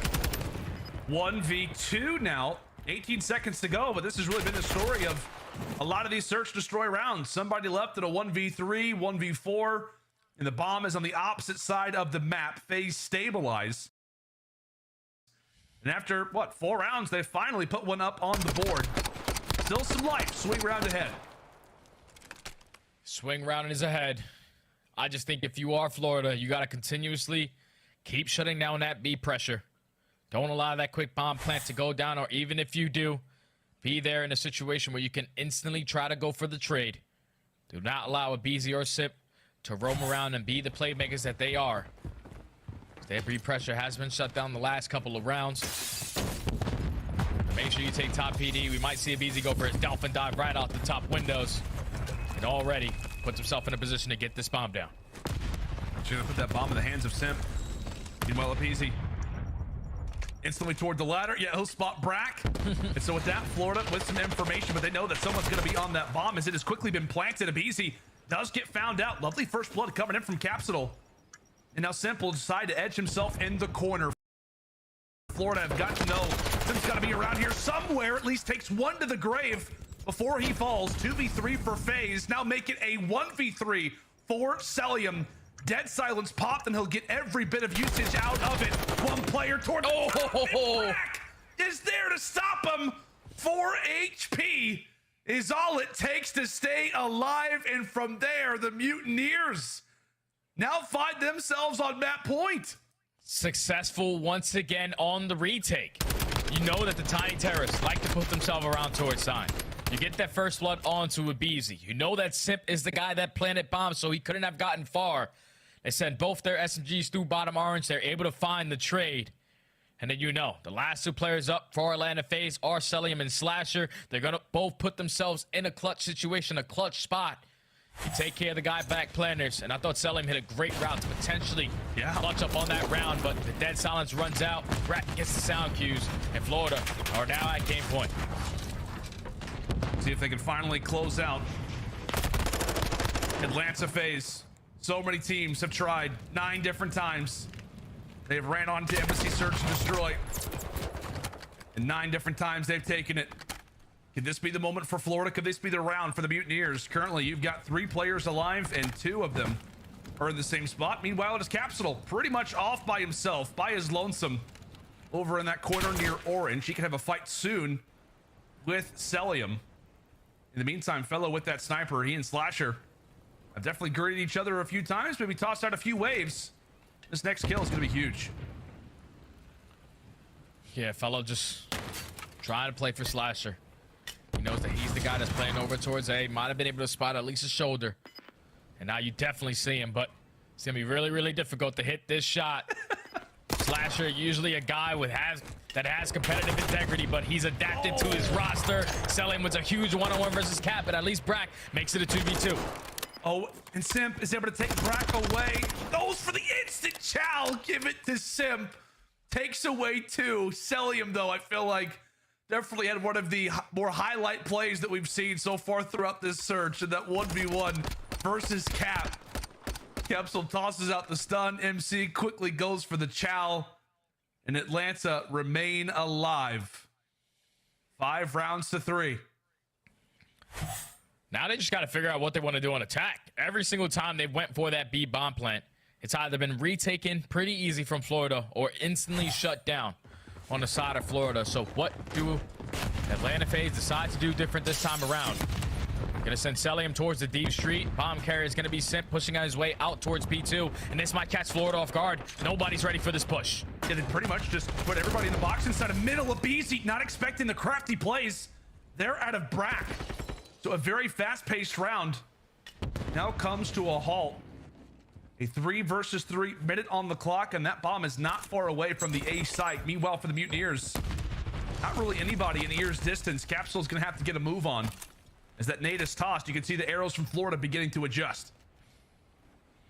Let Florida know the pressure is definitely going to be over towards A. You still have Slasher just keeping 2 players from Florida at that B bomb. So it's all going to fall into the hands of Capsule, who's getting a couple sound cues, but Celium and Simp looking like the dynamic duo, just double jump towards top gas. Not able to find that kill, but this is where Capsule can strike. Capsule tries to strike. Wonderful work coming in from Celium and Simp. Trying to mimic Brack movement to full 1. Flasher on DeFellow. Brack, last one alive. Able to drop 1. 2 more to go. Knows that Slasher's out of the fight. Has to go for the quick chow. On to MC. But FaZe hold strong. Play aggressive to start. Things slow down for a moment, and that's when the wheels begin to turn. Great work from Atlanta. That's now back-to-back for FaZe. Those are big mid-round adjustments, mid-game adjustments out of Atlanta FaZe. They know that the pressure is usually coming right up the middle of the map. They're playing to shut down our B push. So with the complete blind counter to put pressure over towards the parking lot side, Simp finds the timing. He gets the first blood, and even when the game slows down, they do not panic. They were just playing for that information. Once Capsule gives up his positioning, they're able to take him down and eventually work that bomb plant. Atlanta FaZe, necessities far from over. Right up for Atlanta. Take a look at those arrows. 3 strong to the bottom side of the map. They did have that information. They know the cross is in. All out push over toward B. Abizi the first one to hop in. How about the tiny tears? The Dolphin. Oh my. Sets up Simp. It's Abizi from the top. And instantly it is Capsule left all by his lonesome. Incredibly clean as the tiny tears stand tall and now have brought us to a round 11 after being down 5-2. Man, it's just these mid-round adjustments. They know how Florida have been liking to play their attacking rounds. You take embassy control, you put the pressure to them. And so far, that has been leading to nothing but success for Atlanta FaZe. Tiny Terrors just take over in that round. Find 3 to now force this round 11. And they're on defense again. Oh, this is going to be tough. Oh, and Fellow, you gotta be kidding me. Not able to land that early shot. All pressure on the Mutineers. Can they finally tame the beasts here on Embassy? And as you said, on the attacking side, go Florida here in round 11. Everything slows down for a moment, and boy, would a pick from Fellow mean everything right now for Florida. But no one's on this side of the map. No one is trying to contest this sniper. They're just maintaining middle map control. Simp is able to fly in and find that first bud. Fellow actually gets the hit marker on him as well, so that's kind of not the best case scenario, but Simp is eventually going to get traded 3v3, 3v2 now. All up to Celium and Slasher. Can they keep the streak alive? Fellow with that sniper. Celium goes for the chow. Celium jumps out, and now it's all up to Slasher. Dodging bullets, and eventually is found out. some smiles and some smirks. That's all we get for the Mutineers. But for FaZe, it's got to be frustration. Made an incredible comeback, down 5-2. They get it to a round 11. And that Embassy Search and Destroy record now has got a 1 in the loss column. Incredible work there from Florida, and incredible composure, Jay. I mean, if you're fellow, you get that snipe on the Simp. Not only does he stay alive, but he gets the first blood on your teammate. So many opportunities for the Mutineers could have crumbled, but they stay alive. And now they bring it to a 1-1 scoreline. And that's a much needed map. Wasn't expecting them to take it because that's usually Atlanta FaZe's best search and destroy, but their game plan was flawless. You shut down that B-bomb pressure like the Dust touched on it. Don't allow that bomb plant to go down. They were able to hold strong on that end, but even in these final couple of rounds where Atlanta FaZe started to make a couple adjustments, Florida Mutineers, that round 11, played it super slow. They were playing from the pressure from the Tiny Terrors. They were locking down PD. No one was going to be able to get into that building, and even if they did, at least the trade was going to be there. Great work from Florida Mutineers to tie the series up 1 with some great game plans in that S&D. Yeah, all good things must come to an end, and it felt like for Florida, they've definitely been watching some FaZe VOD. There is no doubt about it. They did everything that they needed to, and even that led us to a round 11. Just goes to show how formidable of an opponent that Atlanta FaZe are. But as we said, it's a 1-1 series now. When we come back after the break, we are headed to a good old hotel control. Make sure and stay with us.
How's it going, ladies and gentlemen? Welcome back to the Call of Duty League. Lando and Stud closing out week number 1 of our Major 4 qualifiers. Currently, a series going down between the Atlanta FaZe and the Florida Mutineers. Mutineers just shocked the world and handed Atlanta FaZe their first loss on Embassy Search and Destroy. It was wild scenes. We even saw a round 11. So we've already seen some history made, Jay, and I'm curious if history maybe is a theme for this series, because I did a little bit of research coming into this matchup. You and I were chatting about it. It was like, when's the last time that Florida as a franchise has actually beaten Atlanta? We have to go all the way back to 2020. We're going to week 10 of the Paris home series. We don't even do that stuff anymore. It has been over 1,000 days since the Florida Mutineers franchise has taken down Atlanta FaZe in an official series. And I say that because if we talk about different themes that have continued, you and I always know this. If Florida can win a control, it's interesting because Atlanta, every loss that they have this season comes from a control loss. Yeah, except for the last one. When they played against the NYSL, they were able to win the control, but they ended up falling short all the way in that game number 5. I think if you are Florida, winning that Embassy Search and Destroy would do wonders for your gameplay. Momentum is definitely going to be on their side. Atlanta FaZe, they're not going to be worried about it, but you are feeling a lot better if you are Florida Mutineers not being down 2-0 in this series, going into a control where it's about 50-50 for these guys. The overall organization has a record of 5-7, but this squad specifically has a record of 2-2, and their most recent loss was versus the Minnesota Rocker at that home series. And the biggest thing that I took away from watching them was just simply their slaying. Like Cap, he did not have a good map on this map right here. He did not have a good performance. Yeah. But if he's able to turn it around with the aggression that he's been able to prove so far in that map number 1, leading into that map number 2, he's a guy that can really set the tone early. Yeah, he absolutely can. We know, right, whenever he played on Boston Breach last year, what his incredible nature is. Sometimes it's inconsistent. Whenever he is playing, he is absolutely frying. As you said, I went back to see that hotel control performance. -24 with 12 and 36. So not good. Expecting a much better hotel control performance out of him. But Jay, I'll be honest, I mean, he helps kind of lead the opening, slay out essentially for the Mutineers. But the rest of the squad pretty much handles the rest of it. Mutineers, the early B zone capture, and to A we go. And they found a couple kills as well. All of Atlanta FaZe coming all spawn, so these kills are going to be massive. As Havoc at least takes down a BZ, but for all the players that are in towards the same point on the side of Atlanta FaZe, you have to at least win the trade battle. Slasher, he's able to line up 2 headshots, but Capsule is there for the trade. The rest of his teammates are able to strike as Celium finds the last 2. So they shut down that initial push from Florida.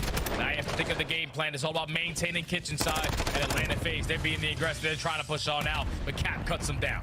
Yeah, it's just so annoying as a Florida player. Like, okay, I'm gonna back up, wait for my teammates off the spawn. No, I have 4 players, all from Atlanta FaZe, trying to chase me back to my base. Just the way that it goes when you're facing off against this FaZe squad. They are all out aggression at all times. As things do slow down for the moment, it's basically just waiting for Florida to make that first move. Nades tossed out, trades still back and forth. Mutineers with 2 men alive will have to wait for the rest of their squad to come off the respawn. Minutes still left to go. Definitely still doable here for Florida, but first job, Jay, is to just clear the first wave of FaZe players, and right now they are not doing it. Yeah, they're not winning any gunfights right now. Atlanta FaZe are able to hold strong on this aggression up through kitchen. Now you're going to force Florida to try to overextend, try to push through the map, because they know if you go through kitchen, you got to check every single corner. It's never going to be an easy gunfight, especially going up against Sip and Abizi, but they find an opening through middle. Capsule with the big kill, Havoc with the second. This might be the opportunity that Florida were looking for. It is indeed. Still waiting for somebody to hop on an objective. There we go. Time's going to be paused. Now 33 seconds. It is a quick 2-2 trade. Now it's going to be up to Slasher in the back, pulling out the Vaznev. Why not? It is the right place for it. Love the way the FaZe have been playing this A-zone defense, just not wanting to turtle up, wanting to force the issue consistently, trying to force it constantly. Now 15 seconds to go. Last-ditch effort here for the Mutineers. Last push, and at least Havoc's able to open up with the first, so you just want to take your time on this pinch. Every single player has to try to win a crucial one-on-one. They're able to get in towards the point, but Atlanta FaZe, they just cut them all down. Last player is Havoc. He cannot stop the clock as Atlanta FaZe hold strong over towards that 8 point for 2 minutes to secure the first defense of the map.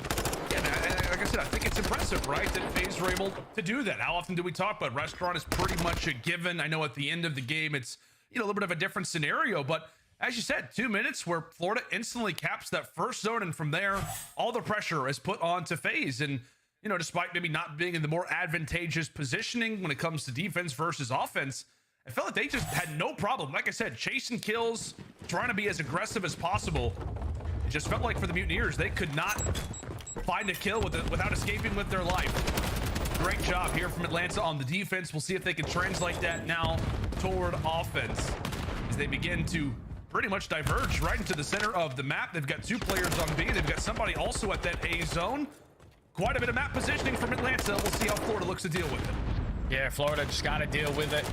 Over towards this B point. Got to try to take them off of this site. It's going to be all out pressure through to the map. Simp is at least able to find one before he does get cut down. The second segment is already in. The stack is going to be here. Great shots from Slasher. I don't know if he's different without a hat on, Lando, but so far in the respawn, Slasher has been taking over. He's able to earn himself that cruise. Yeah, I'll tell you what. I don't know if you checked it out or not. The Atlanta FaZe YouTube channel, Slasher Sweets. Indeed, it could be a YouTube series. Stay tuned for it right now on a sweet spree. We'll see if he can continue it with some crispy shots. Eventually does get found out, foiled in the end. So I guess, Jay, this is an instant comparison. Atlanta FaZe, well, they were able to hold pretty much for 2 minutes on this A zone on defense. We'll see if Florida now can do it as well. Yeah, Florida has to try to mimic the same exact thing, and Abizi's going to assist him a little bit. A shooting selling him in the back, which eventually leads to Havoc taking him down. So already wave done. It's all about maintaining this map control, staying pushed out towards Kitchen, doing a great job of just funneling in towards this side of the map. Don't want to chase this kill, though. There's multiple players outside this door. Abizi's just going to fly in. He's going to go for the challenge onto Havoc. He's able to win it while his teammates are still putting on the pressure. This is a bad situation right now for Florida. Ooh, wonderful work there from Abizi. My goodness. Simp as well. Able to find the third. It is Capsule left between a rock and a hard place. Wanting to go for the challenge. We know how eager this man is to try and foil things. Eventually, he does get found out. That is now 2 segments over at A. 1 more to go. One last effort here for Florida. Brad goes for the dive. He will fall. Abizi's got players below him. 1v1. Now inside, it's Celium who takes it, and from there, FaZe will win the round. Excellent job here from Atlanta, up 2-0. And that all comes down to just Abizi doing what Abizi does best, man. Winning those close range engagements, even when you think it's basically impossible, he's still somehow, someway going to put himself in a position to come out on top. Once he finds those 2 kills in towards Kitchen, those players are going to spawn all the way across the map because his teammates were already through double arches setting up that pinch. You allow those kills to go in their favor. Atlanta FaZe find all of them after that. Stack is in. Win the big one-on-one versus Capsule towards the final end. Now that puts them up 2-0 on the map. See if they can close it out here. It has been pretty much easy picking so far at that B zone. Really for both squads. As we said in this phase, who've come out on top. Both on attack and on defense. And this time for Florida, they do decide to initiate pretty much everybody over at that A zone. Wanting to really kind of play this a little bit more comfortably, a little bit more calm. Taking a look at those numbers overall, Jay, Fellow, not the greatest of performances, 3 and 10. You see him step it up alongside the rest of the squad, and well, we could see Mutineers maybe finally put a 1 up on that scoreboard. But it all starts by just closing out these points. Already the second segment is going to be in, but players from Atlanta FaZe, they're not going to give this one up for free. Beezy and Simp do fall, though, so now the only player here is going to be Slasher. He's just trying to play for a couple exit kills. They actually leave him to a 1v1, but Brack is able to clutch on up and trying to transition over. They're trying to chain it over towards this B point. It's all about these kills, but Celium, he's able to find 2, relieve that pressure, shut down that initial push. We've seen FaZe lockdown defense at A for 2 minutes. Now, can they do it over at B?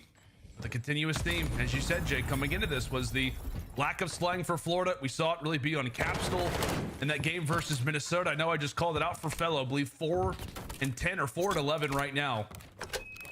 And that little difference, that little situation, that one little stat nugget could really be the defining factor in what could allow for Florida to eventually get onto this B zone.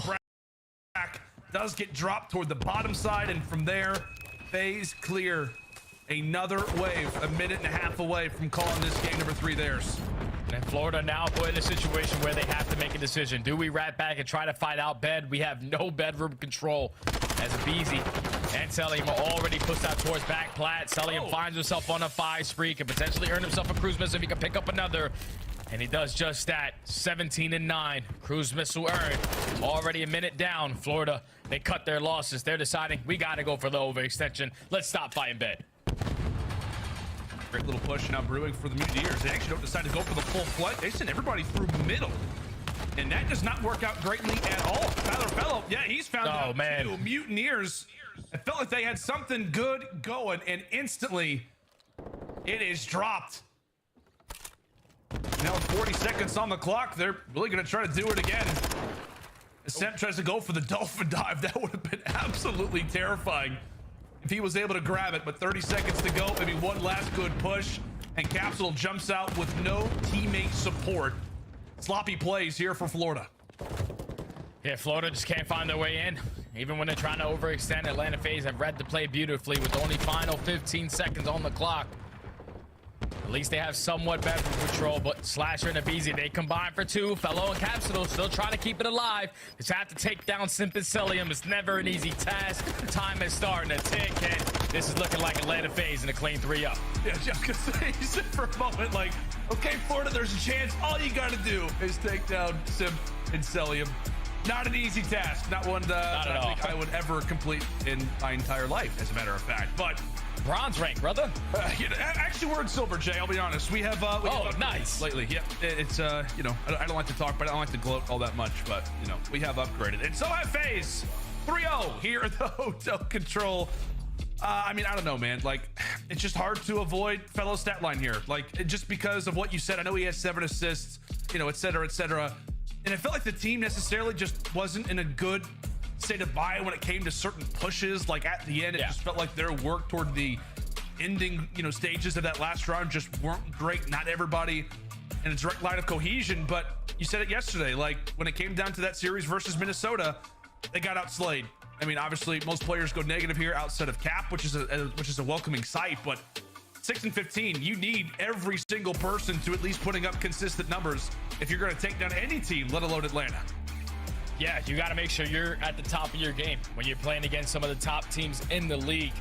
And versus Atlanta FaZe, if you struggle in the slaying, it's never going to be an easy task to try to take this team down. So if you are Florida Mutineers, you just got to completely forget about this map. But it's not going to be easy because of the way Atlanta FaZe were able to do it. It's not like Florida came out and did absolutely nothing. They started off this match by closing out that B point immediately. Only needed to capture A, but just those gunfights were just not easy. Simp and Abizi always staying pushed out towards kitchen. Even with them dropping, Slasher even picked up a Baz name and he was holding down that position. So all of Atlanta FaZe played that extremely correct. They held down the power spots. They made the kills a lot more easy. They forced Florida to funnel in certain areas and played right into their hand. Atlanta FaZe looking kind of different, man. It's usually when we talk about Atlanta, it's always about their search and destroy. Their respawn has been lacking. But from map 1 to map 3 was flawless and map 1 was almost there. This is scary if you are Florida, because now you have to win an Embassy hardpoint where they have an overall 1-7 record. This is not good. Yeah, this is it definitely gets, you know, more worrisome for sure. You know, it feels like if you were to tell me, like, you know, the Mutineers were going to win a map out of the first 3, I would, you know, definitely assume it was going to be pretty much anything other than the Embassy Search Destroy. But yeah, here we are, 2 for 2 in respawns. We'll see if FaZe can make it 3 for 3, or if we will be going to that Mercado Search Destroy, which is pretty fun, Jay, because, well, Florida, they managed to beat Atlanta, and they're one of their best Search Destroy maps, a map that they were undefeated on. That game 5 as well, which is going to be guaranteed if you are the Mutineers, in terms of, like, if you could win this Embassy hardpoint, you're going to have to play that Mercado. Maybe they have the chance to do it again. Maybe they have that special sauce. When it comes down to this Embassy HP, though, don't want to get too far ahead of ourselves. Who does it have to be? What are the players, or rather, what players are you looking out for on this map specifically?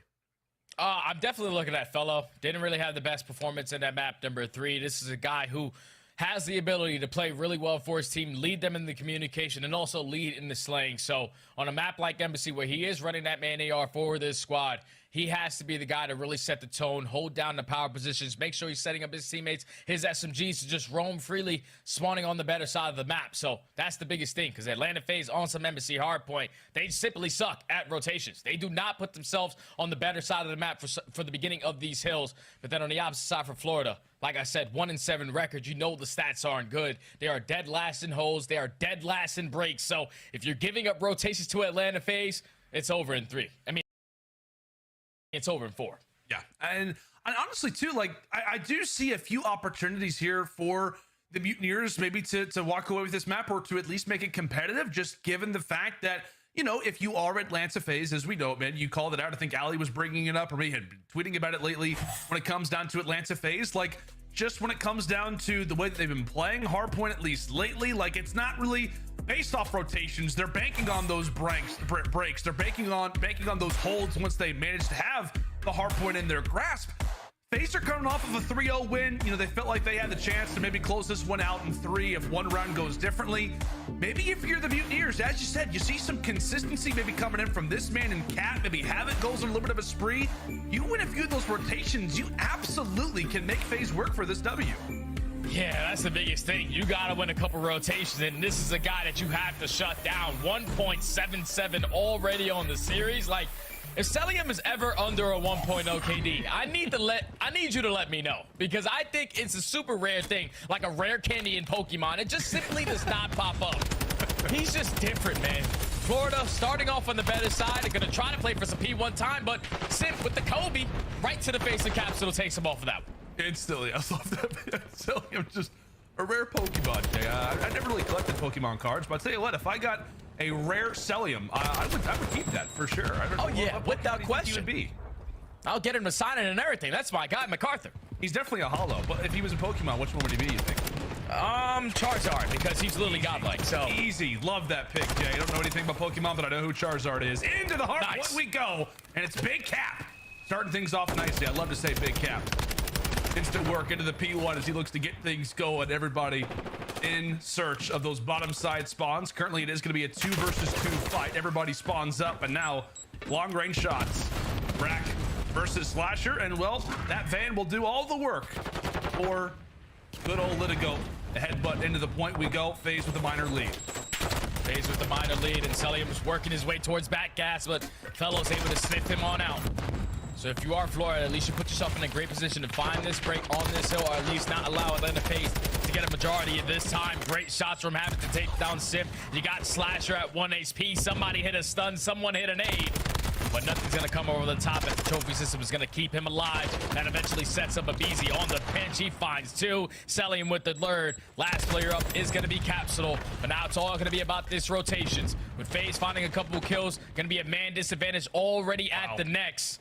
And that's not a good way to start. You need to make sure you set up at these hills early if you are Florida. Yeah, these are some great spawns as well that Atlanta are getting. I think if BZ spawned up in orange, makes the hit to allow for the pitch to be solid for FaZe. Spawns up again over at middle, then Atlanta have those numbers to now pretty much bounce their way quickly into the ACs. This is pretty much the hard points, Jay, that we look at when it comes down to Embassy. It is going to be this hard point as well as the next one. All about the top side of the map. Both teams will battle and duel to try and lock it down. Early time was going the way of Atlanta. However, few members from Florida waltzed their way on in, and now they could be in threat of a lead change. It could be, but you still have to worry about a BZ who's just trying to take you off, take his time in towards orange, because you know he's currently one shot. Get that player off the time for now, but he goes for the child. Beautiful crossfire set up by Fellow, sitting in towards top ET to at least relieve some of that pressure. But Atlanta FaZe from top bridge able to get right back on in, and with only 20 seconds left, now you're gonna force Florida off that rotation, and that's a big 2 kills because at least you're relieving some of that pressure from O. Yeah, I think you're happy with that if you are the Mutineers. All things considered, early rotation for FaZe. We talked about how AC can absolutely be a money hill. You make them work for it, and you ultimately pretty much do not lose the rotation. We'll see what Slasher can do in the meantime toward the back end, as he'll actually be able to tap away at Fellow. So by no means all forces up currently for the Mutineers. And toward the back, FaZe are going to waltz their way in. Brack lines up 2 and make it 3. Wonderful work there from Mr. Newberry as he delivers a triple, and the Mutineers begin to watch what hopefully should be a lead change and maybe a solid lead earned. 35 seconds to go at office. Yeah, that was great plays from Brack and Havoc, the only 2 players there for Florida Mutineers at the time. Brack is able to find 3 and shut down that initial push from Atlanta FaZe. So now with 25 seconds left, this is where Atlanta tend to make a couple mistakes. They're still challenging with only 20 seconds left. We have to hit that rotation over towards Kitchen. But at least they win a couple gunfights. They're able to get those close spawns over towards next. But Florida with a great hold over towards P3, give themselves a nice little 30-point lead. Yeah, and with a few of those late challenges, again, you're going to have some guys sitting in the respawn screen. So it does allow for the Mutineers to pretty much weasel their way throughout the map, pretty much uncontested. And if you had, again, those players rotating, it may not be as easy. We'll see what the Mutineers can do with a slim to maybe not at all type of advantage. Capsule 12 and 9 trying to lead, initiate a little bit of something inside of the kitchen. He eventually flounders, but for the rest of the Mutineers, you necessarily can't say the same. Bello pulling out that Vaz and watch it work. Great work coming in from Tyler Bello. Lead continuing to grow now for the Mutineers. They know where FaZe are at, and they are running at them. Wonderful job here for the Mutineers, and we'll see if they can lock the remaining 20 seconds down. Yeah, this is a big time right here if you can get this. If you are Florida, you know where the pressure's coming in from. Just got to win these trade battles as Capsule's going to start it off. Fortunately, he's only able to take down 1. Brack eventually gets shut down as well. So Atlanta FaZe, they find the break with about 10 seconds left. So that remaining time is going to be theirs. But what a first set of rotations in the hard points from Florida. Yeah. Get a great answer. Keep P3 scrappy. Full 60 hold at P4. About 30 to 40 seconds in towards Kitchen. Exactly how you want to answer to try to force that game 5. Yeah, like you said, it just kind of feels like they're pretty focused on what the game plan is. Like they're not necessarily trying to run with the likes of Atlanta FaZe, just trying to rotate, trying to set up, establish what they can. And I think, as we talk about it so often, man, like I said, the P3 to P4 rotation, great work to at least make FaZe work for ACs. They hold down pretty much all the time over at the office, and that's the scoreline that you're going to see pretty much 9 times out of 10. But speaking of numbers, as we said, that P2 is what we are focusing on, and Mutineers are not about to let it slide. 3 members toward the bottom. FaZe awarded the final 13 at P1, and from there, Mutineers are essentially going to make Atlanta have to go for the attack here. Yeah, they have to force them to rotate, at least find a break, because all of Florida, they're ready for the push. They know where the pressure's coming in from. Hopefully Brack has a trophy system to assist them, but no. Slasher with the nade is now going to be able to take streak control. Florida Mutineers are in a very sticky situation. You're getting those close spawns towards back gas, but you don't want to allow Atlanta FaZe to get this next wave of kills and eventually spawn you guys out. But what a repitch coming in from Havoc to secure those spawns for his team. Brack finds a 3rd, Capsule with the 4th, and finally Florida able to get on that point. Yeah, they had to work for it. They had to allow for a few kills to go the opposite direction, but that pinch eventually does get established. Wonderful work there from Havoc. Oh, great shots covered in from Capsule. Was not firing on all cylinders yesterday versus Rocker, but he is now confident as you'd like. Just runs right into the line of sight there of Slasher, regardless of it. 13 seconds to fight for at P2, but it is Mutineers in commanding lead. And now, Jay, we're already talking about it for FaZe. This has got to be a lockdown hill. Last time it was not. Yeah, you got to get some good time if you are Atlanta FaZe, and with Selling him dropping in that position that he was, it's not going to make it any easier, because at least one player from Florida is working that deep flank over towards PD, but so is Sip on the flank towards top bridge. He's able to cut down 2. Slasher reads the play from Havoc, and they maintain the better side of the map. So far, this has been uncontested 20 seconds. Atlanta FaZe, great hold. It's a great position as well from Celium, so that is going to be player 6 and Simp, who's also spawning toward the top side of the map. So FaZe doing what they have to and pretty much setting up an escape route. Regardless of how these gunfights go, they're going to be in a good position regardless of it. And with that, Slasher wins his fight. Final 20 look good to belong to FaZe.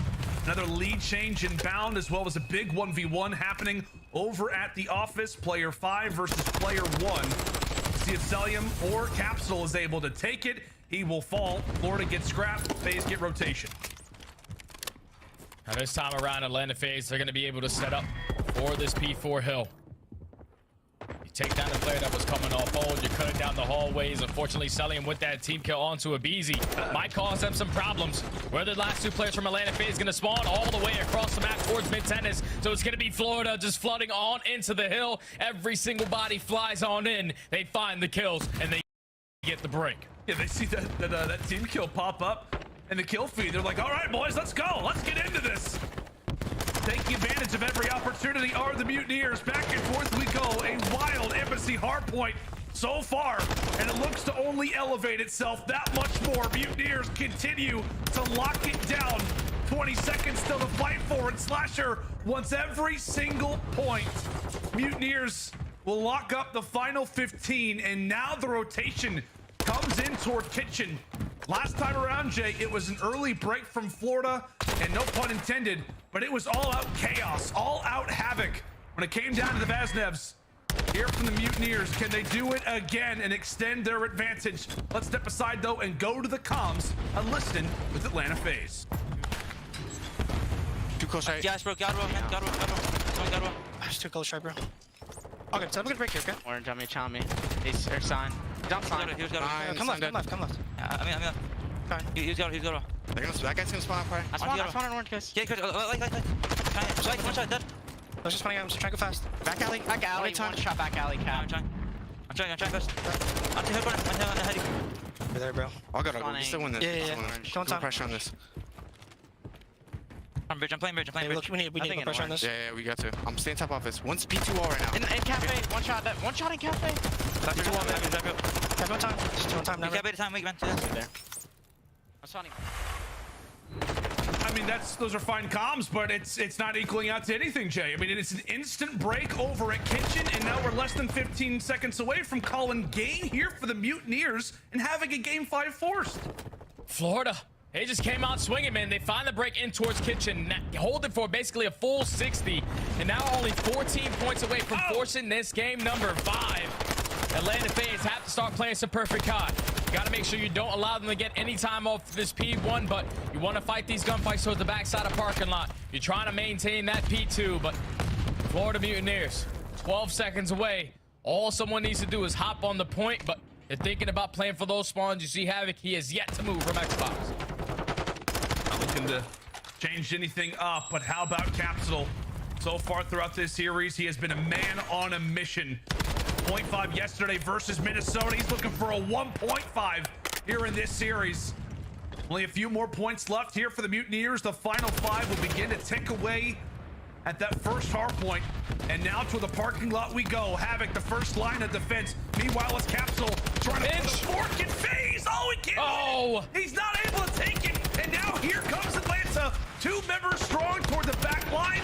Brack snaking his heart out. Give him the dub. Give him the victory. Game 5. Here we come. What a hard point for Florida, man. They come out and they make the statement. They knew what the game plan was. We win a couple rotations. We will be able to set up properly and hold down some of these money hills. And even when they didn't win rotations, they were finding the breaks at the beginning of all of these hills. Atlanta FaZe, even with putting themselves towards the top SC spawns, towards that P4, they just couldn't get the proper setup, man. They're lacking in the fundamentals, and you see Florida were able to capitalize on it every single time. What a performance from Capsule. 32 and 27, almost 60 engagements on the map, but the other AR on the opposite side in Brack, 28 and 16, holding down the power positions. The Super Soaker alongside Fellow with almost 2 minutes in hill. They just allowed the SMGs to roam free, maintain the spawns, and just played some beautiful Embassy hardpoint, man. This series is not going how I expected, Lando, but somehow, some way, we are going to a game 5. But Jay, are you surprised? Are you surprised? Like I said, it's probably the jackets, man. Like, we're matching today. I tweeted out. I was like, you know what? I heard that apparently if you're matching with your duo, it means that we're going to game 5s. Well, you and I have got 2 of those. Not that we needed the extra buff, but, you know, we've got it today. Who would have thought Atlanta versus Florida going all the distance? It is what it is. Mercado Search Destroy up next. As we said, another technically map that FaZe is undefeated on. Can Florida make it back to back? Are they about to beat FaZe on Embassy and on Mercado?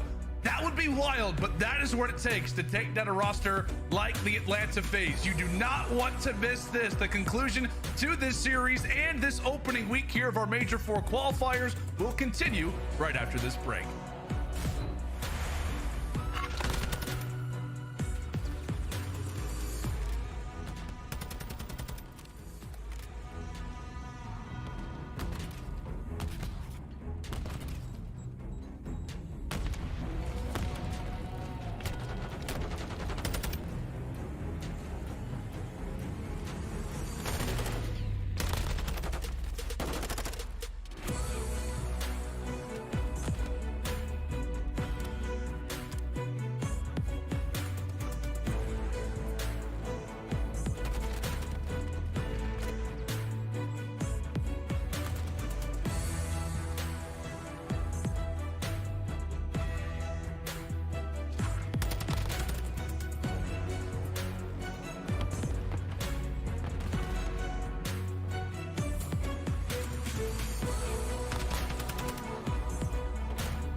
How's it going, friends, and welcome back to the Major 4 qualifiers. What a crazy and wild day that it has been. We came into this series talking about Atlanta FaZe versus Florida Mutineers. We'd be happy if it at least saw a game 4, considering you'd imagine Atlanta are hungry to get a W. I guess you could say the same thing for the Mutineers, but they're off the 3-0 loss versus Minnesota yesterday at that Wisconsin home series. Now, Jay, I don't know what to think. We're going to a game 5. I don't think any of us expected it to get here, especially in the way that it happened. Florida beat Atlanta on Embassy Search and Destroy. Can they beat them on Mercado too?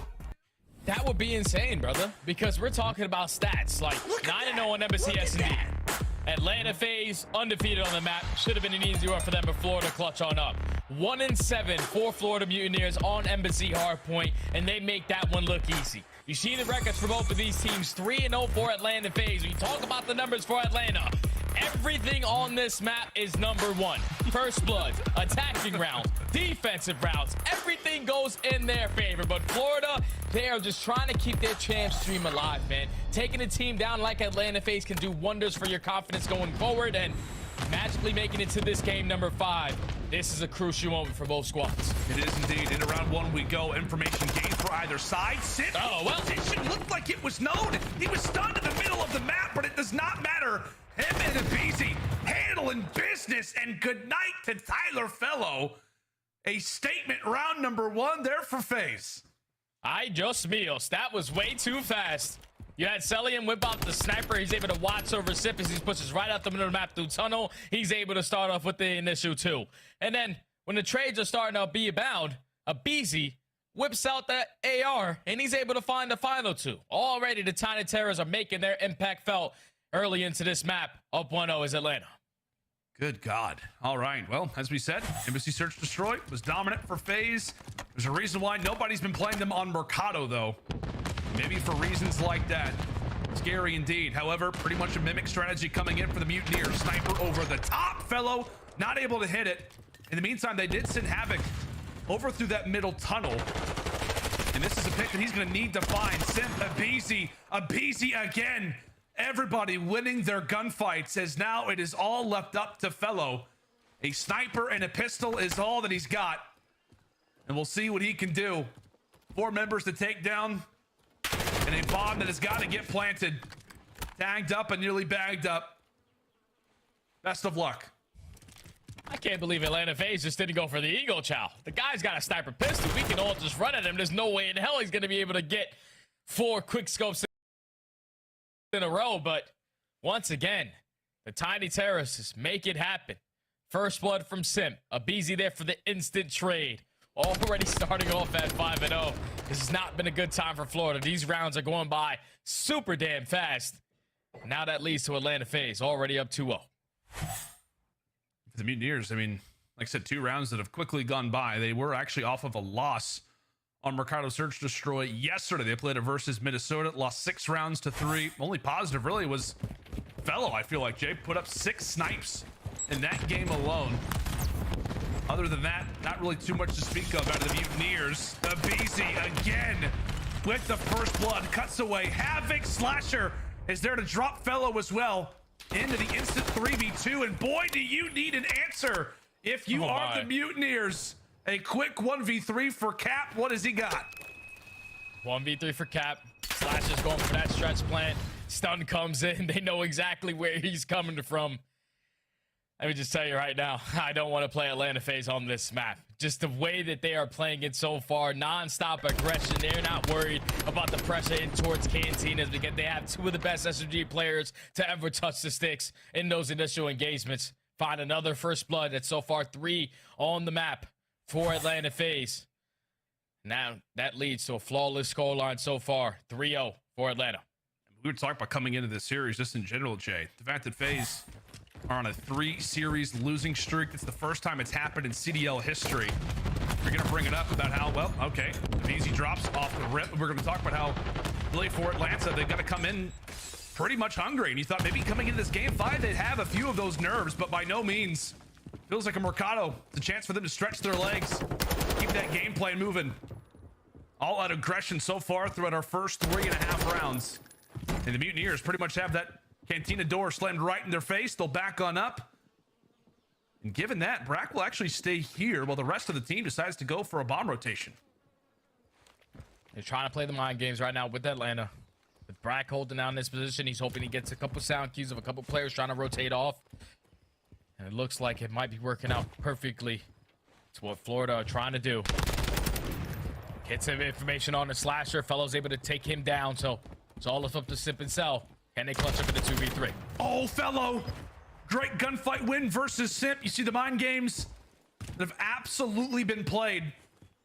But Celium, 1v3, not able to take it. That round has Fellow's name written all over it. Not with the snipe, but this time with the tack. They get pretty much bruised and battered at the cantina. They make FaZe have to gamble, make them get a little uncomfortable by not actually expressing aggression. And with that, FaZe go for the rotation. They get cut out in middle map. In Florida, finally, after 4 rounds, Jay, they've got one.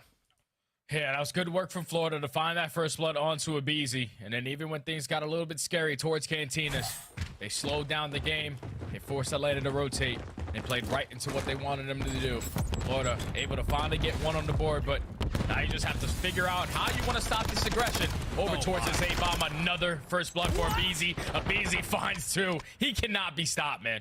Oh, you know he wants to go for the third. He wants to go for the third. Celium takes it. Is it a hat trick? Not today. Not today. Brack thankfully finds one, and you can tell, man, you can tell for the Mutineers, they want to slow down the game, but they just cannot get a harness on FaZe. They cannot slow them down. Brack trying to go for the cheeky angle, but it's not going to work out. FaZe lose 1 round, and they say, well, that looks to be all that we're going to lose. Aggression once more established. 4-1. They just got to figure out how to stop that Cantina's push, man. Because Atlanta FaZe and their SMGs are just not slowing down. No hesitation on that aggression. Over towards Hedge side.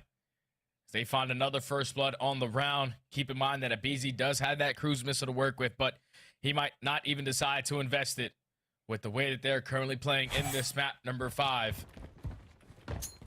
Like to see Florida try to get another first blood with the nades, slow down that pressure, but it's all about just slowing down this game because you're playing into the hand that Atlanta FaZe wants you to have. Havoc, their main man, over at the Cantinas, thankfully does get on the board after an 0-4 start. As we said, the main guy that really could be a threat inside of this part of the map. Bit of a slow performance, thankfully. He's able to get one. And with that, FaZe wait. Look to play patient. All eyes onto the Mutineers. Bomb on the back of Fellow. Gonna dive in on the bomb. Actually finds a pick there on the slasher. Quick 2v4. 2v4 now, and both the Atlanta players are here. Ready for the push still.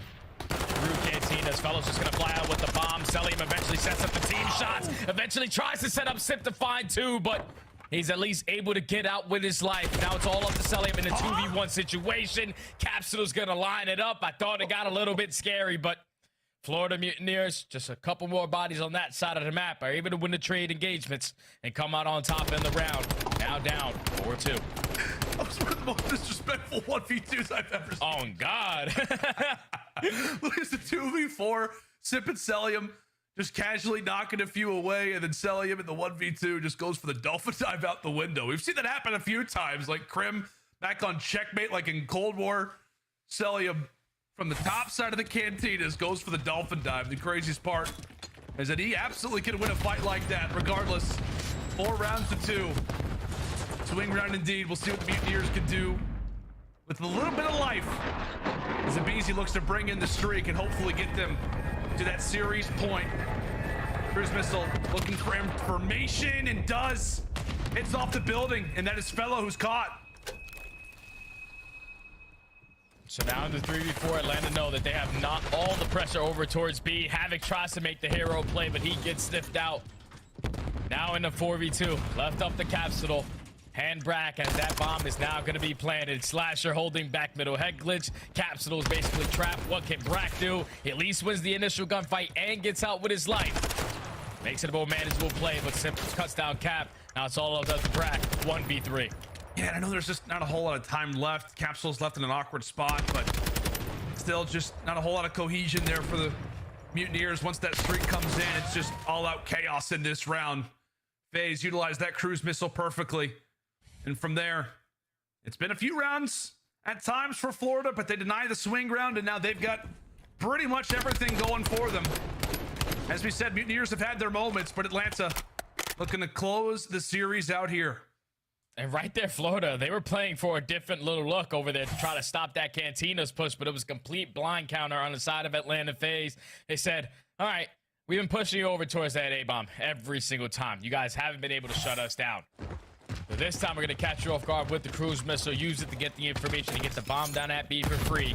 She's now going to put Atlanta FaZe at game point. And another dash over here towards the cantina. Well, Celium takes down Slasher off the start. Normally we'd be beginning to panic, but thankfully... Hey, it's a first blood. That's true. I don't know if that actually counts as a first blood. We'll have to talk to our stats guy, Tim, about that one. The BZ does find the first technically kill when it comes down to the opposite side of things. Simp at the same time man. finds one on to Havoc. A 2 versus 3 now for Florida. And what can they do given this position, given this spot? Looking to join up. Brothers in arms. Can they come away with the clutch? Up to the arrows on the side of Florida. Making that rotation over towards B. Simp and Abizi are both still alive, so you know they're running around as an army of 2, but Celium's also a part of them, so it's 3 of them that you gotta try to win gunfights versus. As the trophy is gonna get down, time is starting to tick. All of Atlanta FaZe here for the retake. Timing works out. Fellow able to escape with his life. Both into 10 they go. Brack ends up dropping a BZ. Now it's up to Celium and Simp. Time continues to tick. Fellow jumps out and is able to win that one as well. So now it is up to Simp for the series, and he is gonna go for the defuse. No way. In broad daylight. No way. In broad daylight. Oh my God. Florida go for the chow. They take him down. It just feels like anything other than that play is what's expected. Simp punches in the digits, and Fellow, the intuition to maybe just check the bomb, the double, or just to make sure, just to double check. And with that, the Mutineers deny what would have been hilarity. That's for sure, Jay. Yeah, Florida, we're able to clutch on up in a 2v3 situation. Brack with a huge one-on-one versus Abizi, and then Fellow, like you said, jumping out of top window, going for the chow onto Celium, winning that 1v1. Such a crucial gunfight to keep them alive in this search and destroy. But how do you shut down this pressure towards green? You know where it'll be. Easy and Simp are gonna be. This time they get their trophy system down. Capsule able to find the first blood. Already a different story. Oh my goodness, and Cap right in the canteen. Wow. Easy gets gifted too. Florida, you did everything right, except you didn't account for Abizi. Brings it in now to the 2v2. Position known of a few players. It's the double chow, and now it's all up to Brack, and there he goes. Atlanta FaZe deny Mutineers the upset and managed to get their first win on the board here in the Major 4 qualifiers. Florida made it close. They gave it all that they got, but it was not enough today. FaZe with the Game 5 win. FaZe do what they do best, and that's in search and destroy on one of their better maps where they just take over, set the tone nice and early. You see the stat line from Abizi. He had 4 first bloods, 14 and 5, 11 non-traded kills. He was just all over the map. Florida, they started to adapt as we got deeper into these rounds, but at that point, it was just too late. Atlanta FaZe gave themselves a nice little comfortable cushion in the score column, where they were able to just do exactly what they do best, and that's all-out aggression towards that green side. Florida simply did not have an answer, and I thought they did in that final round. They get the first 2 kills. It's a 2v4 situation, but once you find those first 2 kills, you got to be able to slow it down, hit the stop button, just basically put your controller down, because you don't want to give Abizi, especially in green, one-on-one after one-on-one to eventually turn it into a 2v2. Atlanta FaZe, they got it done. It wasn't pretty, but at least they were able to clutch up in that game number 5. On the opposite side for Florida, I thought they played a great series, man. You just got to go back to that map number 1, where that's usually a strong one for them. They usually like to play some hotel hardpoint, but Atlanta FaZe is a little bit more fundamentally sound on that map number 1, and eventually are able to close it out all the way into game number 5 to get their first win in the major. Yeah, I don't know about you, Jay, but it feels like we're going to leave this series kind of talking more highly about Florida than we will for Atlanta, despite FaZe walking away with the dub. I mean, I know we could talk about, some of those hardpoint struggles. It feels like for the Mutineers, you just wanted to see them show out, play at least a competitive series, and they did it, right? They win that Embassy Search Destroy. They look great on that Embassy hardpoint. I think it's fair to say Florida leave this series with some improvements to work on, and you can absolutely say the same about Atlanta FaZe. They've got to be ready for week 2 of our Major 4 qualifiers, but thankfully they get the job done. They get the dub here today. But that's going to do it for myself and Jay. Back-to-back Game 5s, Desk. We did our best. Take it away, guys. Florida gave me so much hope. I had all of my points riding on that upset, and I was starting to brag in the green room. Then all of a sudden, FaZe becomes FaZe, and BZ's like, let me just drop 14 kills this Game 5, and we'll send them packing. But that got sloppy for a little bit there. Florida, definitely dangerous, especially if you allow them to play on Embassy.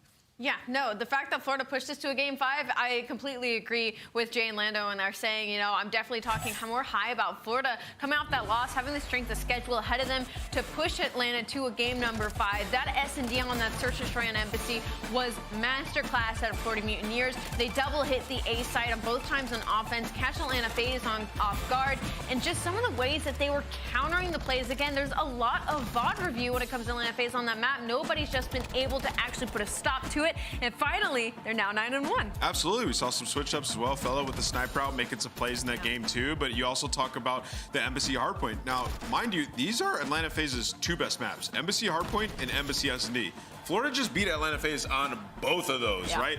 Capsule, big turnaround from yesterday's series versus Minnesota. Today, he played fantastic. They really, truly outclassed Atlanta FaZe on that map. But in the end, when we look at this series, it's a Game 5 victory where Atlanta FaZe took over, win that search and destroy, do exactly what they need to do. And to me, and I can't wait to get the interview so I can ask Selim, it seems like maybe some of their better maps, things that have been their bread and butter, are taking a dip because they're focusing on other things, right? Interesting. Because there were some improvements that we saw, like the hotel control. If you look as of late, like they've played hotel control, I think, in 7 consecutive series. They've lost 3 or 4 of those. So today, much cleaner hotel control that we saw. And then also the hotel hardpoint looked pretty damn good. I think Florida is just, or sorry, I should say FaZe is just entertaining us this week. That is 10 games, 20 rounds in Game 5s from Atlanta FaZe this week. The loss to NYSL, and then, of course, the victory tonight. Let's take a look at our play of the game, though. From the one game that was a clean sweep, a 3-0 in control. What made this squad so dangerous, Nameless? Yeah, I mean, what we saw throughout this control is just established really good control, especially on their defense, no pun intended. We saw BZ and Celium sitting up top bedroom, back and forth, and then just left Florida Mutineers in a tough situation. Like, what do we want to do? Do we want to overextend? Do we want to wrap back? We're having no success anywhere. So clearly the comms are on point, and then as well as their offensive pushes, like just timing them out perfectly when they converge and play off those kills. I was really impressed by their defense in this map, simply because Atlanta FaZe, where they have been hiccuping in those controls, it's been on that defensive end of thing. They're 9th right now in the league when it comes to defense off of stage number 3. So to see them win this in a 3-0 fashion and play their defense the way that they did, they played their lives a little bit more. I felt like Simpson and BZ got a lot more comfortable on a map like Hotel, where they should be comfortable. This is a map where Atlanta FaZe should be able to go a little rogue on. A lot of reps on it, right? Like you said, it's good to see that they're getting better at it. It's time to bring in the one and only MacArthur. Welcome to the screen, Mr. Celium. How we doing today? Hey, what's up, guys? How you guys doing? I'm doing good. Excellent. Welcome back to the show. Tonight, I was expecting to get home a little bit early. With the sun still up, I was going to go out, enjoy some dinner outside. Now I'm eating indoors. Celium, what happened to this series? How did Florida take you all the way to a Game 5? I feel like our first S&D, I feel like Florida was doing a really good job of power counting us. So I feel like that map was kind of like, it was close, but I feel like we could have taken it still. And then the Embassy hardpoint, I feel like it's kind of dipped, like how you guys said, it's kind of like falling off a little bit. So I feel like after we get that on point, it should be cleaned up soon. 2.17 in your search and destroys today. What is it about that game mode that just makes you so comfortable? It's just our better and better. I feel like S&D is just how like our whole team loves it. So I mean, it's just easy for me to like just get my picks and stuff, you know. Yeah, and across every game mode. I mean, are we right? Celium, I mean, one of the best players in the game. I do have to ask, though, obviously, the numbers can only say so much. You know, me and others as viewers can only say so much about y'all's hardpoint watching it from outside of the game. But inside of the game, where do you guys feel like you're most making those struggles when it comes to your hardpoints? Because you have the talent on the roster, but for some reason, that's where you guys have kind of misstepping. I feel like it's just our holding. I feel like sometimes when we hold, like our team gets broken a lot. But I mean, it's just a lot of things, to be honest. It's not really like I can't really pinpoint one thing that we're like messing up on. But it's, I mean, it's like a lot of things, to be honest. Celium, talk to me about Control a little bit. So I've noticed you guys are basically only playing Hotel. I know Expo's now in the mix. You've been on this team for a long time, and for the majority of that time, you guys have been dominant at Control. Lately, that hasn't been the case. What are you guys working on? Well, obviously our respawns aren't as like what we want it to be, but our main focus right now is obviously hardpoint. But I still feel like our control needs work. Like our hotel's getting better, like our hotel control is getting better. So after we clean up some of these maps, then like our series should be looking a lot more better. Are we gonna see Expo soon, or what? I don't know. Like maybe. I'm not sure. Bring it out, buddy. We're ready for it. Congratulations on a hard-fought win against Florida. Before you go, real quick, are you streaming Ranked anytime soon? When can I watch the stream? I'll probably be streaming in the next couple of days on Twitch TV/Celium. So if you guys want to tune in, I appreciate that. There you go. One of the best in the game. You want to work your game like Celium? Tune into the stream. Atlanta FaZe 1-1 on our opening week. Major 4 is coming up here in just a few moments. As we say goodbye to Celium, we have to check in on exactly where we're at in this tournament. Of course, top 8 is where you need to be come our finals. Everyone's vying for that position. In Florida, they had an opportunity to close their gap from 6 games to 5. It's not going to happen. Atlanta extends their lead with another 10 points. Yeah, but I will say maybe looking a little bit better because, again, I touched on that strength of schedule. Atlanta was probably one of their hardest. They pushed that to a game 5. So looking forward, maybe we'll see a stronger Florida this stage. All right, there we have it. Let's take a look back at some of the other matches that went down, though, today because we had a banger to open things up. Toronto, major champions coming in, going up against our Raleigh runner-up, Seattle Surge. Get it done. Pred, the great work, right? Shark, he's dropping numbers here. We had Sim, though, was my MVP on the day. What did you guys think of the Surge and the upset? I thought it was great. I mean, they win 2 search and destroys to win a series. That's the first time they've ever done it all year long. The first bloods for accuracy and Mac in game 2, then accuracy once again in the game 5 was just beautiful. They headed into, you know, known territory in game 5, something that they've been terrible at. Also, when you think about the map that they had in Fortress, 12% retake, they were retaking the bomb like the best team on Fortress. So I really enjoyed what I saw today. A lot of assistance from the teammates. Pred was going out there doing his thing. Everybody played great. It was a sound series. I think it was a great series. Easily my favorite on the day, maybe on the weekend. I mean, going to that game 5, I love what I saw from both teams. You know, one of them had to start this split 0-2. I am definitely shocked that it ended up being our champions coming off of Major 3. But, you know, sometimes it's kind of the tale that happens. You know, you win the Major, you go into that following qualifier, and you fall a little bit short. Maybe you get a little bit overconfident. So Toronto Ultra taking away some things to work on, but it was a banger series overall. But that wasn't the only one we had on the day. Toronto 0-2, but probably the 2 best series on the weekend if you're looking for top-tier Call of Duty play. In this series, well, we got one side of it was top tier. The other side, they just need to hit the reset button and ignore what happened this week. London Royal Ravens smoked once again in a series that was close just a few weeks back down in Texas. Yeah, I mean, this was literally a ranked play match for OpTic. Like, they had their way with London. You couldn't have a better match served up to you right now, especially after what happened to London in their first game. But enough about London. OpTic looked fantastic, emulating their success. They look good. Excellent stuff here. OpTic able to lock it up. We learned a few tricks there on Expo, and at the end of it all, well, OpTic is going to be in 3rd place, a 1-0 tied with Legion and Subliners. Atlanta FaZe and Surge finished 1-1 with the Breach. Everyone else on the right side of your screen going to have to put in some work. But Thieves and Rocker, undefeated at 2-0. Would you see this one coming in? I didn't have my money on that result. I mean, Thieves always have that potential, right? So, I mean, they just looked incredible in the way that they did it, just dominating both games.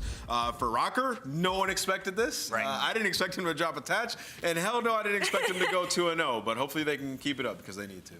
Matches continue next week. We're done for week 1, but week 2, we've got some good ones. Allie's picked out her favorites here on day 1. Which one goes to a game 5? Ooh, game 5? Honestly, low-key, I feel like that last one, New York and Minnesota, the way Minnesota's been looking, and New York also looks to kind of be back into the groove, so that could be a banger. If Minnesota beats Subliners, are they the best team in the game, God. No.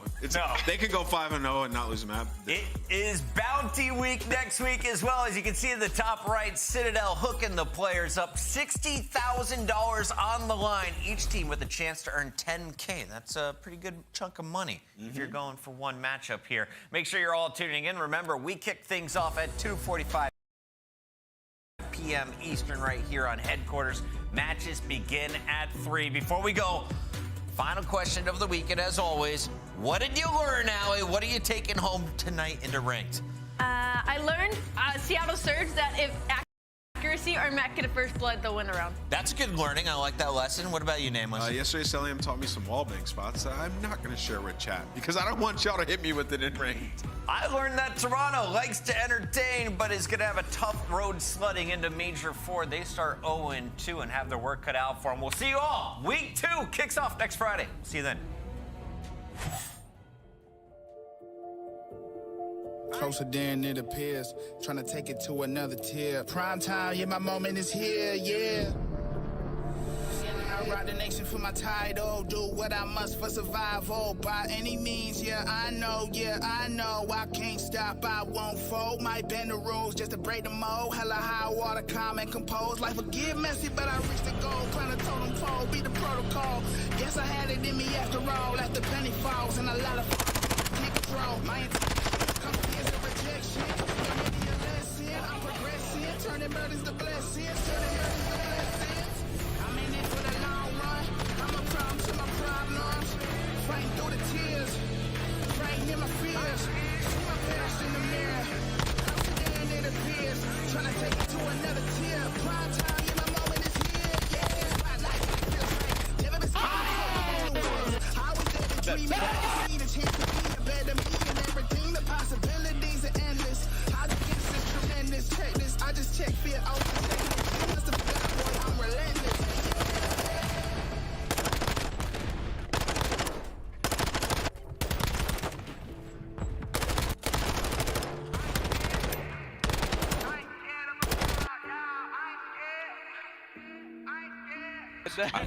I dove in through the door.